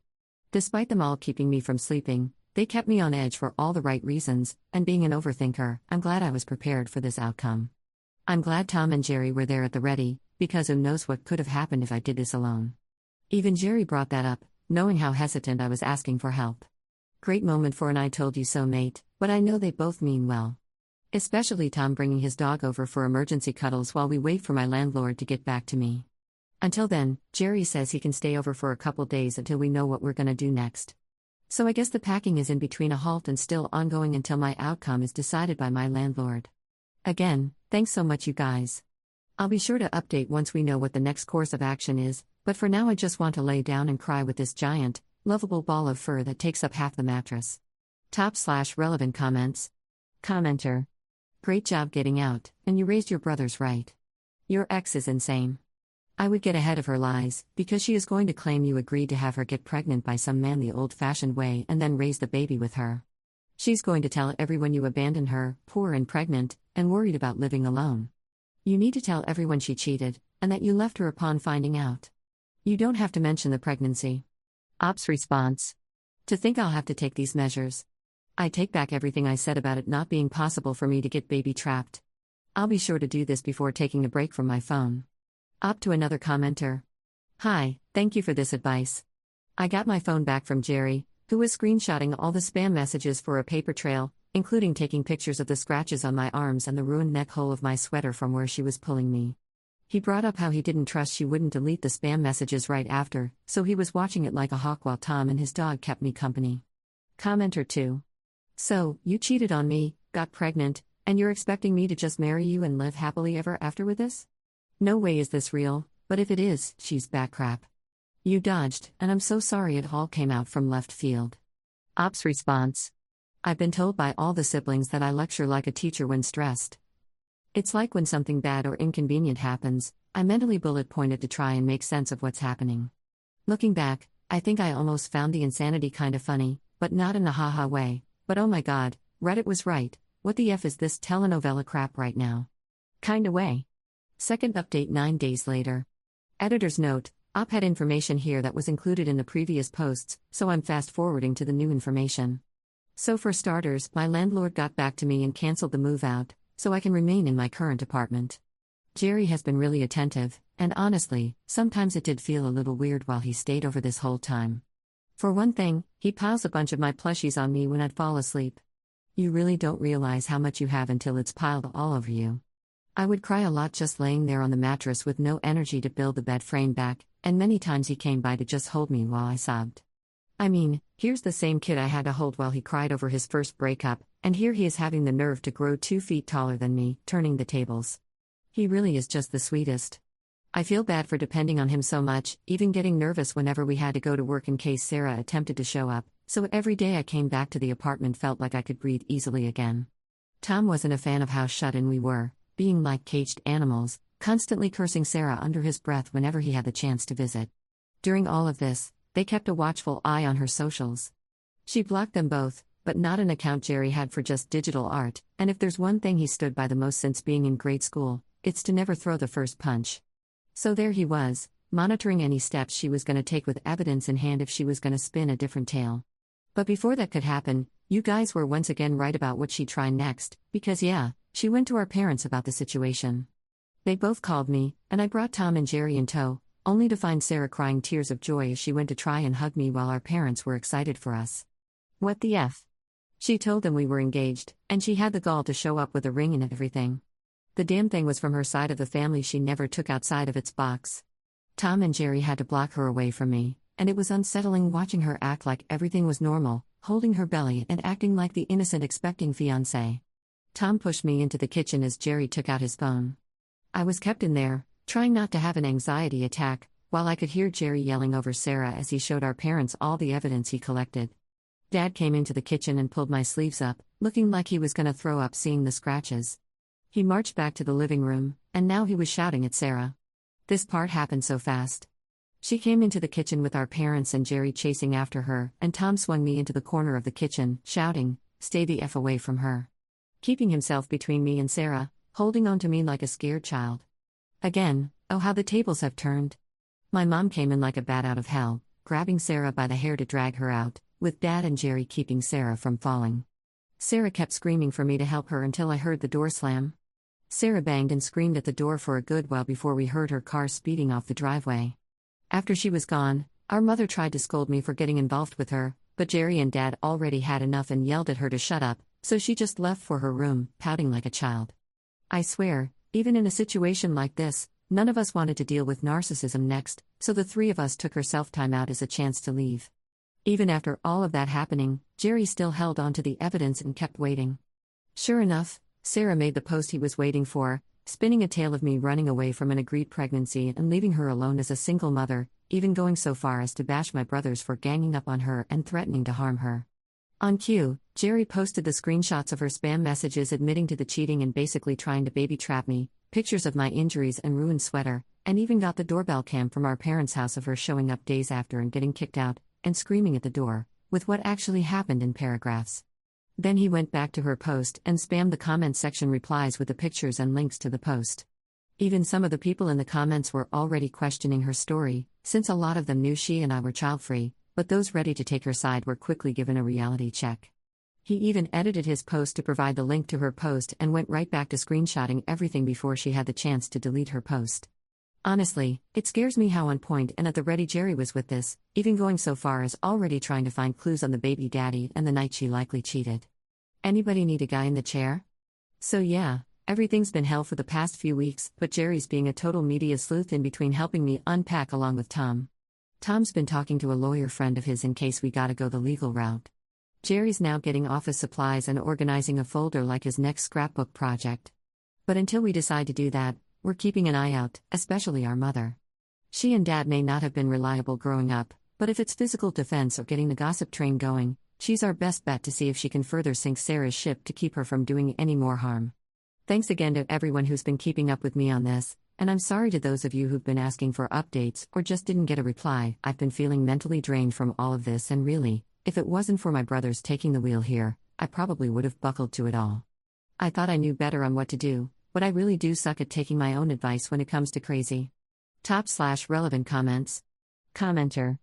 If your mother is a narcissist, don't ask her to do something for you. It will be fuel for her, and you may regret it. Ops response. Don't worry, I haven't. It's more of, she puts herself in the middle of the rumor circle whether you want her to or not. At best, we're kinda taking advantage of that flaw of hers, knowing what happened will spread quickly to people. Feels crappy to let her bad habits continue like that, but thankfully, she's just that predictable. Commenter 2. I got a cold shiver down my spine reading that Sarah was shouting at Op to help her. She's so far into her delusion that reality no longer means anything to her anymore. Commenter 3. Or she's trying to push the guilt buttons. You loved me once, help me, I'm being hurt. This is one of the things that makes law enforcement and security really hate domestic disputes. Fortunately, Op didn't respond. Op's response. All the credit really goes to Tom. He told me he was mostly shielding me so I wouldn't cave into her if she managed to grab me. There were times when me wanting to help our parents during some bad times really messed me up, and they didn't want the same to happen with Sarah, saying I have a savior's complex. I feel it less now, but mostly just tired. Third update 1 month later. Hello again, I'm sorry for not checking in here for so long, but thank you all nonetheless for the kind messages you sent me. I'm really sorry for not responding to any of it. Ever since my last update, I've been in a dark place for the most part. It feels weird, I'm still doing my job and household work relatively okay, but it feels like I'm looking through a clouded window while my body does the work. I knew it was getting really bad when Jerry stood in front of me and I had to process he was still here, and I just felt so terrible he had to see me this way. I could see him talking, but he sounded so muddled until I fully came back to register him. We had a talk, and he suggested that he could move in if it'll make me more comfortable, knowing he's not temporary. I felt bad thinking he was going to be stuck taking care of me through this, but he says he doesn't mind and he just wants to make sure I'm okay. Either way, I'm going to try extra hard to mentally be present and get some therapy, because clearly how I'm processing everything isn't going so great. So, on what happened with Sarah, as I've mentioned somewhere in the comments of my last post, her parents got involved when I received a call from her mother. I was still in my dark place, so I just left it ringing until she sent a text instead, wanting to meet up to discuss the situation. Originally I didn't want to, but Tom made it a point that I'll need to shut things down on that end too, to keep them from potentially bothering me in Sarah's stead, especially if they buy her story. Jerry hasn't had much luck finding the father. Not a lot of Sarah's friends are much help despite being there the night she cheated. He figured out that part by one of them admitting she was flirting with some guy that none of them knew, and she claimed to have gotten an Uber ride home earlier than them. They sent him screenshots of texts with her confirming she got home safe, but not much else to figure out who the guy was. So it's a bit of a dead end, and I told him to just give up, since it's out of our hands now. As for the actual meeting with her parents, that got really ugly. I know during these situations it's best to meet in a public place, but with how the last interactions went, I was afraid if we met at a park or restaurant, all it takes is one phone camera and an outburst, and we'd be all over social media. Tom found a restaurant with one of those closed-off rooms for dining parties, so we settled for that to meet with her parents to clear the air. They originally were trying to get me to come alone, but I argued I wouldn't come at all if I didn't have Tom and Jerry with me. So at the restaurant, it was really awkward with all of us ordering. I felt especially bad for the waiter. Poor guy probably sensed what was happening as soon as he walked in. Guys, it was so bad. Sarah told her side, I told mine. Jerry took out his folder of printouts. At this point, kid should have been a lawyer, and Tom tried to keep everyone from getting too loud. Eventually, her mother was going on and on about the sanctity of marriage and how we need to be a team. For the love of God, we weren't even actually engaged, and how I need to be a good partner and be there for my future wife and child. At this point, Jerry would have been thrown out of the courtroom if he did become a lawyer. So please excuse the language here, but this is what he yelled. Oh my God, she doesn't even have a D, it's not her baby. I swear, you could hear whoever could have been eavesdropping on the whole thing hiss in their teeth with how quiet it got. Her parents were in shock, I was horrified, and Tom, I don't know? Also horrified but in agreement? And Jerry just kept going, how the ring Sarah was wearing wasn't even from me, how I didn't have one, being child-free, and yeah, the whole not being a reproductive candidate in this equation. After that was all off his chest, Jerry gathered his folder and stood behind Tom as if he was putting himself in a timeout, or was exhausted, I don't know? Probably both. Neither I, Sarah, nor her parents knew what else to add from there. Sarah kept trying to grab either of their hands to get them to look at her, but they just wouldn't. Eventually, they apologized and got up to leave. Sarah then started to argue again, but they were both quick to tell her to shut up and go get in the car with them or she was completely on her own. Sarah looked at me with those sad eyes I always fell apart for and left with her head down, and parents following. That was 2 weeks ago, and now she's back home with them in another city. Even with the distance, Jerry and I got the okay for a doorbell camera and had it set up already. I'm still waiting for an opening for a therapist, but in the meantime, I'm still trying to get out of my funk and focusing on moving Jerry in. The landlord was okay with it, considering the situation. I honestly feel so bad for doubting him on having my back on all of this, but he's been pretty lenient with me and I really appreciate him for that. He even had my locks changed with no extra charge and gave us those screw-on window locks. Jerry's settling in with his stuff, and Tom got a weekend off from his job to help move things and stay over on the now-acquired new bean-bag chair from Jerry's old apartment. One time in the morning, I checked with him to see if he really was okay with this, and he was more than happy. He says where he was living wasn't so great, and this way it feels like he's home again. My siblings really got a knack for making me cry over cereal, but it felt nice that they were kinda happy tears for a change. Sarah hasn't tried to contact me ever since she left, but some old friends have. Those of them who took her side despite all the evidence are no longer my friends and have been blocked after collecting those screenshots, while the ones who saw the situation for what it was remained supportive of me and cut the ones buying Sarah's crazy off for good. It still feels weird calling her that, crazy. She was someone I loved and was so excited to see if we can live together well enough to keep moving forward in our relationship. Now I don't even recognize her anymore. I don't know if she'll keep working in schools. All I know is of course she left the school she worked at and that her parents are trying to find the father. But despite everything she put me through, I really hope she gets the help she needs. I don't like that she was selfish, cheated, and tried to baby trap me, I see that. But before all of it I still loved her, and whatever she decides with this pregnancy, I hope she gets that help before moving on to her next step. Thank you all for being here for me during this. I suspect this'll be my last update, but if anything else happens, I'll let you all know.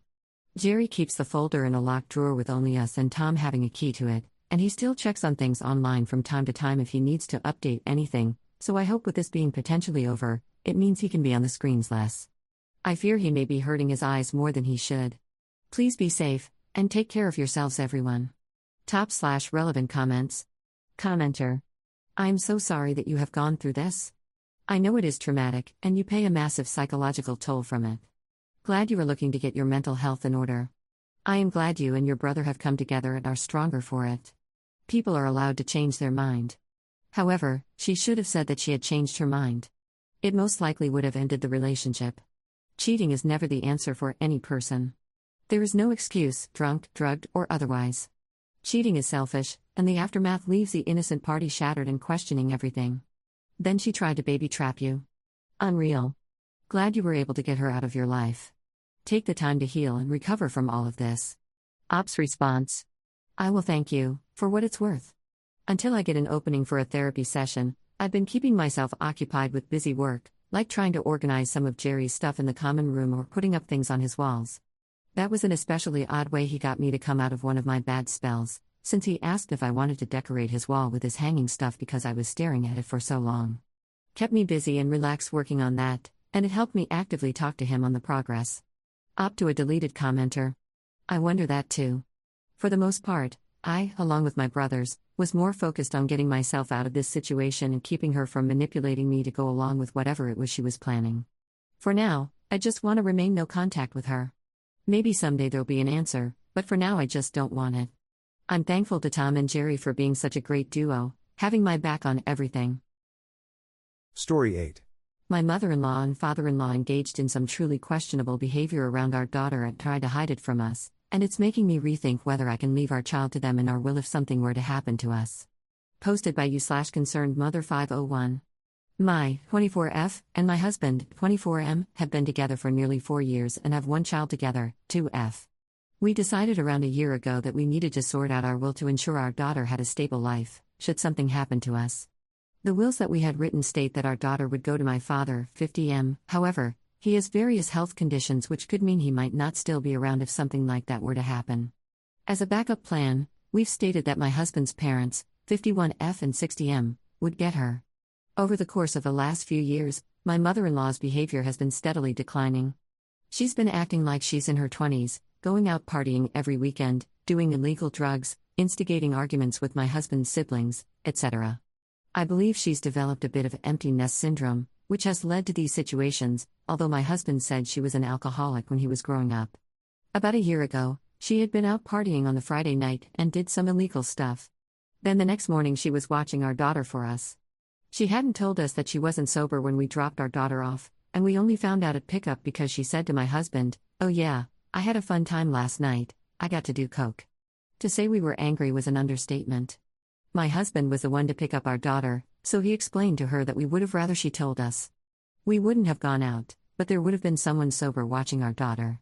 He told her that if she ever watched our daughter while under the influence again, she wouldn't be able to have her alone anymore. I didn't realize until our daughter got home that my mother-in-law had also given her first haircut without permission and threw away all the hair because her hair was bothering her. My husband didn't realize the haircut would be an issue until they got home and I saw her hair.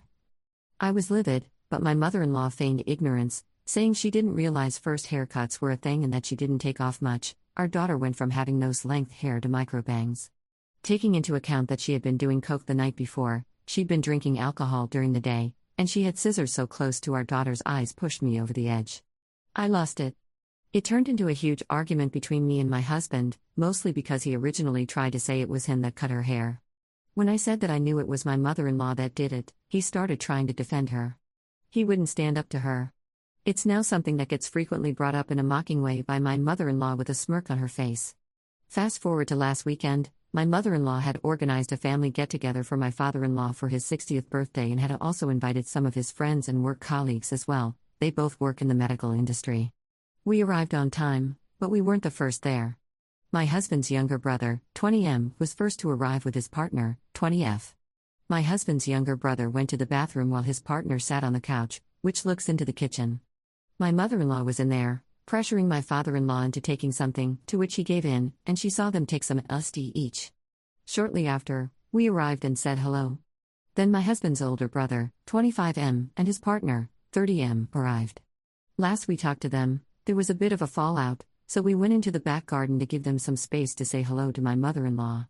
While we were outside, my husband's younger brother's partner told us what she'd seen and was saying that she was upset that they'd do something like that for a family gathering and asked what we thought. We were the only ones there with kids. My husband's older brother and his partner came out, and after eating, we asked them if they already knew, to which they said they did.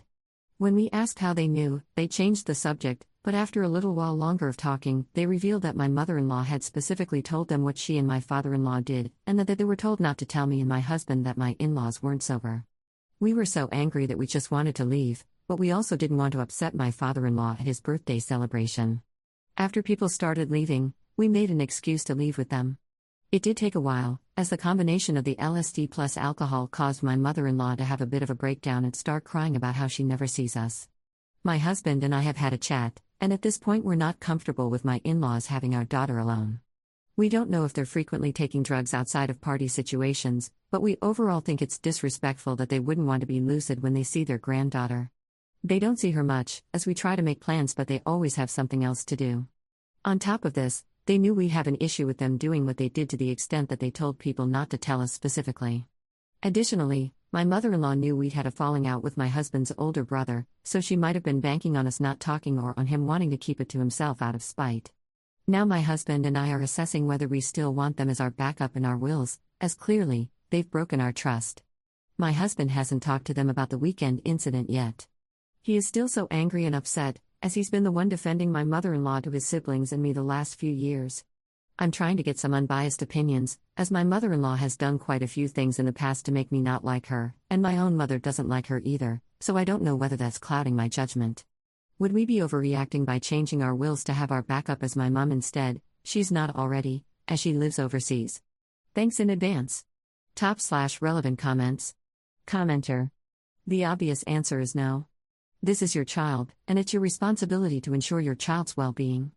If you know your in-laws are irresponsible substance users, why is it even a question for them to get your kids should something happen to you? Your kids' well-being and safety will always trump family feelings. Ops response. Thank you. I think my husband and I might be gaslighting ourselves into worrying that it's less of an issue than we're making it out to be. Also, as I said, she's done some unsavory things towards me previously, so I wanted to make sure the decision was made with an unbiased intent. Commenter 2. Holy crap, the way I would cut these people out and never trust them again.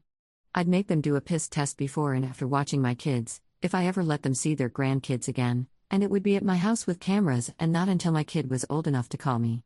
Your kid could get into their substances, I'd never trust my kid at their house. Ops response. We're, of course, hesitant to cut them out completely, as my mother-in-law didn't technically go against what my husband said.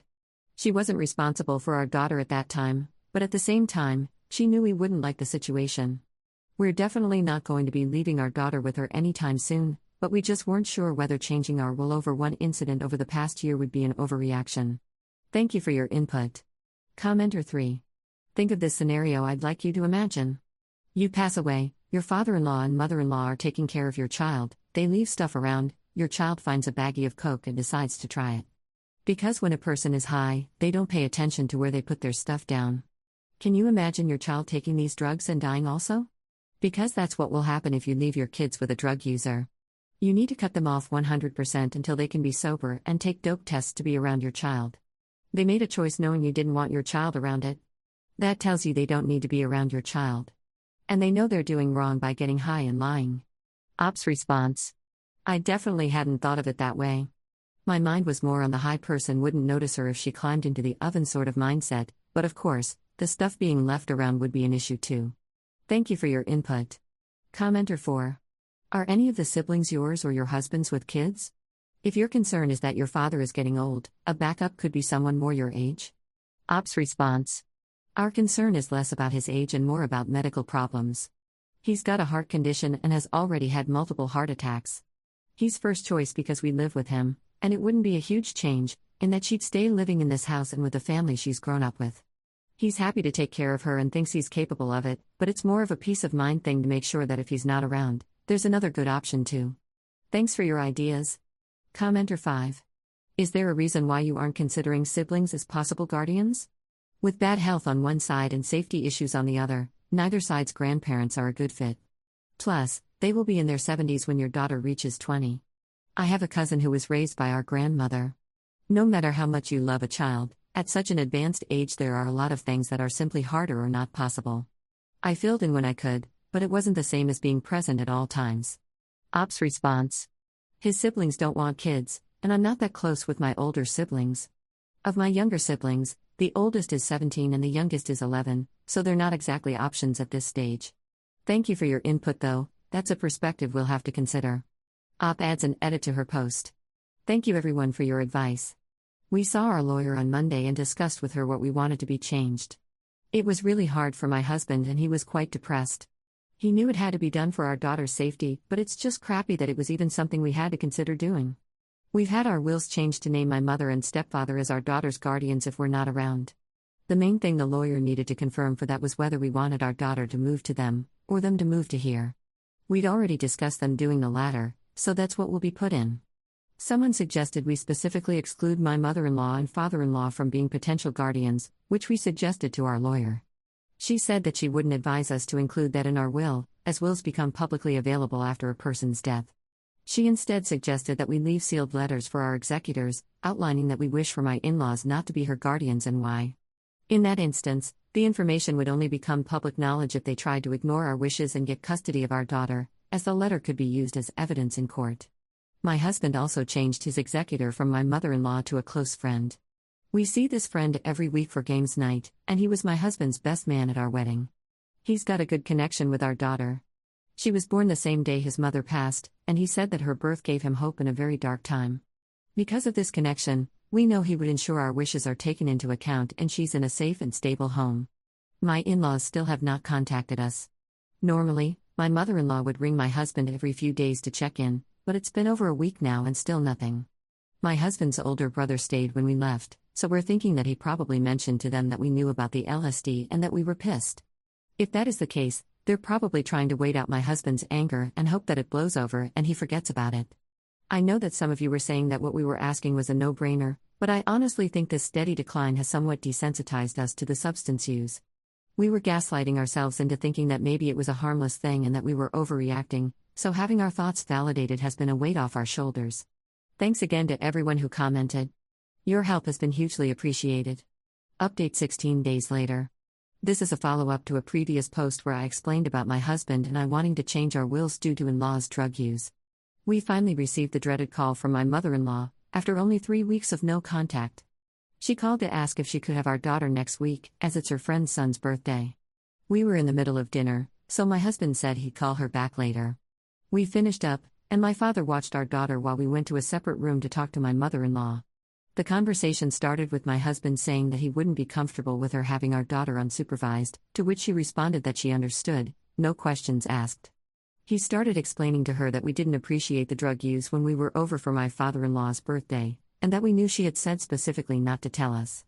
She tried to explain it away, saying, "Oh well, it's not something we wanted broadcast to all the guests," and that she figured we wouldn't care because she wasn't responsible for our daughter, to which we were able to respond with, "Why mention us by name then rather than just saying don't tell anyone?" She eventually confessed, saying that she didn't want us to know because we judged them, and that they didn't want any big reactions from us. She continued on, talking in loops, making out that my husband was being selfish because what did we expect when going to a party? That clearly we had the problem because we were invited to their house, they could do what they wanted in their house, and they were able to make adult decisions such as using drugs. Yes, we have no issue with them doing what they want in their house. The issue is that they did it, then tried to hide it when they knew other people wouldn't be okay with it. We don't want to be around it, and we don't want our daughter around it, and she knew that. They also didn't portray it as a party. It was advertised as a Sunday lunch celebration. Otherwise, we might have been more skeptical going in. She started talking about my grandmother, who's an alcoholic, saying that we're fine with our daughter being around her, which we're actually not. I've seen her maybe 3 times since Christmas 2023 for this reason, but that's a whole other problem. She then went on to say that we shouldn't worry about it. If we're such prudes, she'll steer clear of anything questionable or addictive. She started by mentioning wine, but then doubled down, saying, "Oh wait, coffee has caffeine, caffeine is addictive, better steer clear of that too." I could see she was really starting to upset my husband and make him second guess whether we were overreacting, so this might be the part where I'm the jerk. If I feel like someone is threatening me or someone in my family, I can really lose my crap, and that's exactly what happened. I started with, "What the F is wrong with you? What the actual F is wrong with you that you think this is okay? This is disgusting behavior, and you know it. You would never let any of your kids at 2 years old around someone who was high, you would have lost your crap, so why would you do that to your granddaughter and then expect us to be fine with it?" I was beyond furious at this point, so I was screaming into the phone. I think she was a little taken aback by my presence because she thought my husband was alone. She responded with, "I'm not going to respond to yelling." I went to another room to cool off for a bit before I went back to listen again. She was saying that my father-in-law wanted to do the drugs as a 60th birthday present to himself, and that it may be hard to hear when you're in your 20s, but it's not about you. Cool, we don't care what they do in their own time. Again, we don't want our daughter around it, and she knew that. If that's what he wanted to do, by all means, go ahead. We'd see him another time. She then started to go on about how she loves our daughter and that she wished she could see her more. We're always the ones trying, she's always busy partying, and then proceeded to talk about paying for our daughter's swim classes. At that point, I butted in again to say, "Okay, thanks, you no longer need to worry about that, as it's not going to be a point you can manipulate." She then tried to backtrack after I said that and said she was just meaning that she cares. The call continued with her trying to make excuses and manipulate my husband into thinking that we were wrong for our reaction. When I jump in, she'd make comments about my being too involved. What did she actually expect? This is my family we were talking about, my very conflicted husband and my 2-year-old daughter. She tried talking about how upsetting it was that we'd reacted like this, but oh, don't feel guilty, which I think was an attempt at reverse psychology. I just reiterated that we didn't feel guilty. We were acting in the best interest of our daughter. She finished by saying that what we want to do is our decision, and that what she does won't affect anything about what we think of her. She was effectively trying to say that we're the ones with the problem, not her, to try to make us feel guilty. She's obviously never heard the expression actions speak louder than words. I called her out, saying that her behavior on the call had been manipulative and absolutely disgusting, and my husband said something to the tune of him not recognizing her anymore, said goodbye, and hung up. My husband was understandably distraught afterwards. He's a very passive person, and he was waiting until she called to say something to her about the drug use. I was telling him how to word his responses to her while they were talking, but he just let her cut him off, which is probably another reason I jumped in, because she just kept talking over him and not letting him speak. This has been kind of playing on my mind, as I'm not really an angry person. I try to be kind and considerate, so when I do lose my crap, it tends to stick with me. I did talk with my husband and apologize for butting in, but he thanked me for backing him up. So am I the jerk for calling out my mother-in-law on her bull? /relevant comments. Commenter. I would be very anxious that my child would eat a candy at the grandparents' house. With them being high as kites, they probably wouldn't even notice, and the child might get really sick or even worse. Don't even want to type it here. I wouldn't forgive myself as a parent if I could have prevented it by not letting someone who takes drugs frequently watch my child. Ops response. Honestly, this was one of the biggest things on our mind at my father-in-law's birthday. We were seeing my mother-in-law walking in and out of the house, grabbing random stuff from different bedrooms like lollipops, don't think they were drug ones though, cigarettes, etc. We just had no idea if they had stuff throughout the house that our daughter might find. So it ended up with us locking every room in the house and watching her like a hawk. Commenter 2. Not the jerk, but I'm curious why you even think another answer is possible. Your mother is entitled to her second or third teenage party years if she wants, or maybe this is the first one and she never rebelled before, but she isn't entitled to endanger anyone else while doing so, most especially a child. She can go to hell on her own. I'd limit contact and say no not only to her being alone with your child, but anyone in the family who takes her side in this, because they can't be trusted not to hand your kid off. Ops response. To be completely honest, I've never thought it was normal, but the way this has been going, we've gotten so used to it that it almost feels like the norm. My husband and I are both quite passive people, and we've been quite the people pleasers most of our lives. Like I said, I'm not an angry person, but if you make me angry, I tend to go into a rage. I've tried to be respectful of my husband's family dynamics and not meddle in their family drama, so in 4 years I've never really called my mother-in-law out on anything. I'm honestly just in such foreign waters, and my mother-in-law is an avid manipulator, that I was just really unsure as to whether I was genuinely being a jerk. Up on her husband's behaviors toward his parents' issues. He's optimistic and sees the best in everyone. It's a quality I love about him, but unfortunately people take advantage of it. I definitely don't blame him for the way things are. I know it's an incredibly difficult situation for him to be in, and he's been having a very hard time. I think he's at the stage where he's grieving the idea he had for his mother, because now he sees her for who she is. He's not that great at reading people, so he didn't even realize that what she was saying was intentionally trying to make him feel guilty. He started picking up on it when I started calling it out, and he was starting to call her out on it by the end too, which I'm proud of him for. Thanks for your input. Second update 10 days later. Thanks everyone for the advice and opinions on my previous post. Updating as a few asked. My father-in-law called my husband on Friday to say he wanted to catch up to have a chat on Sunday about the current situation. We went in skeptical, but eventually agreed to get a coffee with him on Sunday morning. On Friday, my mother-in-law transferred us money for our daughter's swim classes. We promptly returned it, as that was one of the leverage points she tried using in our phone conversation with her. This led her to add herself, my father-in-law, my husband, and me to a group chat to berate us about not accepting the money. My husband explained that we didn't want to accept any more money from her, but she wasn't satisfied with the response and was asking my father-in-law to back her up. My father-in-law didn't say anything in the chat, as we were going to be talking to him on the Sunday. This morning, Sunday, we received a passive-aggressive message from my mother-in-law with a picture of the invitation for the birthday party she wanted to take our daughter to, trying to make out that we should feel guilty that our daughter is missing out. The conversation with my father-in-law was interesting, to say the least. For the first approximately 10 to 20 minutes, he was talking to us as if there was no problem at all. After our food had arrived at the cafe, he abruptly changed the topic by saying, "Okay, we need to talk about your mum." We started by asking how much she had actually told him, and unsurprisingly, it was just information that she had skewed to make herself seem like the victim. We have previously had extensive conversations with my mother-in-law about not wanting our daughter around drugs. This was not information that had been passed on to my father-in-law. It shouldn't really matter because surely that's a no-brainer.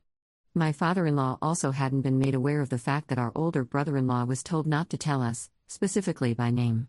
My father-in-law mentioned that he didn't think my mother-in-law was using the money as leverage, so we started going into details of the phone call. He works night shifts, so wasn't home at the time of the call. Finally, we mentioned to him a message that my mother-in-law sent to all my husband's siblings. The message outlined that she couldn't trust any of them to keep secrets to themselves, and that now none of them can trust what she says because she's never going to be truly honest again. Definitely not the way to regain the trust of your grandkids' parents. We told him that the biggest issue wasn't even the drug use. It's the lack of respect for our wishes, the consistent lying, and the lack of remorse for the whole situation. He started trying to come up with excuses for her behavior, saying that she's had a hard life and that she's got an addictive personality, etc. But as we kept telling him how she'd been acting, he slowly started to agree that her behavior has been completely inexcusable. Eventually, my father-in-law was asking what it would take for us to let my mother-in-law have our daughter again, and he was trying to ask us to build a bridge for his sake, as he's the one that has to put up with her persistent whinging. We told him that she's broken our trust, and she can't even admit that she's got a problem. Until there is some kind of breakthrough in her life, she won't be having our daughter. We told them that they can still see her with us present, at a neutral location. My father-in-law continued pushing by asking whether they'd be able to have her without us if he was around to keep an eye on my mother-in-law. We explained that it wouldn't be an option, as he is too close to her, and knowing her, she would be able to convince him to leave for an hour or two. We said to him that it wouldn't be a fair situation, as that would be asking him to choose between the wishes of his kid and his wife. He then was trying to say, "Well, what if you get assurances from her that she'll be sober for the 24 hours before watching your daughter?" To which we told him that she's broken our trust, so her assurances hold no weight for us. He then steered the conversation in a very strange direction, asking if we knew about my mother-in-law's sexuality. We'd previously talked to my husband's sister, who said, during one of my mother-in-law's drunken rants, she was talking about previous sexual conquests, and her best girlfriend's, BGF, 60s F, name had come up. We mentioned this and said that we didn't think much of it at the time, as my sister-in-law and my mother-in-law don't have the best relationship, so we thought she was just making up gossip, and we really don't care what my mother-in-law wants to do in consensual situations. We mentioned what my sister-in-law had said, to which he nodded as if he was confirming what we were saying, and went on to say that my mother-in-law had been unfaithful to him, so he no longer wore his wedding band. I'm not exactly sure the reason he even brought up the infidelity to begin with, but on further reflection, I think that was his way of saying, well, I don't trust her, but I still put up with her, and you should too. We explained to him that although she's been unfaithful to us in a different way, we still have a similar feeling to what he explained. There will always be a sense of doubt as to whether she's actually being honest or just saying what we want to hear.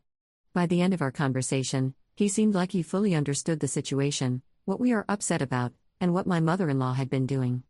We were pleasantly surprised to have him on our side, although we realized later that he never actually apologized for his part in the situation. He mostly came up with excuses for it. As we were leaving, he gave us a hug and told us to be safe and keep our daughter safe. We had told them both our piece and given them the opportunity to explain, so we believed all conversation regarding the situation had concluded. We were wrong. My father-in-law called us while we were eating dinner and seemed quite detached and squirrely. He was saying that he talked to my sister-in-law and that she hadn't recalled talking to us about my mother-in-law and her best girlfriend, and he was asking where we'd really heard that, as it was untrue.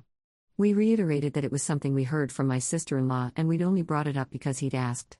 It wasn't something we had spread around, let alone even mentioned to anyone else, and at the time we mentioned it, he was acting as if it was something he was confirming and knew about.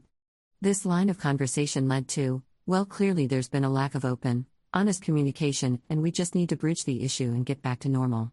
My husband and I were both confused because he'd offered that information just today, without prompt, and it seemed like he was trying to relay as if that was the main problem for the current situation.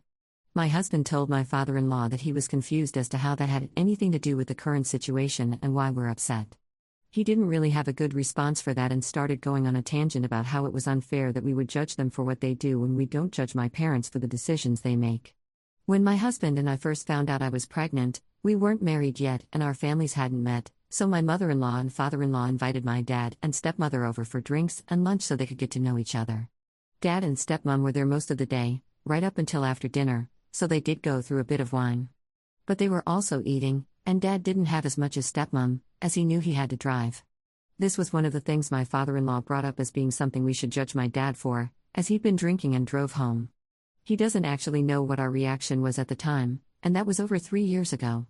My dad is the most loving and playful granddad you'd ever meet now. The point my father-in-law said we should judge my mum on was that she didn't get the COVID vaccine. This argument point honestly just puzzled me, as not only has it been proven to not work and cause different issues, I wouldn't have gotten it if it wasn't so severely mandated in the country I live in. We're not anti-vaxxers, by the way, and I don't need opinions of vaccines in the comments. After my father-in-law came up with these examples, I stepped in and explained to him that he was completely missing our point, likely intentionally. We explained that we're not judging them for what they want to do in their own time. We're upset about the betrayal of trust and blatant disrespect for our wishes. After I finished speaking, my father-in-law said, well, just to let you know, we've changed all the locks on the house and only your mum and I'll have the key, and since we're no longer going to be looking after our granddaughter, we don't need any of her things at our house, so you can organize a time with us for you to come retrieve them. My husband said to them that that's fine and that we could do that if they wanted us to, and the conversation ended quite promptly after that.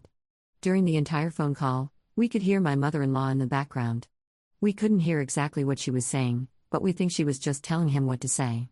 Also, the entire time, it sounded as if he was on something, but we weren't sure whether he was quite drunk or had taken more drugs. The way he was acting made us think it was drugs rather than drinks, just as he was being about as comprehensible as he was when he'd taken LSD at his birthday party. If any further drama happens when we go to pick up our daughter's things, I'll update again.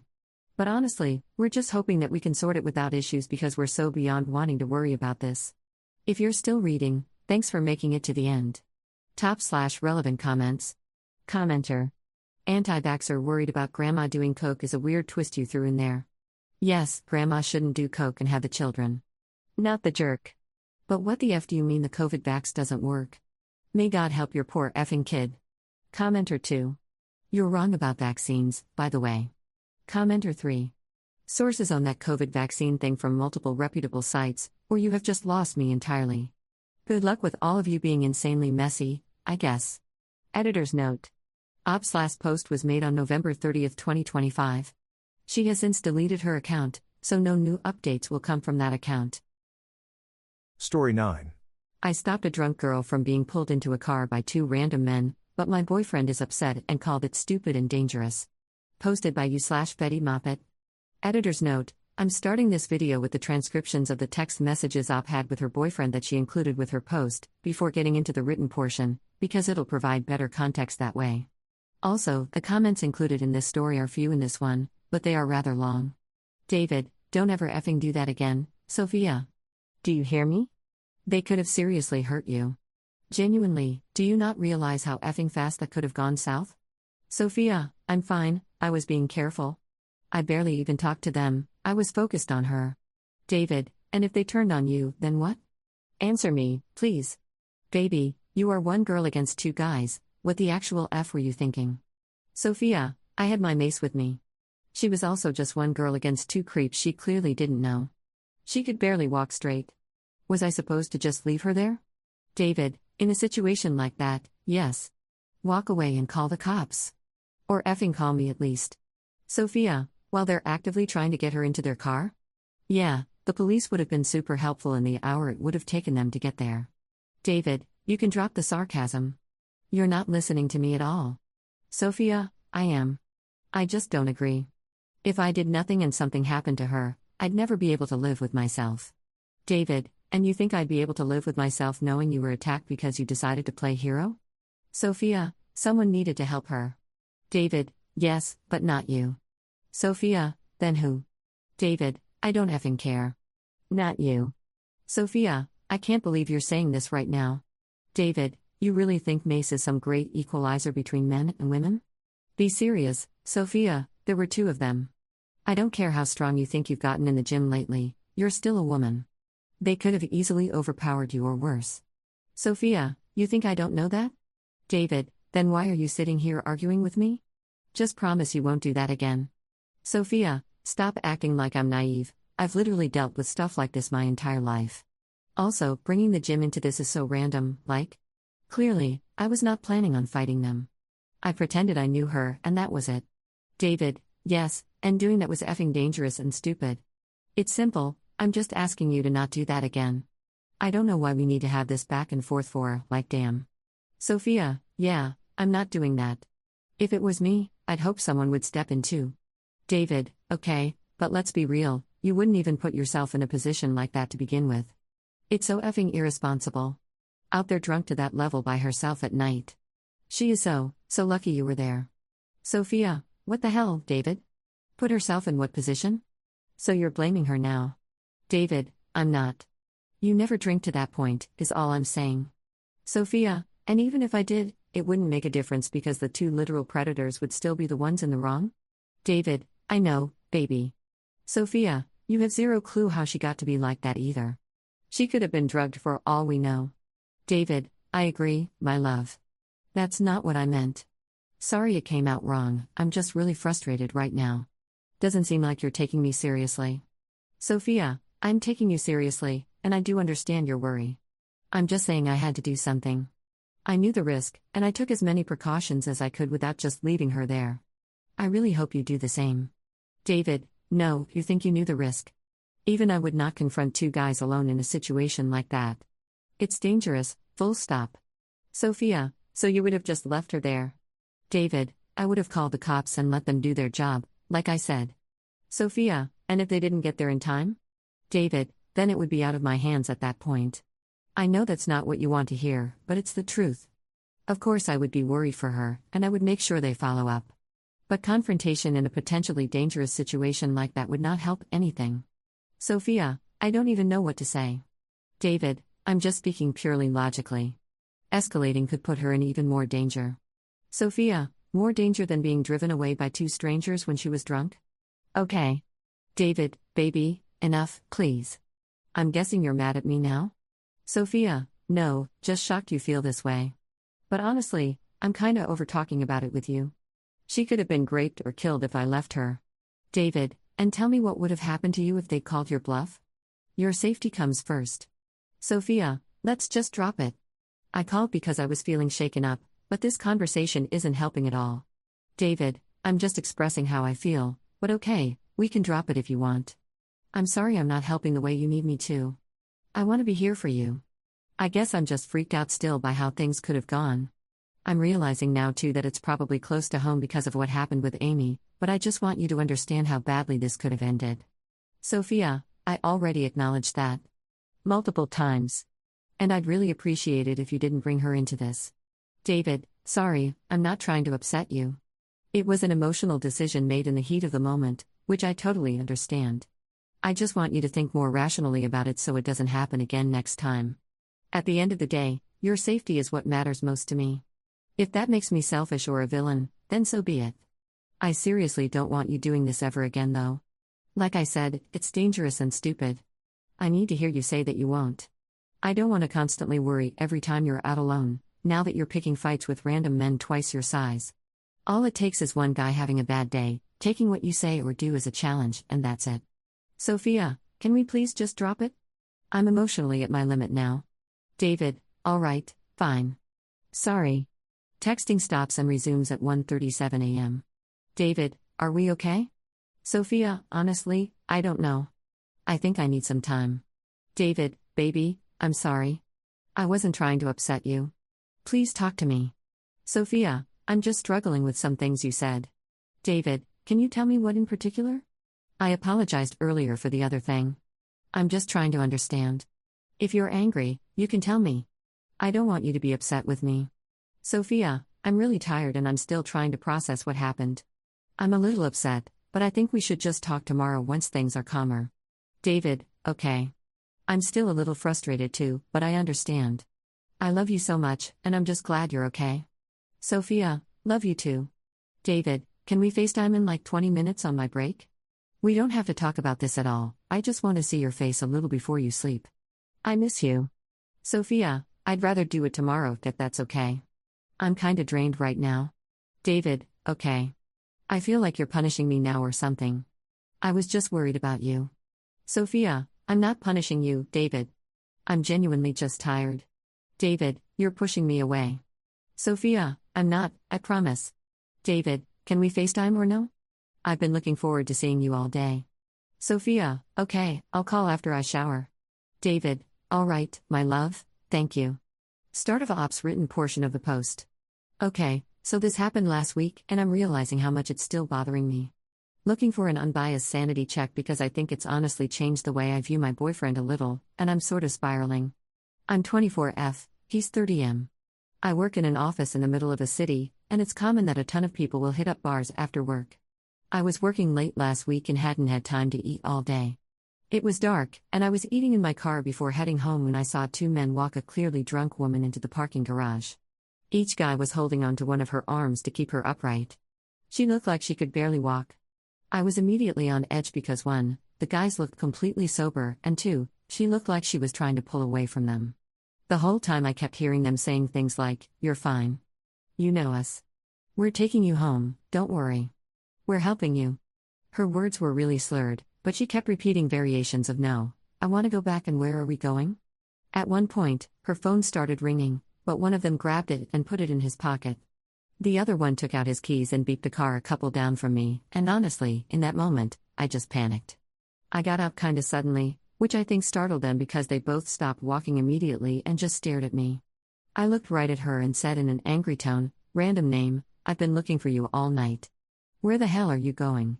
I feel like I was operating on pure adrenaline at that point. Before she had a chance to answer, I turned to them and said, "And who are you guys?" I tried to sound annoyed and not accusatory. One of them immediately dropped her arm and put his palms up. He said, "Oh, are you her friend? We were just trying to help her find you. She's wasted, but she said you guys parked here, or some BS like that." I just walked up to them and said, "Thanks, I got her," and took her arm. She kept repeating, "No, I want to go back," and things like that, but I just kept pretending to be angry with her for disappearing and said I'd been calling her too. They stood there for a second, but then started walking away. Before they could leave, I asked them to give me her phone back. Looking back, I know this was stupid. The one who took it was like, "We don't have it." At that point, I was just so furious realizing what they had just tried to do. In my mind, I was like, hell no, am I letting them steal her phone too? So I was like, "I literally saw you put it in your pocket." They both stared at me, and then the guy who took it said, "Oh yeah, I forgot." He pulled it out and tossed it at me. It dropped on the floor, and they kinda laughed and left. I was so shook up after. I put her in my car and called the police. I had to wait like 45 minutes for them to show up. By that point, she was already fading fast. She seemed more than just regular drunk to me. Thankfully, while we were waiting for the police, her sister, who had been looking for her, called again, and I was able to direct her to where we were. Needless to say, those men didn't know her. I left after the cops arrived, and I gave a statement. On the way home, I called my boyfriend and we talked for like 10 minutes before he had to hop off. He was out of the country on a work trip at the time. He was so aggravated when I explained what happened. I could tell he was angry with me for stepping in, which absolutely shocked me. During his meeting, he texted me the above. I can understand his worry, and I know this all stems from him wanting me to be safe, but literally everything about this has rubbed me the wrong way. I can't believe that in a similar situation, he would have just let them take her away like that. I can't believe he blamed her for any part of it either. He kept saying what I did was stupid and dangerous and wanted me to promise I wouldn't do something like that again. Where I may be overreacting, last year, one of my best friends was assaulted after a house party under similar circumstances. She was drugged. Even before that happened, I would have stepped in for that girl. But that situation definitely amplified my response. I feel like at some point during our texts, my boyfriend was blaming the girl for being drunk. It immediately made me angry because, in a way, it felt like he was also blaming my friend for her assault. So maybe it's hard for me to be unbiased, and I'm just too sensitive to this issue as well. We've talked about it again since he's been back, and he still believes I should have stayed out of it, though he's apologized for what he said. It's been bothering me more and more as the days go by. To the point where I've contemplated ending things. Am I overreacting? I feel like I can't think straight. /relevant comments. Commenter. I'm sharing this both as someone who has been in your position and as someone who is currently a relationship therapist. I grew up surrounded by people who loved me, who cared about me, but who failed to protect me in the moments that it mattered most. I grew accustomed to the idea that love doesn't necessarily mean safety. It was one of the most destructive and dangerous beliefs I held, and it led to /fed into multiple subsequent experiences of deep interpersonal trauma. Knowing what I know now and healing in the ways I have over the past decade or more, I desperately hope that you have someone in your life to tell you, your initial shock, indignation, and disappointment at your boyfriend's responses are indescribably valid. In this crucial moment, he demonstrated that he is not safe on multiple levels. First, he makes it known that he could not be trusted to humanize you unless you had some value to him personally. He proclaims, doesn't admit, because he seems to feel no shame and sees no issue with his point of view, that he feels no sense of social contract or personal desire to actively protect the vulnerable if there's any even potential risk to himself. As someone who has been that vulnerable person before, a part of me would crumble to learn that I would be viewed as not worth it by my partner if the circumstances were different, especially since he's in a much greater position of privilege than I would be. Second, he refuses, or is unable, to regulate his own vicarious emotions about your experience to be able to show up for you. That in and of itself could be worked through, but he actively, continually overrode your needs and emotions with the expectation that you would soothe his feelings first and comply with his demands. This indicates the strong possibility that if when something terrible happens to you while you're together, he will need to be comforted about it first before he begins considering what you need. Third, he victim blames. His first impulse when hearing that a woman was being abducted by predators was to find an excuse for why you're better than her. It was a mental contortion to justify humanizing you, for now, while allowing himself to dehumanize the woman you so courageously saved. Instead of finding common humanity with the victim while also acknowledging his care and concern for you, he jumps right to why you would never put yourself in that position. As if women always choose to be prey. Fourth, he repeatedly ignores and crosses the crystal clear boundaries you attempt to very reasonably set. You were so calmly and respectfully communicative throughout this entire conversation despite your own distress, and he responds with minimization, denial, invalidation, guilt-tripping, and manipulative tactics. He specifically attacks your boundaries and uses guilt and accusations to put you on the defensive so you neglect your own needs in order to meet his. That is not a safe partner. I'm not saying that he's a bad person, but I am saying that he is not revealing a level of maturity, degree of compassion, or integrity of values that matches what you're putting forth in this situation and conversation. Those are not things that are easily, quickly, or often willingly changed. You know what someone who shared your values and genuinely had your best interest in mind would say? Something along the lines of, "Wow, babe. That sounds absolutely terrifying, and I can't help but feel worried for your well-being in situations like this. At the same time, I am so proud of you for doing what you knew was the right thing in the moment, and I hope you can let yourself appreciate that you all but certainly saved that young woman a lifetime of trauma at best. I love your heart and your drive to be a force for good, even if I end up wanting to have conversations later about better ways for you to step in for others while doing as much as possible to ensure your safety in the process. But what matters the most right now is that you're safe and that you know you did the right thing. Thank you for calling me and know that I'm here while you process this. All this to say, please listen to the part of yourself that's wired to pick up on safety and danger.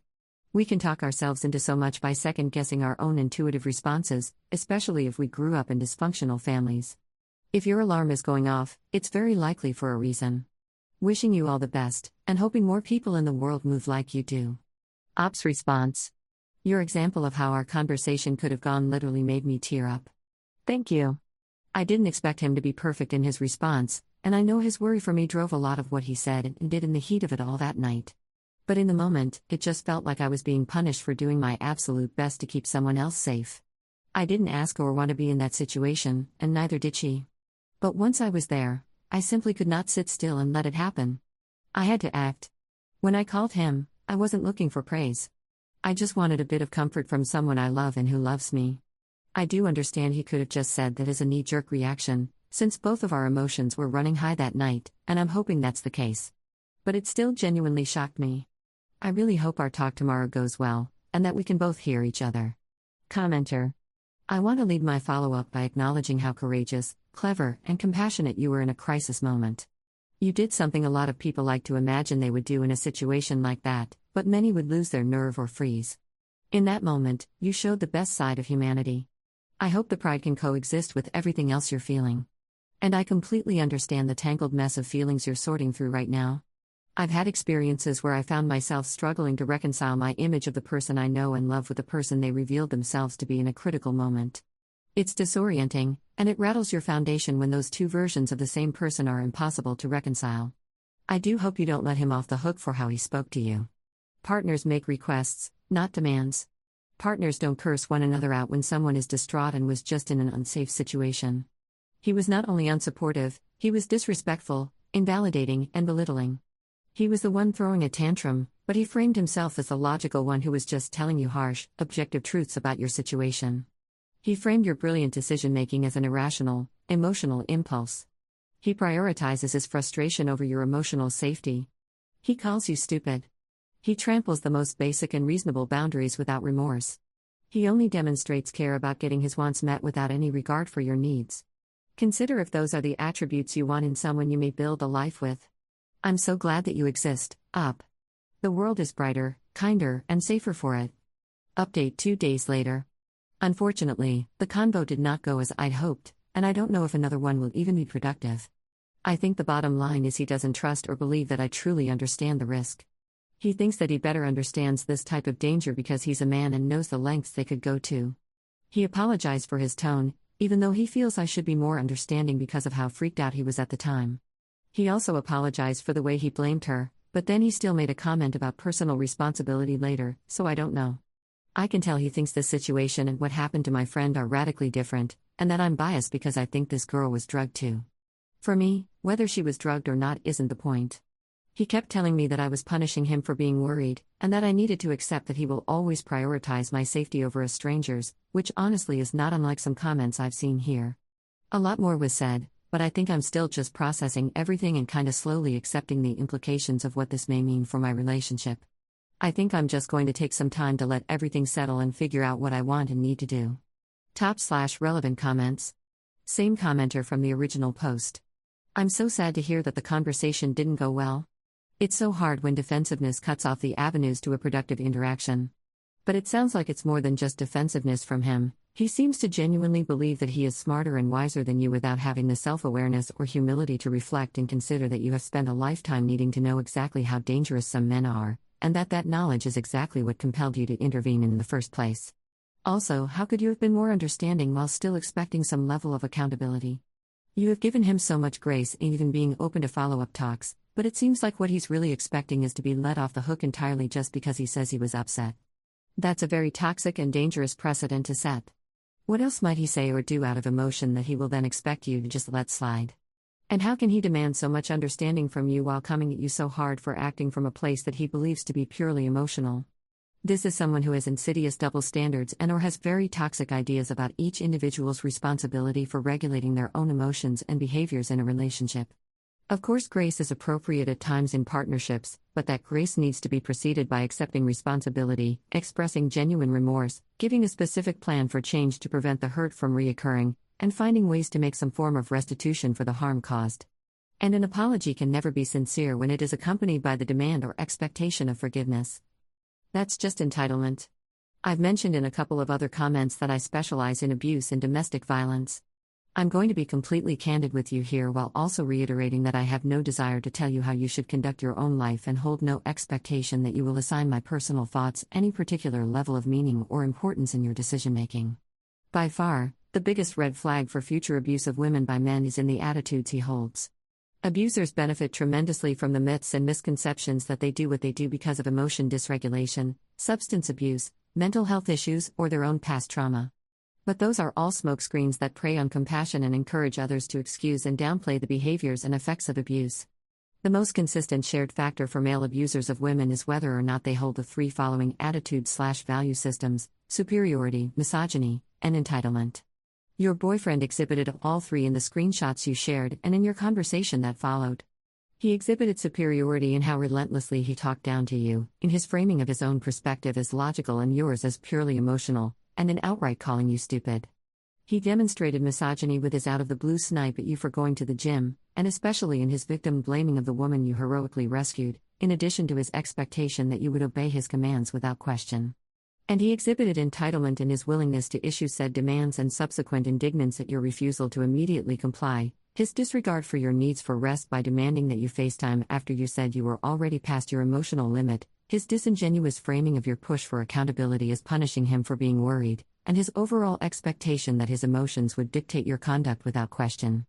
When I said that this is not a safe partner for you, please know I don't say that lightly.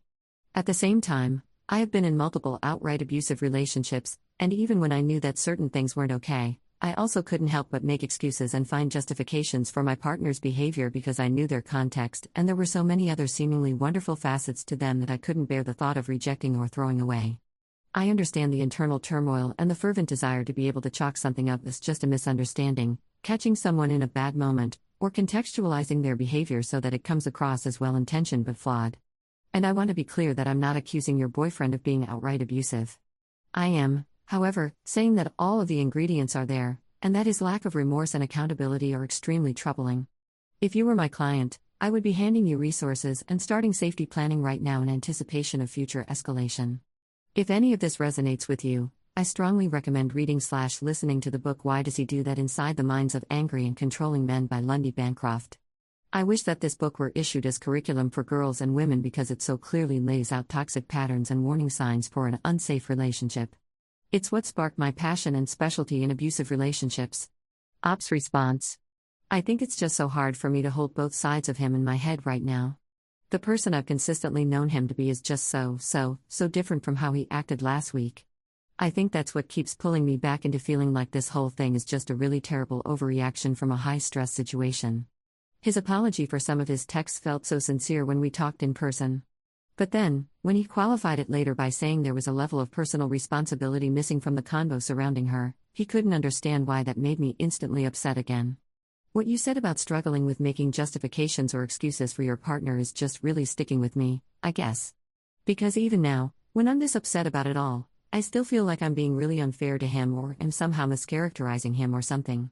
He kept saying how scary it was to get a call like that out of the blue and know that he was thousands of miles away, unable to help. When I reminded him that calling the cops was the extent he was willing to go to in the same circumstance, he told me that what he meant was that while he wouldn't physically confront them, he would have taken pictures of the men, license plate number, etc., and let the cops take over from there. When I asked him if he could understand why it would be upsetting to hear I don't effing care. Not you. In response to me asking who else could have helped her in that particular situation if not me, he said that he only meant I should never physically intervene. He kept saying that the only version of helping I seemed willing to accept involves putting myself in unnecessary physical danger. When my friend was assaulted last year, he was a big support. When I said I wanted to do something practical for her, he helped me find a self-defense course that her and I could take together, and he's the reason why I started going to the gym too. That's why his remarks were even more jarring, I think. Because on some level he clearly understands. But then, it's like his views about victims seem to have such a hard line. My friend was a victim to him, but somehow this girl in the parking lot was less of one? He never directly said that, but he didn't really have to. To a similar commenter. When I brought up how he framed my response as emotional versus as logical, he said he meant emotional as in it was super spur of the moment, and I just went with my impulse to help instead of thinking things through. I told him over the phone that night that I panicked, and I think in his head that means that logic must have flown out the window completely. Really, all I meant was that once they beeped their car, I knew I had about 30 seconds to act before she was gone. In reality though, as soon as I saw them and something felt off, I was already thinking about what I needed to do.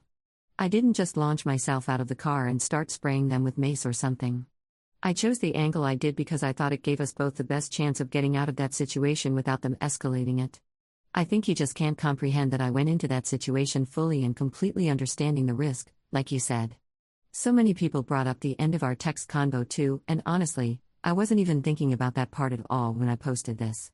We've only had serious fights like this a handful of times, and whereas I need time to cool off and process first, the lack of immediate resolution definitely makes him anxious. He's told me before that unresolved tension between us means he can't focus on anything else that day.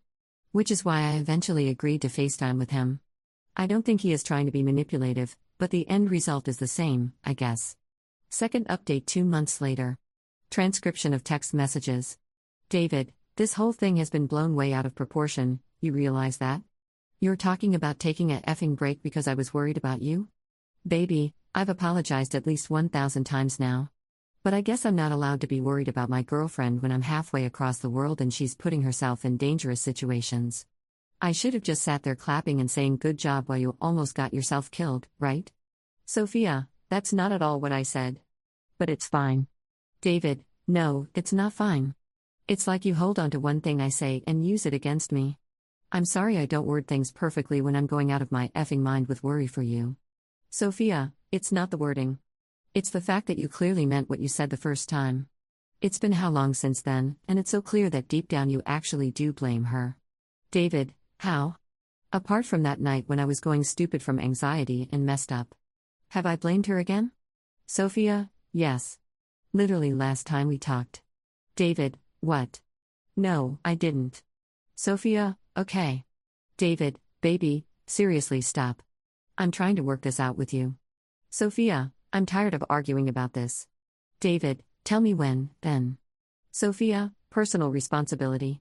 David, are you serious? How is that blaming her? Honestly, I knew from your face that you were going to shut down as soon as I said that, and here we are.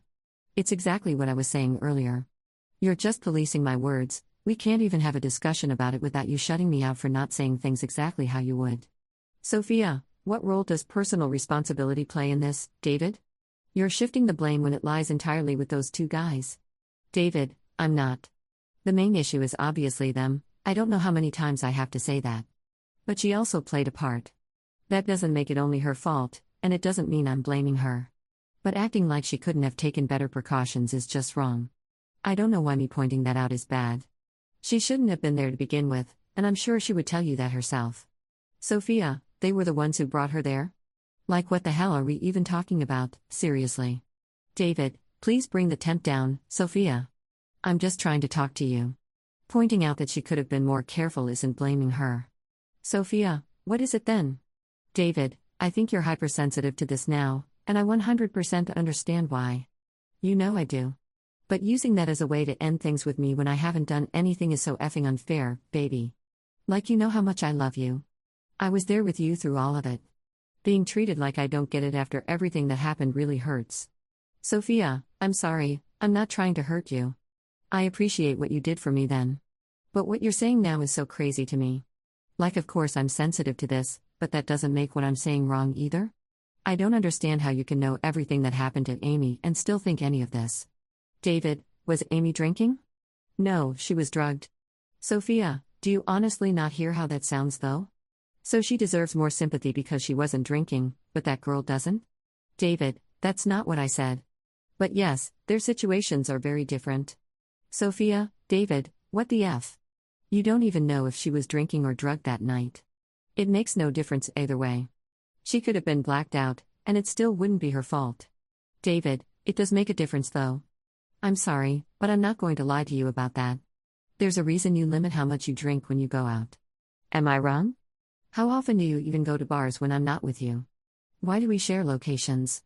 Why are you always checking in when you're out by yourself? You wouldn't even let Cassie walk home alone that one night, and her place was 5 minutes away. Because you know what could happen, so you take precautions. Sophia, I do those things because it makes me feel safer, and I don't want you to worry. But it doesn't make the risk 0%. That's what you're not getting. You don't know what precautions she took either. She was with her literal sister that night. I could do literally everything right by your standards, and what happened to her could still happen to me. David, maybe, but it would drastically reduce the chances, right? We live in the real world, my love. I wish you could do whatever the F you wanted, and nobody would touch you, but that's not how it works. Guys like that will use any opportunity to get what they want. Why even put yourself in a situation that makes it easier for them by getting blackout drunk? That's not blaming her, and that's all I meant by personal responsibility. Sophia, you keep lecturing me like I don't get how men like that operate. And for the last time, you don't know if she was drunk or drugged. David, neither do you. People make poor decisions, and then strangers like you feel like they have to step in to help. You both wouldn't have been in that situation to begin with if there was a little more forethought on her part. That doesn't make what those guys did any less evil, and that isn't me blaming her. I'm just stating facts. Also, you keep saying you know how dangerous it was, but you've never actually fought a guy in your life, Sophia. Let alone two guys. Do I need to remind you what happens every time we play wrestle, baby? If you understood, you wouldn't have done what you did. I'm telling you that as fact. You would have called the cops and stayed out of it. Sophia, we're never going to agree on this. We've had this same conversation over and over again. Like I said, I just need some time to think through all of this. Please give me that. David, that's fine. We're not always going to agree on everything. That doesn't mean we love each other any less. Take the night to cool off. We can talk over dinner tomorrow, okay? I'll pick you up. I love you. All of this doesn't change that. Sophia, I need an actual break like I said, David. Please just give me some space to think. David, you want a whole week or what, Sophia? A month?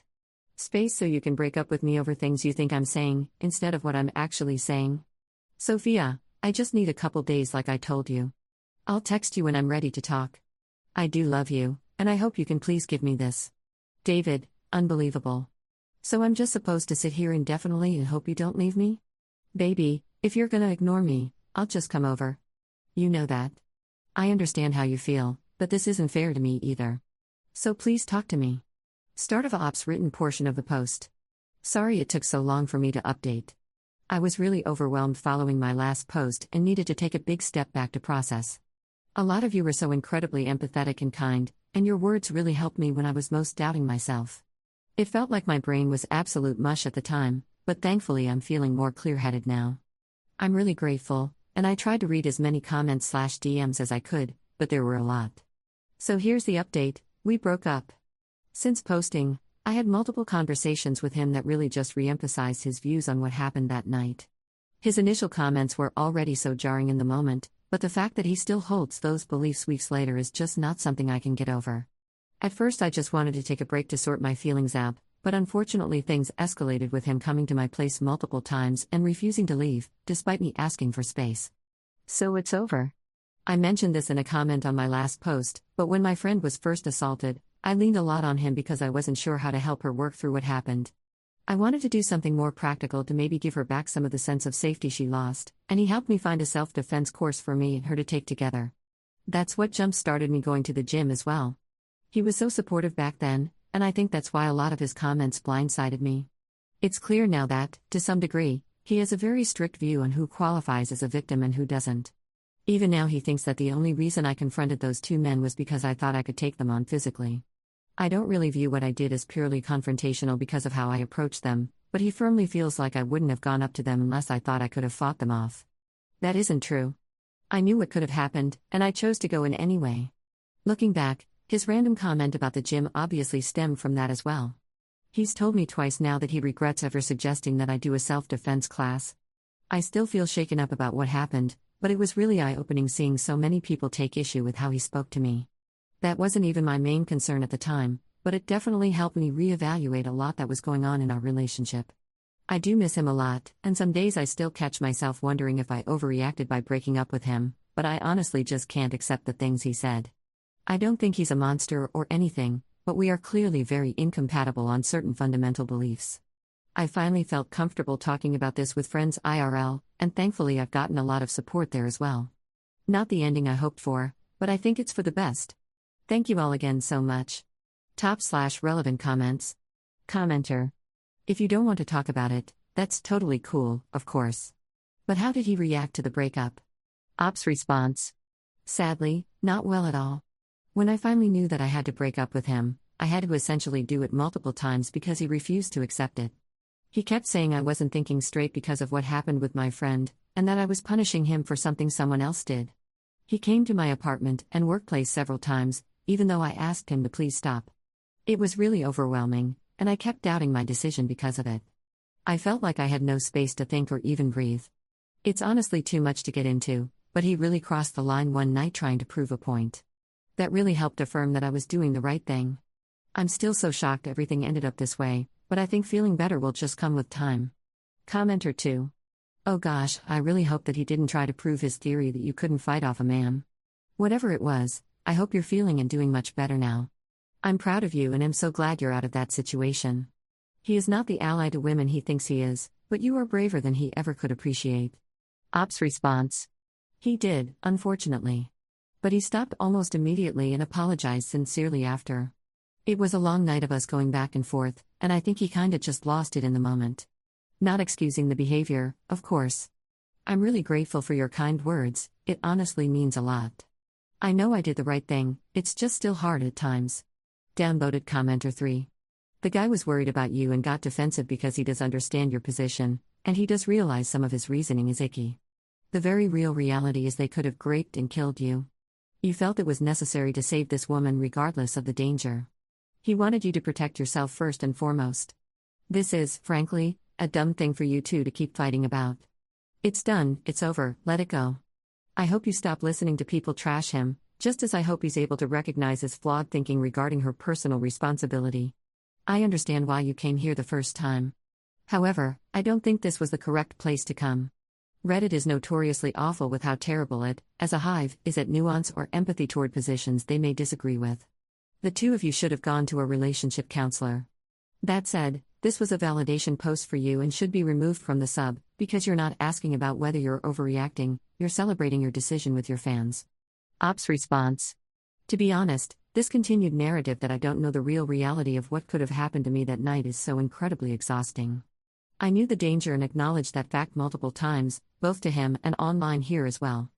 I chose to step in anyway. He is allowed to be worried, he is allowed to express concern, and he is allowed to not want me to do something like that again in the future. He is not allowed to demand that I don't belittle me when I explain why I did, or condescendingly act like it was first and foremost stupidity that fueled my action, instead of justified worry for someone in the middle of being victimized. I chose my approach the way I did when confronting them because I was keeping that inherent risk in mind. Does that mean I wasn't lucky with the outcome? No. But I wish people would stop acting like out of the 1,000s of scenarios running through my head in that moment, me being attacked, raped or even killed wasn't one of them. I was terrified. I tried to dead this conversation multiple times, and he insisted on continuing because he didn't like me asking for space. If I'd have blocked him or ignored him instead of continuing the back and forth, I'm sure I would be told that I didn't even attempt to hear him out before ending things. Anyways, I wanted to work things out with him. I love him, and ending things was not easy for me either. My first post was made because seeking advice from my friends IRL meant opening him up to a level of criticism I didn't think was fair if his response was primarily fueled by fear for me in that moment. Most of my friends have experienced some level of SA/harassment. Coupled with the recent assault on our other friend, I knew they would tell me to drop him the moment it sounded like he was victim blaming. I needed an unbiased opinion on what was happening, and coming here helped with that. I was really overwhelmed by the response from the first post and wasn't planning on posting again, but this was for the literal dozens of DMs I've received over the past 2 months asking for an update. I'm not perfect, and I've taken a lot of the valid criticism I've seen about how I handled things to heart as well. Like I said, I don't view him as a monster. It's fine for him to not want a partner who would jump in the way I did, just as I want a partner who would. We are simply not compatible, and I'm sure with time he will accept that as well. Story 10. AITA for telling my husband's best friend he let himself go after he wouldn't stop teasing me about my crush on him in high school. Posted by u/worth_connection3178. Background: I, 27F, met my husband, 27M, in high school, back when I didn't think much of myself. We had a biology class together and sat next to each other. I thought he was cute, but I didn't pay much attention to him until I found out he was close friends with a guy I had a crush on, who I'll call Jared, 27M. After that, I started talking to my husband more, and because he's genuinely kind, he welcomed it. Eventually, we became close enough to hang out outside of class, and through him, I got to know Jared and the rest of their friend group. I tried for a long time to get Jared's attention, but he never showed any interest. When he got a girlfriend, I was crushed. My husband comforted me and told me I was beautiful, and that Jared just didn't see it. Not long after, my husband confessed his feelings.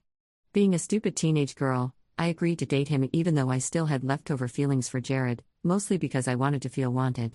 But after a few months, Jared became single again, and I realized I didn't care the way I once did. That's when I knew I truly loved my husband, and only my husband. Years passed, and Jared went through a few relationships. His last breakup hit him hard. Sadly, his girlfriend cheated, and when that happened, he started coming over a lot to vent. Over time, he changed from the confident and attractive guy I once liked to someone more withdrawn, chubbier, and honestly not taking good care of himself. That's when the teasing about high school started. At first, it was just him complaining about how he used to look, but then he kept bringing up how obsessed I was with him. I ignored it because I figured he was just reminiscing on his old days, but it didn't stop. Yesterday night he came over again and went on the same rant about how popular he used to be. Then he threw in another comment about how I was so in love with him back then, and even added, "I knew you liked me, but you were not someone I'd ever consider being with in high school, no offense." It was insulting, and even my husband looked uncomfortable. I was tipsy and fed up, so I snapped and said, "It doesn't matter because you don't even look as good as you did in high school. I don't care if I was never your type because you're definitely not mine anymore." He looked shocked, my husband gasped, and I immediately felt overwhelmed and apologized. Jared got up to leave, but he was too drunk to drive, so my husband took him to our guest room while I stayed downstairs in shock. We barely spoke the rest of the night. The next morning, Jared left, and my husband finally talked to me. He understands why I was upset, but he thinks it was wrong to say something so harsh when Jared is clearly depressed and struggling with his weight. I get that, but I'm still angry that Jared kept pushing the same hurtful comments over and over. It feels like he is bragging about how I used to like him, and it rubs me the wrong way. So, Reddit, be honest but not brutal. Am I the jerk? Side note, yes, this is real. Yes, this is a throwaway account. Yes, I know it's random to be writing this at 2 a.m., but I'm very conflicted at the moment. Also, hopefully the formatting is easy to read and not annoying. I tried my best lol. /relevant comments. Commenter. Not the jerk. He's been dumped and is feeling low because his ex cheated. That's a big blow. So his solution to that is to jump on a memory of a high school crush you had on him, and dry hump it to death to build himself back up? Not the jerk, but he and your husband are. What did your husband say every time his friend made these comments? Op's response. He would honestly just laugh it off and try to change the subject. My husband is very non-confrontational, but I can always tell when he's uncomfortable, and each time Jared talked about high school, my husband was clearly very uncomfortable. I truly don't believe my husband meant to be dismissive about it. I just think he gets nervous when the possibility of friend drama arises. Commenter 2. These constant taunts are disrespectful to you and your marriage. Your husband can't feel good that his friend keeps reminding him he was choice number 2. You guys should demand your friend seek help for his issues. Only then would I consider staying friends with him. Op's response. Absolutely, my thoughts. I thought it was rude to me. He was basically calling me ugly, but it was more disrespectful to my husband in the sense that he was trying to belittle my relationship with my husband. Commenter 3. Everyone sucks here except for maybe your husband. It's not kind of your husband's friend to say anything along the lines of "you weren't my type back then" because it means he thought he could do better, but at the same time, you saying you could do better based on what he looks like now? The sentiment doesn't change. It's kind of mean. Sure, one could make an argument for justified jerk since you reciprocated the same energy. But, that's still a jerk. You're in love and with your person now. Enjoy it. And maybe ask your husband to have your back, like he has your friend's back, too. There's no need to bring up a high school crush anymore. It's time to live in the now and move forward. I wish you and your husband many happy years together. Op's response. I appreciate this take. I would like to add that I was very insecure about my looks in high school, and both my husband and Jared know about my insecurities. I have since worked on myself, and I believe I have glowed up a lot. I now get complimented on my looks, which I never did in high school. So when Jared mentioned how ugly I was in high school, it stung a lot, as I really did admire him in high school. It hurt to know that people in high school did think I was ugly. It brought back a lot of old memories I did not want to relive. I would argue that I was not a jerk, as I didn't do anything but tell the truth. He doesn't look as put together as he did in his earlier years, and he truly isn't my type now. Just because I'm harsh doesn't mean I'm being a jerk. Update 12 hours later. Hey peps. I woke up today to a lot of comments, and even though it was a bit overwhelming, I read all of them, and I mean all. A lot of people had negative things to say about my husband, which honestly hurt because I didn't think I painted him in a bad light. Somehow, he is being attacked more than Jared is. Before I get into the mini update, I've seen other posters add context and respond to common comments, so I'm going to do the same. This will be long, bear with me, guys. My husband is not a terrible person. I still love him despite everything I mentioned, and despite what I'm going to mention in the update. He is not weak or a beta, like some people said. He just struggles to confront situations like this directly. Jared has been his best friend since 5th grade. That is not a bond that breaks easily. They went to the same elementary school, high school, and university. They are basically brothers. My husband is not sucking up to Jared because he thinks Jared is better than him. If Jared weren't in such a low place, my husband would have been much harsher. I also don't think my husband is perfect. He has done messed up things in the past, but so have I, and I believe people can change. I do not have feelings for Jared. That ended years ago. And no, if Jared had stayed in shape, I still wouldn't have feelings for him. I stopped liking him during our first year of university. We went to the same school, and he still looked the same as he did in high school, so it wasn't his appearance that changed things. He broke up with his girlfriend, and I realized I didn't care anymore. The old me would have been excited and tried to shoot my shot, but instead, I felt nothing. I love my husband and only my husband. Jared is not an option for me in any way. Some people suggested Jared might have feelings for me, which is possible. He has made comments about my appearance before. I worked hard to glow up during my final year of high school because I wanted to improve myself before university. When my husband and I met up with Jared for the first time after that, Jared told me I looked very different.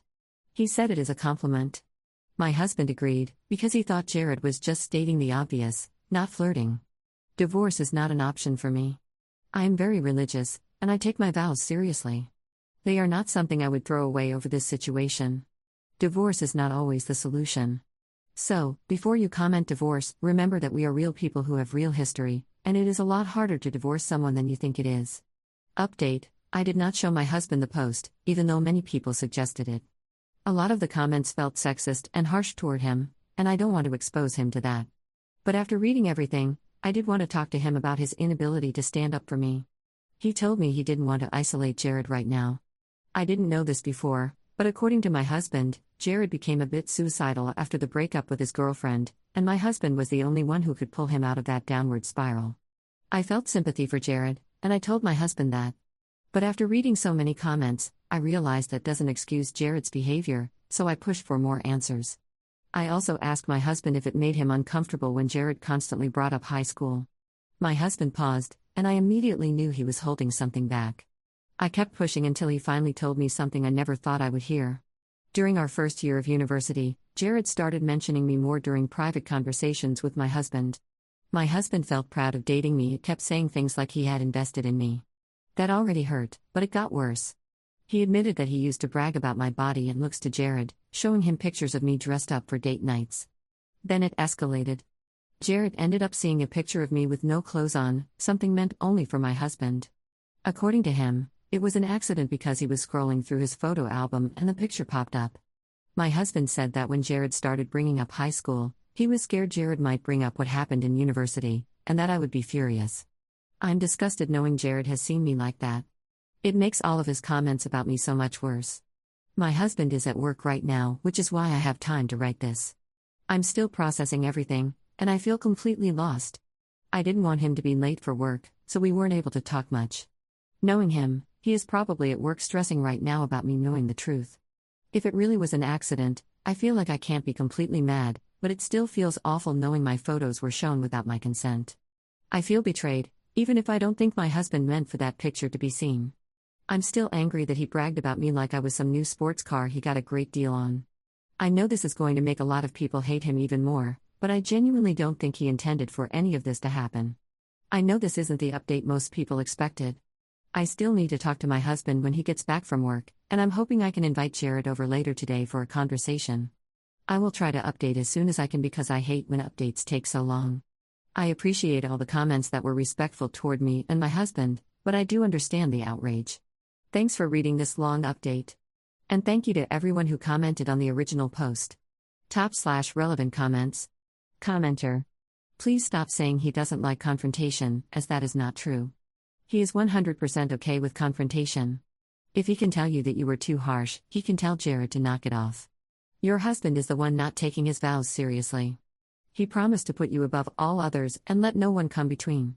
He is not doing that. He is putting Jared before you, and that is unacceptable. Call him to the floor for that behavior. Commenter 2. I invested in her is so very gross. I don't think I could forget the sting of that one. Commenter 3. The most annoying part about your husband is that he didn't say anything all the times this friend kept mentioning your crush. But after being pushed, pestered, and bullied constantly, and you finally said something in return. Only then your husband gasped. And now he is torn and giving you a hard time, while he should have spoken up against that friend ages ago. Your husband didn't protect his wife. These kinds of men often make the wife want to take all kinds of crap from others, because they're too afraid to stand up to other men. So they act like you're the problem, so they don't have to say anything. Op adds an edit to her post. Made a comment earlier that wasn't getting noticed, and got buried, so I decided to add an edit here. I won't post an update until tomorrow, when I have had time to gather my thoughts. I have spoken to my husband since the update, and let's just say things are not going great. Just because I want to clear things up, I'll write it here. When I say I'm religious, I mean I am Christian. Divorce is frowned upon in my faith because it is believed you should never marry someone you aren't completely sure about. This is not saying I wouldn't divorce him if he did something extreme like cheating or abuse. It is just acknowledging the importance of commitment in a marriage. The people hating on my religion and saying I'm brainwashed are being incredibly irrational. You have clearly jumped to conclusions based on your own biases about certain religions. I apologize if it sounds like I'm excusing my husband's behavior. I absolutely think what he did was wrong, and today we discussed a few things related to his spineless behavior. I won't talk much about what we discussed until the update, because he has decided to have a one-on-one conversation with Jared. I'd rather wait until then to piece everything together meaningfully. My husband will be made aware of this thread, because I believe I may have been coddling him too much. I will probably show him after posting this comment, and if all goes well, I will try my best to update tomorrow when he speaks to Jared. I repeat that my husband is not a misogynist. Although some of you think I am a typical stay-at-home trophy wife, I'm actually a business owner, which allows me to work from home. Even though my husband makes more than I do, he does not dictate our finances or act like the man of the house, or anything like that. Please understand this. I would never date a misogynist, let alone marry one. My husband is not the type to reduce women to their bodies, despite some of you believing I'm his property. I fear some of you have lost the plot. My husband is not the type to hide spicy folders. Just last year, we made a folder of our spicy content and put a password on it. He never used to do that. I recently asked him to do it to protect our privacy, since he doesn't let anyone near his phone anyway. I genuinely believe he was scrolling through pictures of me in his gallery, and the photo popped up. Although one commenter made a good point about why he made such a big deal about it, that is the only thing making me question the situation. I want to thank the people who were extra harsh, because it was definitely a wake-up call. Even though seeing all the negative comments was starting to get to me, I do believe you all have the best intentions, and I truly appreciate how people from different countries can come together to talk some sense into me, despite never meeting me in person. I might sound naive or stupid to some of you, but it is much harder to notice red flags when you are the one experiencing them. Finally, I will not be divorcing my husband. I've seen people mention therapy, and I think that is justified. I'd rather talk things out on our own first, since I'm not great at confessing my feelings to real-life people in person, especially when their job is to judge you. I believe my husband can learn from his mistakes and change. Just like I have in the past. Second update 2 days later. Okay. This is going to be an overload of information, so if you have a short attention span, you might want to skip this one. First, I want to thank everyone for the kind and actually helpful messages. I also really appreciate the comments that are not being rude and genuinely want to help in my situation. I also found out today that my post was shared on some YouTube videos, and the comments there were constructive. So thanks if you were some of the people who commented on those posts. Now, let's just dive straight into the update, as there is a lot to unpack. Update: before I sat down with my husband, I called Jared. I know many of you said not to, but I followed a Redditor's plan. Thank you to the person who messaged me this idea. It worked. The plan was to accuse Jared of taking my husband's phone back in university to look for my spicy photos, hoping he would panic and reveal the truth. If he denied everything, I would say my husband told me he did it, so Jared would not feel the need to protect him. I know this was extreme, but so many comments insisted my husband was lying, and it genuinely made me rethink my marriage. A part of me still hoped it was not true, which is why I am relieved I finally know what happened. The call with Jared went like this. I told him I knew what he did in university. He was confused at first, then went silent, then insisted he never looked for nudes. He admitted he scrolled through my husband's photos of me only because my husband gave him the phone, which matched the bragging story. He also saw a nude by accident. He said he immediately showed my husband and smirked because he thought I looked hot and he thought my husband did a good job. My husband apparently grabbed the phone and begged him not to tell me. This matched what my husband told me later, except he left out the smirk. After the call, Jared called my husband. I was angry at first, thinking they planned a story, but then realized my husband would not have told me about the call if he wanted to lie. I showed him the Reddit thread. He was upset I posted about our situation and worried Jared might see it, but he calmed down when I explained I changed names and details. When he started reading comments, he became defensive and began spiraling, asking why I would entertain them. He raised his voice until I said maybe they were right and maybe we should not be together. That snapped him out of it. He apologized, begged me not to leave, and kept reading. He agreed with some comments defending him and even thanked me for defending him in my updates. He told me through tears that he did not want to lose me. He talked about loving me, trying to make me feel secure, and never wanting to dehumanize me. He said he was not bragging about my body in the way I described. He felt I made him look bad and pointed out that women brag about their partners being handsome and fit all the time, and it is seen as normal. Yet when he did it, it was seen as creepy. I understood the double standard. When I asked why he did not defend me when Jared made those comments, he said he was sorry and saw it as an attack on himself rather than me. He said he let it slide because Jared was depressed, and he did not want to confront him. He thought my reaction was me defending him and felt I went too far, but said he appreciated it and was only scared Jared might mention the nude photos out of spite. I told him I reacted because I felt attacked. He then said he asked Jared to apologize to me when he comes over tomorrow, because he could see how upset I was. I was surprised and annoyed because even though I was okay calling Jared, I did not want him in our home yet. I made notes about things to talk about, including the "I invested in you" comment. He said it was a joke and that he was attracted to me in high school, but thinks I look even better now. It still made me feel bad, and he could tell, which led him to kiss me and tell me I am beautiful. I tried not to cave in emotionally, so I pushed him back and continued. I also brought up his friendship with Jared. He admitted he has always been insecure about my past crush on Jared, but thought I would see him as jealous if he cut Jared off, especially since I stayed friends with him after we got together. After we married and Jared let himself go, he no longer saw him as a threat. He told me that if I wanted him to cut off Jared, he would. He said our relationship mattered more than his friendship, and that although he would be upset, he would choose me. I said I was not sure what to do with that yet. I reassured him that I only love him, not Jared. I do want to clarify that I never felt unsafe around Jared, but I disliked the things he said about me. Now that I know the truth, things feel different. Should I make him cut Jared off? My husband promised to do anything to make things right, and I believe him. I am not divorcing him. He loves me and is willing to change, but I am considering therapy for us or for myself. I am very grateful for everyone who reached out and replied to my post. I am not sure another update is needed, but if you want to know what happens with Jared, I can update. I will try to respond to comments in the meantime. Thank you, everyone. /relevant comments. Commenter. You're trying so hard to paint your husband in the best possible light in each update. But you realize so many people are seeing through it? Like you're probably thinking, oh, they don't know him like I do. But girl, you are painting him in the most generous, kind light and so many commenters are still side-eyeing him. How much worse is the reality? Commenter 2. He agreed to comments defending him. Of course he agrees with people putting him in a good light, even though it might be true that the nude was an accident. He is acting pretty manipulative, in my opinion, switching from angry to regretful and apologetic. You shouldn't have to tell him. Jared needs to be cut off. End of story. And if your husband starts to backtrack, then you know he was bluffing about the whole thing. I'm pretty sure he is acting like this so you will let things go, now that they are resolved. I personally think there's something fishy here, but I have no proof, only a gut feeling. Third update 9 days later. So it's been a while. I have been crying nonstop all week, and I just couldn't bring myself to make another update. I honestly forgot about my post until I got on my laptop and saw the notifications for Reddit. But I had a couple of DMs from some kind people checking up on me, and I really appreciate you all.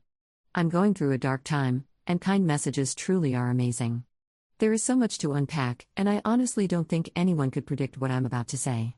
Sorry if this is complete nonsense, I am not in the mood to edit this fully. Update. So after our talk, I decided to forgive him, as I thought maybe we could work things out, and I truly thought he loved me. We went back to normal after that.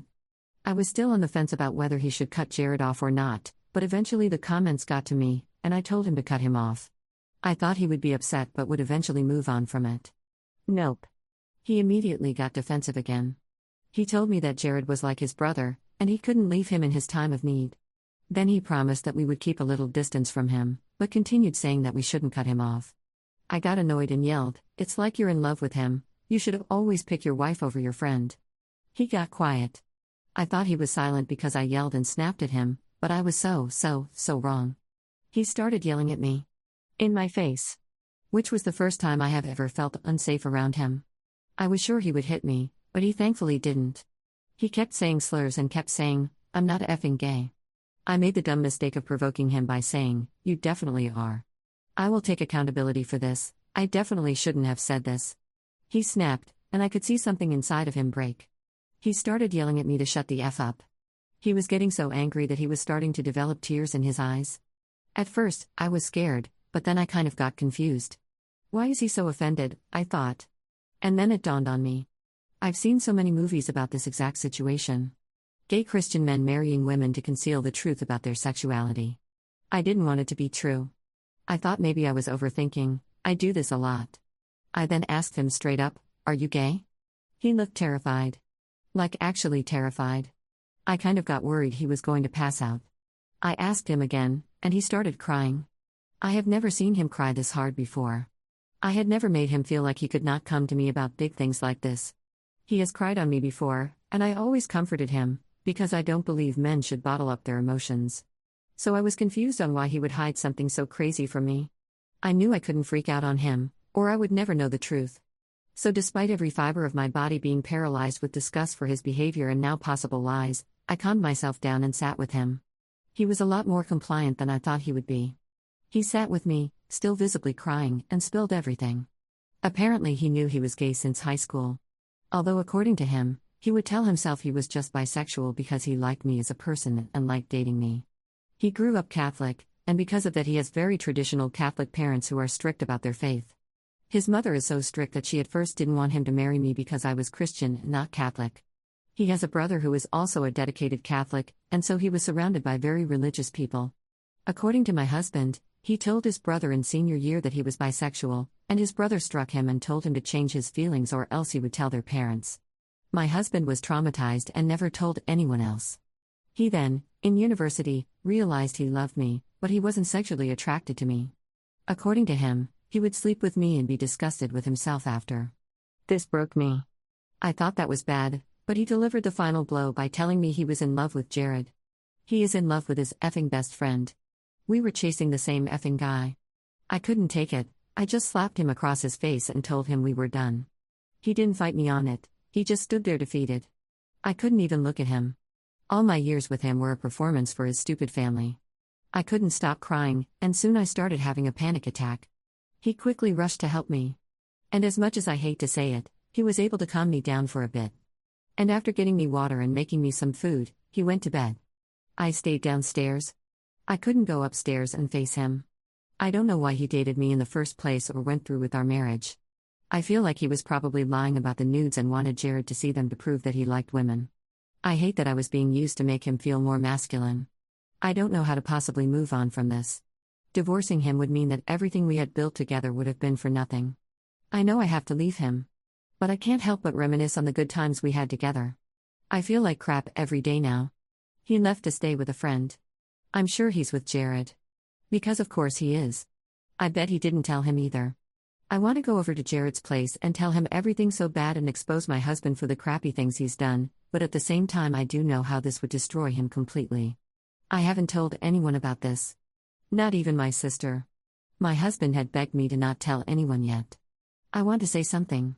Anything, to anyone who would listen, but I know the absolute chaos it would cause for him and his extremely homophobic family. I know I can't live with this anymore. I feel like I just want to tell someone. He still texts me every day checking up on me. I don't respond. He orders Uber Eats to our door with my favorite foods, and it feels like torture. I sometimes find myself texting him that I missed him and then quickly deleting it. I'm so alone and miserable. I don't know what to do. I don't think I'll update again. I don't know if there's anything left to say. I'm just tired and sad. Please take it easy on me. I will just delete this post if I get too much hate because I cannot handle that right now. /relevant comments. Commenter. I am so sorry this happened. He did mislead you, and he used you. You are under no obligation to keep his sexuality a secret. What that man did was fraud and abuse. What he is doing is isolating you, taking away all your support so you have to stay his shield. He did not protect you. He used you, and he is still using you. He wants you to stay quiet so he can spread his lies, so that when you divorce, you're the one in the wrong. Call your mom and your sister and your friends, and get support for yourself. Stop putting yourself on fire for a man who does not love you, or respect you, or even see you as a human that has feelings and rights. Get a lawyer, ask for divorce, and then sue him for fraud. Ops response. I have decided to speak to my sister about it. I won't tell my parents because they are not the most accepting people, but you are right. And a lot of comments are telling me how dangerous it is for gay people in our community, which I agree with. I'm trying to respond to some comments right now, and most of them are saying the same thing, that despite his pain, it's not fair that I'm forced to isolate myself because of his lies. I really appreciate you for not being negative or victim blaming like a lot of people are doing in my DMs. I'm not sure where to start, to be honest. Getting a divorce is a lot more complicated than I thought it would be. I was looking on some subreddits to find some help, but I don't know if that's the right call. Thanks again for this, it means a lot. Commenter. You need support and to speak to lawyers. He isolated you, and he tricked you into a lavender marriage without your consent. Also, he is an adult, you're in America, most likely, and he's a man. He can protect himself, even if his family will be mean about it. He is not at risk like teenage LGBT individuals are. That man tricked you and violated your consent. In doing so, he never got your agreement to keep his secrets. You are actually at risk. When a partner leaves, she is most at risk of violence. Also, get an STD test, full panel. I'm not saying take out a sign about it. But tell everyone in your support group. They can help you. You need your tribe. I'm glad you're calling your sister. Commenter 2. Key question is, does Jared know and they've had an affair? If no, your husband is an uber creep. If yes, your husband and Jared are uber creep squared. Regardless of which it is, find a man who loves you. Take it from a guy that's 40, has an ex under his belt, and is a single dad. It is not worth it. You could be dead tomorrow. Time is the only gift you can give someone that cannot be given back, so don't waste it. You can make money, you can get a better job, but you can't get younger. You've wasted enough time. Ops response. Thanks. I've never been in a relationship with anyone other than him, so it does kind of feel impossible. I know everyone says you'll move on eventually, but it hurts so much when you're still in it. Also, I'm pretty sure Jared does not know because he is the type to throw the F slur around, and I'm sure if he found out my husband was gay, it would cause a riff.